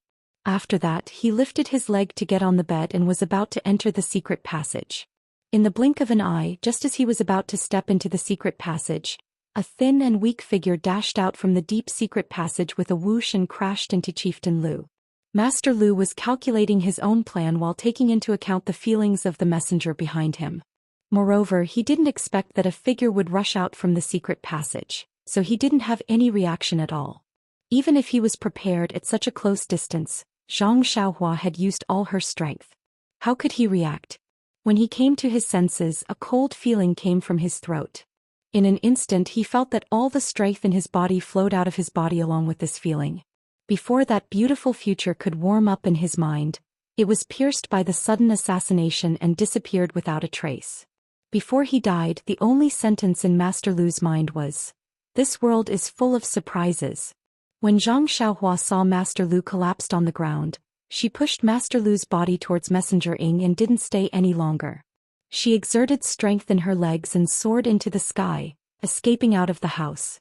She was betting on this little bit of time. She thought that once she appeared she would be able to catch them off guard and kill the weaker Master Lu. As for that Messenger Ing, even if he reacted he might not have the time to block her. Moreover, if she could successfully escape out of the house, that messenger would definitely not chase after her because he still had to look into the secret chamber.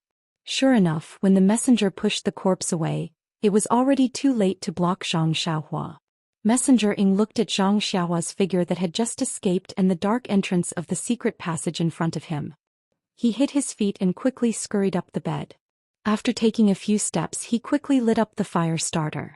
Looking at the empty secret chamber, his heart thumped and he knew that it was not good. He saw the figure that had just escaped clearly.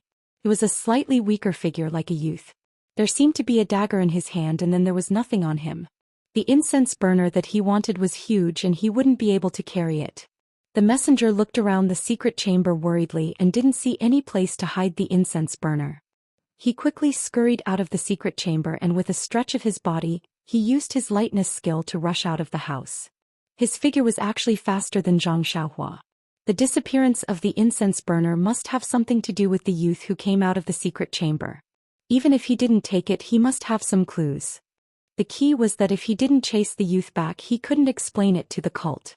When he chased out of the house and looked from a high place, the youth had already run far away. But he didn't go in the direction of the fortress wall, instead he went to the back of the mountain. Could it be that he had reinforcements at the back of the mountain? The messenger gritted his teeth and chased closely. Even if there was an ambush, he had to bite the bullet. At this moment, how could he care so much?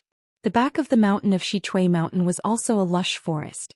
But the mountain was too steep and there was no mountain road leading down. So the bandits had always ignored it. Zhang Xiaohua ran to the edge of the cliff in a short time. When he looked back, Messenger Ing had already chased out of the house and was coming in his direction. Zhang Xiaohua sighed and touched the money bag in his arms. The ancients said, "Birds die for food, people die for wealth." They didn't deceive him. Then he took out a vitality stone from his arms and held it in his right hand. He lowered his head to look at the mountain. With a chuckle, he flew down and landed on the top of a big pine tree by the mountain. The top of the tree sank down and then bounced up. Zhang Xiao's body jumped up and flew to another place. "Please collect, please tip, thank you."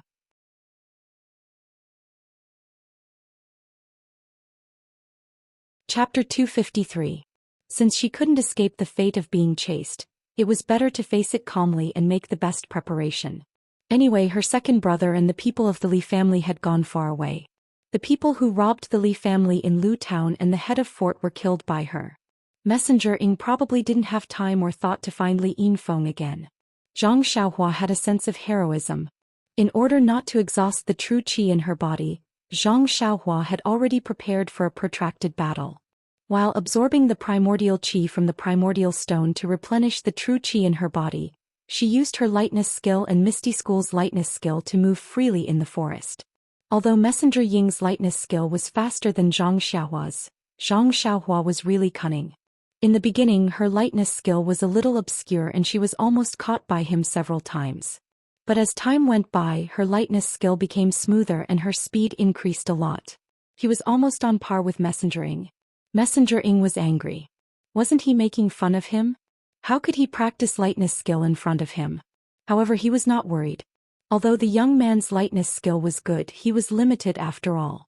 Even if he started practicing internal strength when he was in his mother's womb, he might not be as powerful as him. When he ran out of strength, wouldn't it be easy to catch him? The two people, one chasing and one running, gradually went far away from Shichui Mountain. The distance between them was always kept at 10 feet. It couldn't be widened or shortened. When they were in a stalemate, brilliant fireworks were shot from the direction of Shichui Mountain. Zhang Xiaohua was shocked. It was still far away from the New Year's celebration. Who was crazy to set off fireworks so early? Messenger Ing was overjoyed. He also took out something from his arms and threw it into the air. Immediately, it flew high and then exploded with a bang. It was also a firework which was very similar to the previous one. Even if Zhang Xiaohua didn't know much, she knew that the backup of the messenger had come. Sure enough, there was a clear howl from Shichui Mountain. Before the howl had died down, it had already come to Zhang Xiaohua and the others. In an instant they felt that it was much closer. Zhang Xiaohua was shocked. What a speed! It seemed that her life would be in danger today. With that thought in mind, Zhang Xiaohua took a deep breath and kept the primordial stones in his arms. The true energy in his body began to circulate wildly and his true energy flickered continuously. His body immediately sped up and in an instant he managed to pull away from Envoy Ing and quickly escaped into the depths of the valley. Upon seeing this, Envoy Ing did not dare to be negligent. He let out a long whistle from his mouth and did not dare to slow down. The true energy in his body flowed freely to his legs. If he did not show off now, when would he? The martial arts of the people from the divine sect were very high. When the whistling stopped, they were already halfway through the chase. When Zhang Xiaohua took the time to look back, under the moonlight, a faint black dot had already appeared in his field of vision. Zhang Xiaohua did not dare to be the slightest bit negligent. He turned his body and fled to another place where the trees were denser. In fact, she still underestimated the martial arts of that person. As early as she appeared in that person's vision, she had already been locked on by that person's internal strength. As long as Zhang Xiaohua's lightness skill was much higher than that person's, it was almost impossible to escape that person's tracking. Whether it was a dense forest or a plain, it was the same. Not long after Zhang Xiaohua changed direction, she came to a dense forest. The person behind her had already passed Envoy Ing and directly caught up with her. Just as Ing Fei turned his horse around to follow Lord Qin, Zhang Xiaohua suddenly jumped up from the horse and flew to the right. Ying Fei was caught unprepared. Both of his hands were holding the reins. Before he could let go, he shook the reins and wanted to use the reins to tie Zhang Xiaohua's legs. Although Zhang Xiaohua was in the air with her back to him, she didn't withdraw her divine sense for a moment. How could she not know his intention? She immediately curled up and let go of the reins. Then she landed on the ground.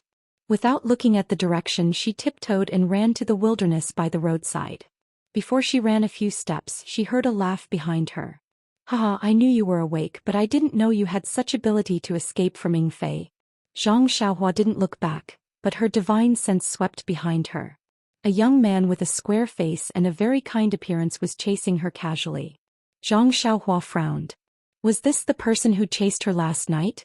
In a few breaths, the young man had caught up with her. Zhang Xiaohua suddenly changed her direction and turned to the other side. The young man didn't panic and also turned to catch up with her. Zhang Xiaohua then changed her direction several times and suddenly accelerated. She used all the tricks she could think of, but she didn't pull away from the young man at all. So Zhang Xiaohua suddenly stopped. She stopped very contrary to common sense. She turned around and said, "Big brother." But the young man with gray hair in front of her was rushing towards her. For a moment she didn't know whether to call him big brother or uncle. The man with gray hair was chasing closely from behind. He didn't expect Zhang Xiaohua to suddenly stop. And she stopped so suddenly as if she didn't run at all. He couldn't stop in time and was running towards Zhang Xiaohua. How could Zhang Xiaohua let him hit her? She didn't care whether he was big brother or uncle. She first moved to the side.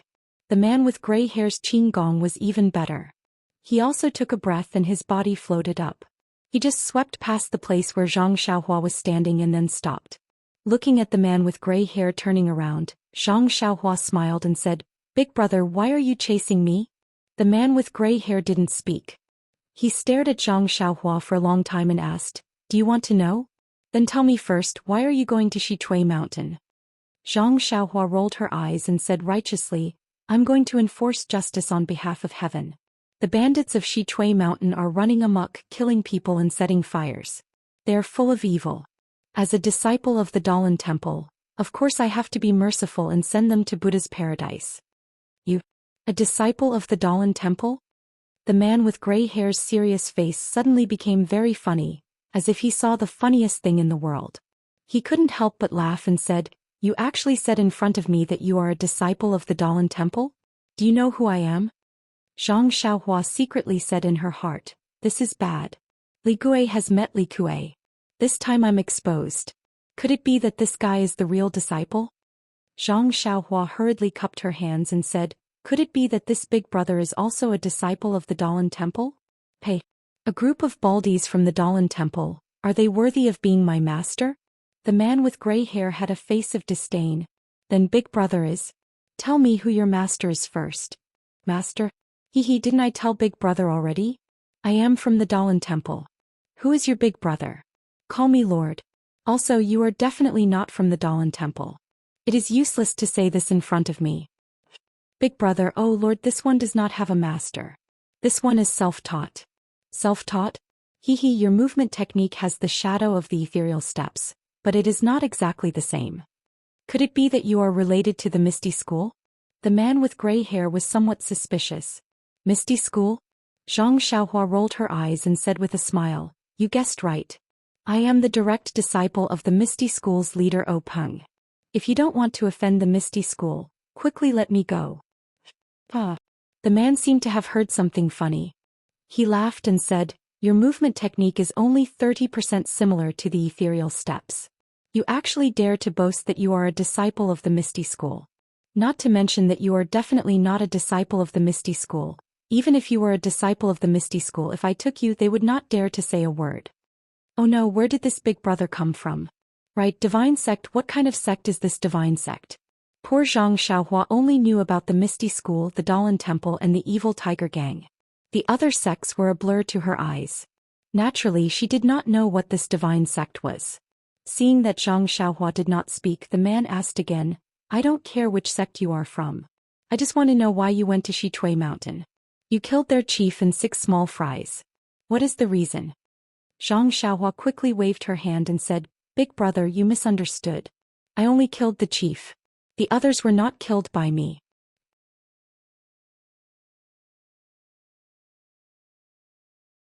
Chapter 254. Forget it. The gray-haired man's personality seemed to be very kind as he retorted. Although my subordinates did not see you kill those 6 bandits, but from the wounds on their throats, I could easily see that you killed them with the small sword in your bosom. Hearing this, Zhang Xiaohua could not help but touch his bosom. Luckily, the small sword and money pouch were still there. The 4 small primeval stones were also still there. Zhang Xiaohua's face was embarrassed from being exposed and said, "So you all know, he. Quickly tell me, what are you here for? These are 7 lives. A little youth like you is actually so cruel and merciless. Could it be that they have a grudge against you for killing your father?" "Grudge against my father?" Zhang Xiaohua's eyes turned again and said in a sad voice, "Sir, you are absolutely right. I have a grudge against a few bandits for killing my father. Today I am here to take revenge." Immediately after, he sorrowfully made up an awkward story.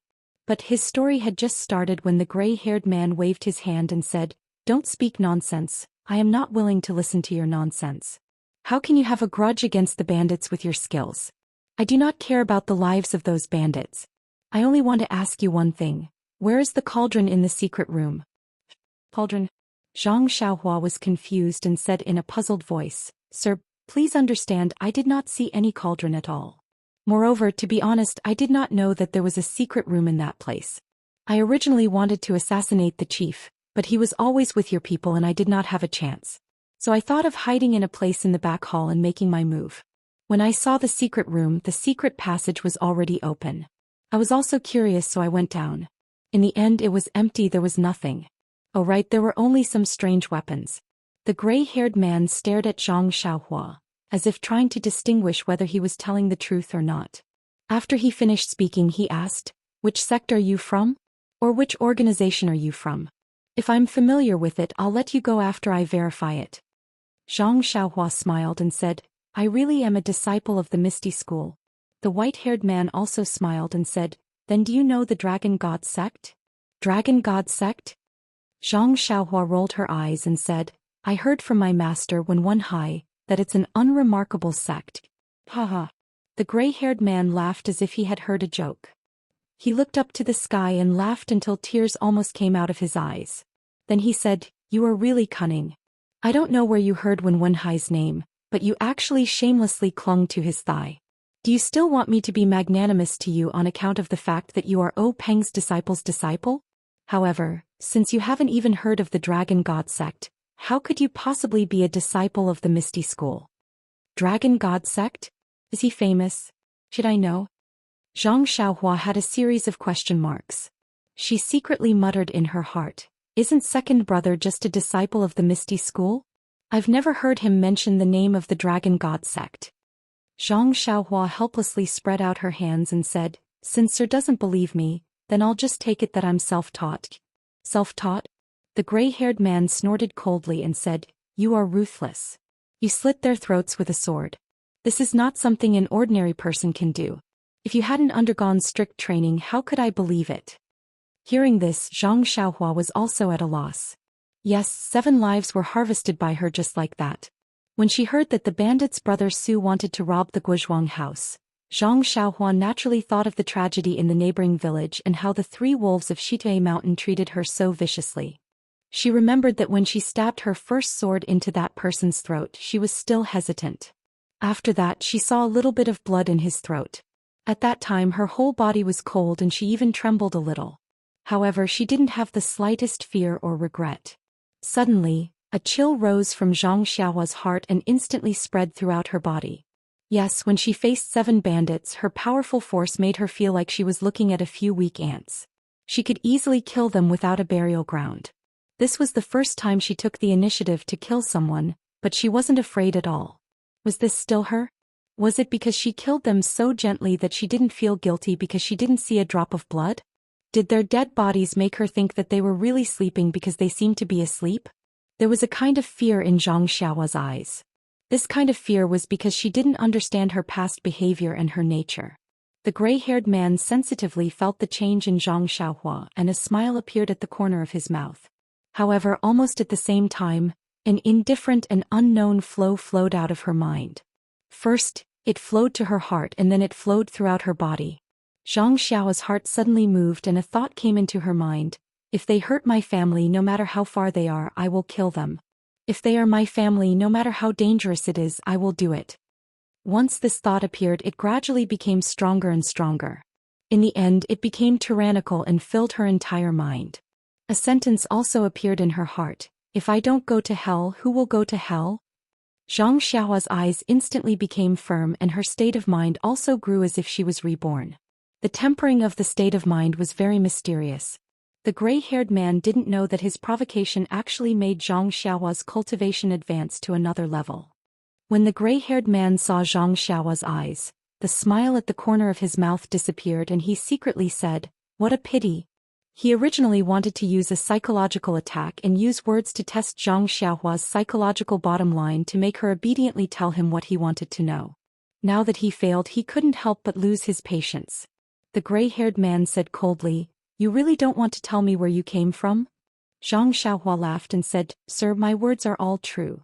You just don't believe me." The gray-haired man was so angry that he laughed and said, "Good, good." Then with a flash he pointed at the acupoint under Zhang Xiaohua's armpit. Zhang Xiaohua, who was close by, didn't even have room to dodge. When the acupoint was hit, an unbearable numbness came from her limbs. Zhang Xiaohua couldn't help but collapse to the ground and almost moan. However, this feeling came and went quickly. Before Zhang Xiaohua's mouth could open, the numbness disappeared. Zhang Xiaohua stood up softly and asked, "What are you doing?" When the gray-haired man saw this, he was also surprised. If an ordinary person was hit like this, they would have already cried out and lay on the ground. This youth actually only felt a little pain. At this time, the gray-haired man no longer had the warmth from before. He sneered and said, "Since you don't want to cooperate, then don't blame me for being vicious. Divine Sex 81 Methods, let me let you have a taste of the soul-searching hand." After saying that, he pointed again. At this time, Zhang Xiaohua was already prepared. Seeing the finger coming, she quickly dodged and wanted to use ethereal steps to dodge. But no matter how she dodged, the finger followed her like a shadow, getting closer and closer. It was impossible to dodge. Was this the difference between a martial arts master and himself? Zhang Xiaohua asked herself. This gentle finger seemed to be gentler than the previous one. Unfortunately, this finger contained 40% of the gray-haired man's inner strength. Even if Zhang Xiaohua practiced the immortal path cultivation method under such a huge difference, it was still difficult for her to escape. Her body that had been tested by the two little monks in the Dalan temple seemed to have been struck by lightning. An indescribable pain came from her four limbs. Her whole body's strength was instantly sucked out. That pain passed through her whole body and drilled straight into her brain. Like a spiritual awl, it fiercely pierced into Zhang Xiaohua's brain. Zhang Xiaohua lay weakly on the ground, her whole body twitching. Large beads of sweat dripped from her head. She couldn't help but moan softly. It was indeed the soul-searching hand. The pain only passed after half an incense's time. Zhang Xiaohua lay on the ground as if she had collapsed. She was too lazy to even move a finger. That pain was very strange. It was so painful that she almost fainted. But even if she wanted to faint, she couldn't. Her heart was abnormally clear. The gray-haired man was still as warm as before. He smiled and asked, "This little hero, now can you tell me where the cauldron is?" Zhang Xiaohua said softly and weakly, Sir, this one has indeed never seen the cauldron. How do you want me to tell you?"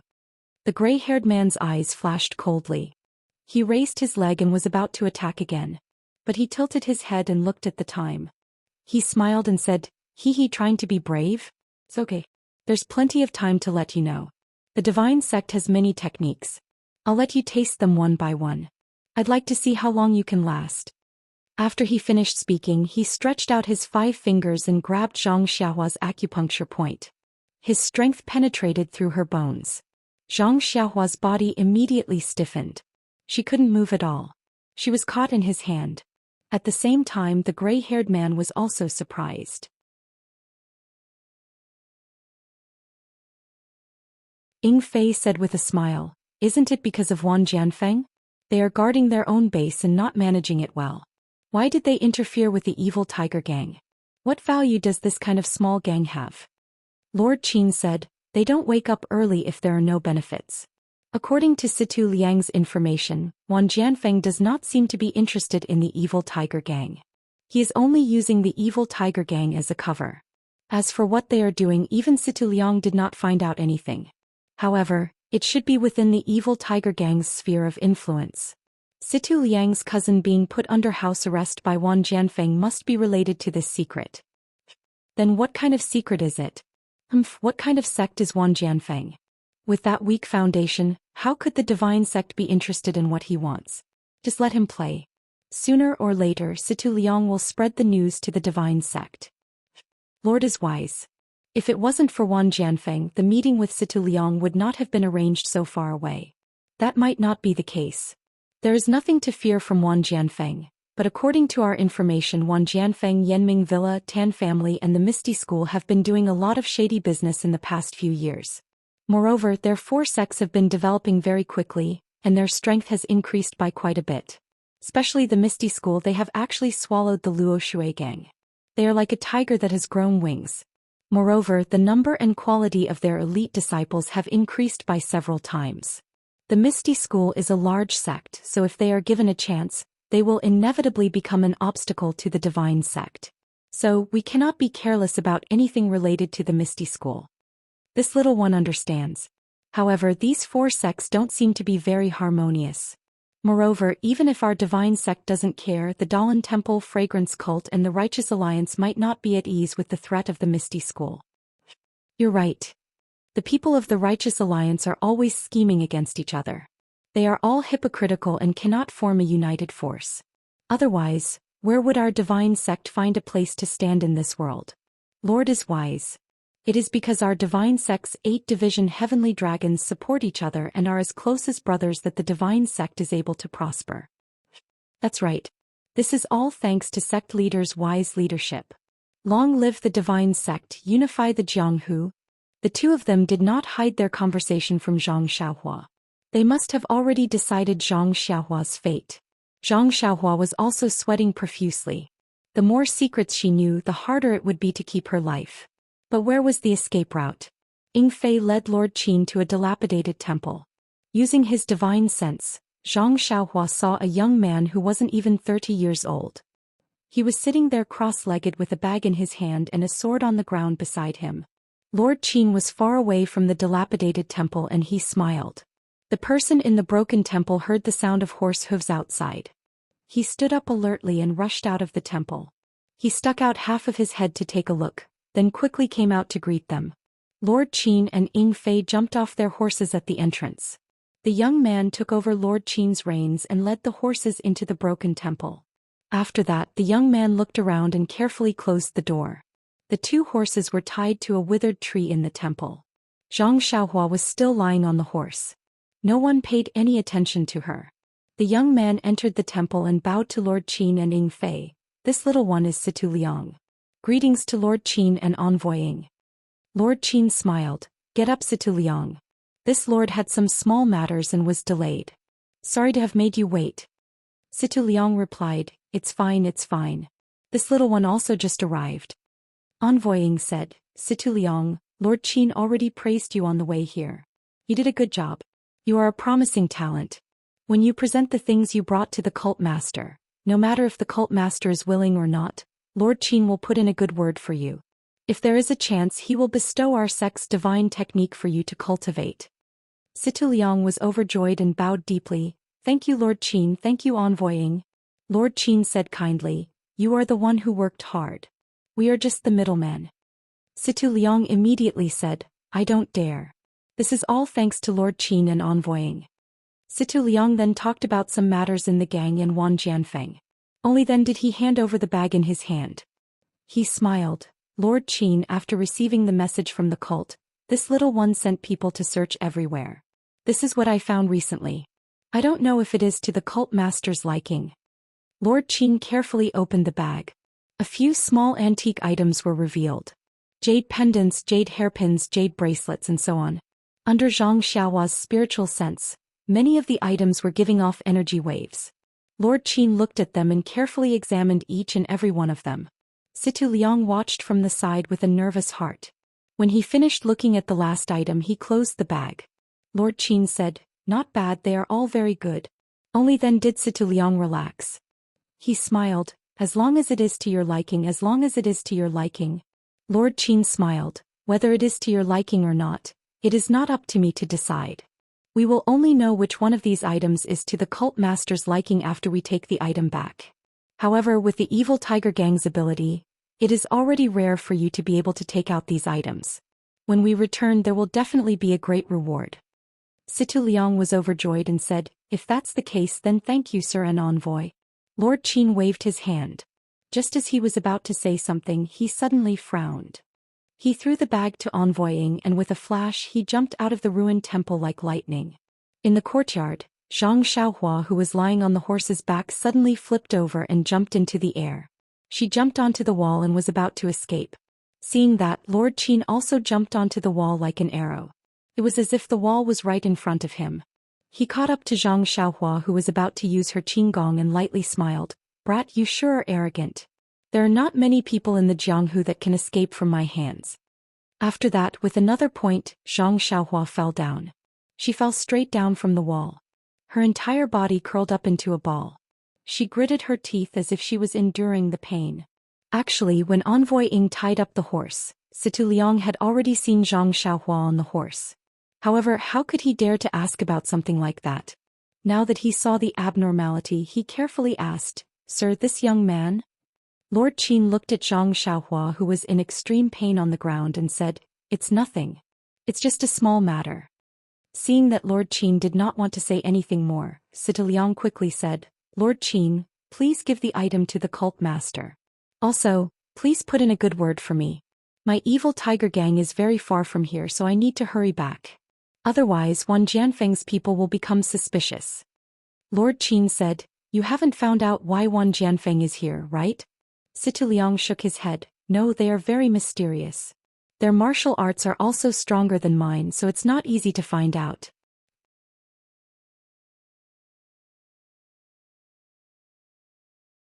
Chapter 256. Lord Qin comforted him. "With your martial arts, you have already done very well. Of course I know that. However, since Wan Jianfeng's goal is so mysterious, he must have a big background. You still have to be careful. If there are any movements, report to me as soon as possible." Situ Liang nodded, then said goodbye. After Situ Liang left, Lord Qin fiddled with those things a few times, then casually threw them to Ying Fei. Ying Fei caught them without a care and said with a smile, "This evil tiger gang is just a small sect the size of a thumb. I wonder why the sect values them so much? What kind of good things could Situ Liang get for Lord Qin to come all the way here?" Lord Qin frowned. "The sect leader naturally has his reasons for making us value the evil tiger gang. The reason is not something we can guess. Just do your job properly. However, if it wasn't for that cauldron, I wouldn't have to work so hard." After saying that, he looked at Zhang Xiaohua, who had calmed down a bit, and said, "The secret room in Shitui Mountain has been cleaned out. If there weren't a dozen people who would believe it. However, we only caught a young man and we still don't know if he is really related to the cauldron. What a headache." Lord Qin is wise. Just as Lord Qin said, even if this guy didn't take the cauldron, he is still related to the cauldron. It's better to cast a long line to catch a big fish. However, this guy is cunning. If we don't succeed, he will run away. Why don't I cripple his martial arts and make him follow us obediently?" Hearing that, Lord Qin frowned even more. He said unhappily, Ying Fei, what do you want me to say about you? Nothing good comes out of a dog's mouth? You have been my subordinate for a long time. Why haven't you improved at all? You should look at things from a leader's point of view. Only then can you develop the qualities of a leader. Why don't you think about it? If I could cripple his martial arts, would I still be waiting for you to speak?" Ying Fei saw that his words were wrong and said in a panic, "Lord Qin, please enlighten me. I really don't understand." Lord Qin said, "Think about it simply. This young man is not even my opponent.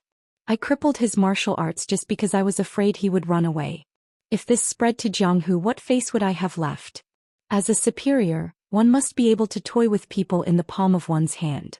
No matter how they twist and turn, they will not be able to escape. This is the best way to show off one's methods. With your petty thoughts, Sai, you won't be able to achieve anything great." This humble one doesn't dare. It is the honor of this humble one to work under Sir. How could I have any extravagant hopes? Master Qin waved his hand and said, forget it. You'll learn about this slowly. Let this young man escape a few more times and let him suffer a little. Then he'll understand his situation and obediently wait for others to save him. Understood, my lord. Shall we go to the Ma family in Xinji town now? That's right, let's go to the Ma clan.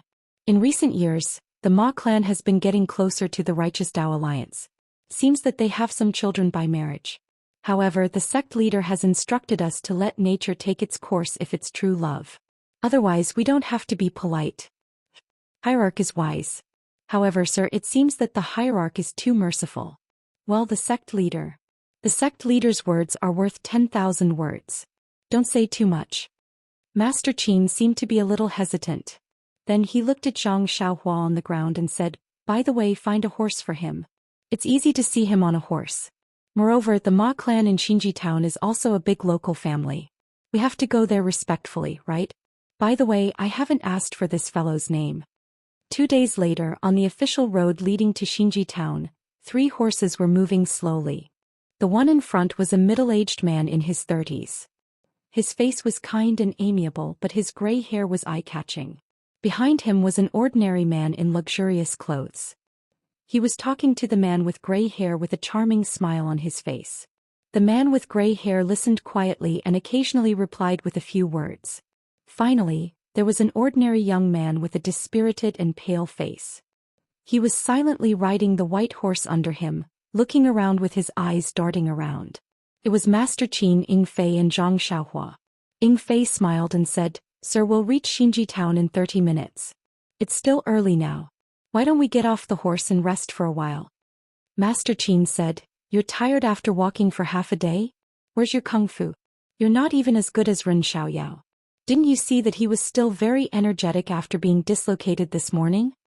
Ying Fei glanced at Zhang Xiaohua and said with a smile, that's right. I only know how to do things for you. How can I know that this fellow is only thinking about escaping? Of course, I'm very energetic. After coming out of the ruined temple that day, under Ying Fei's interrogation, Zhang Xiaohua casually found a name for himself. He called himself Ren Xiaoyao. And in these 2 days, Zhang Xiaohua spent a lot of effort looking for opportunities to escape, but they were all seen through by Master Qin.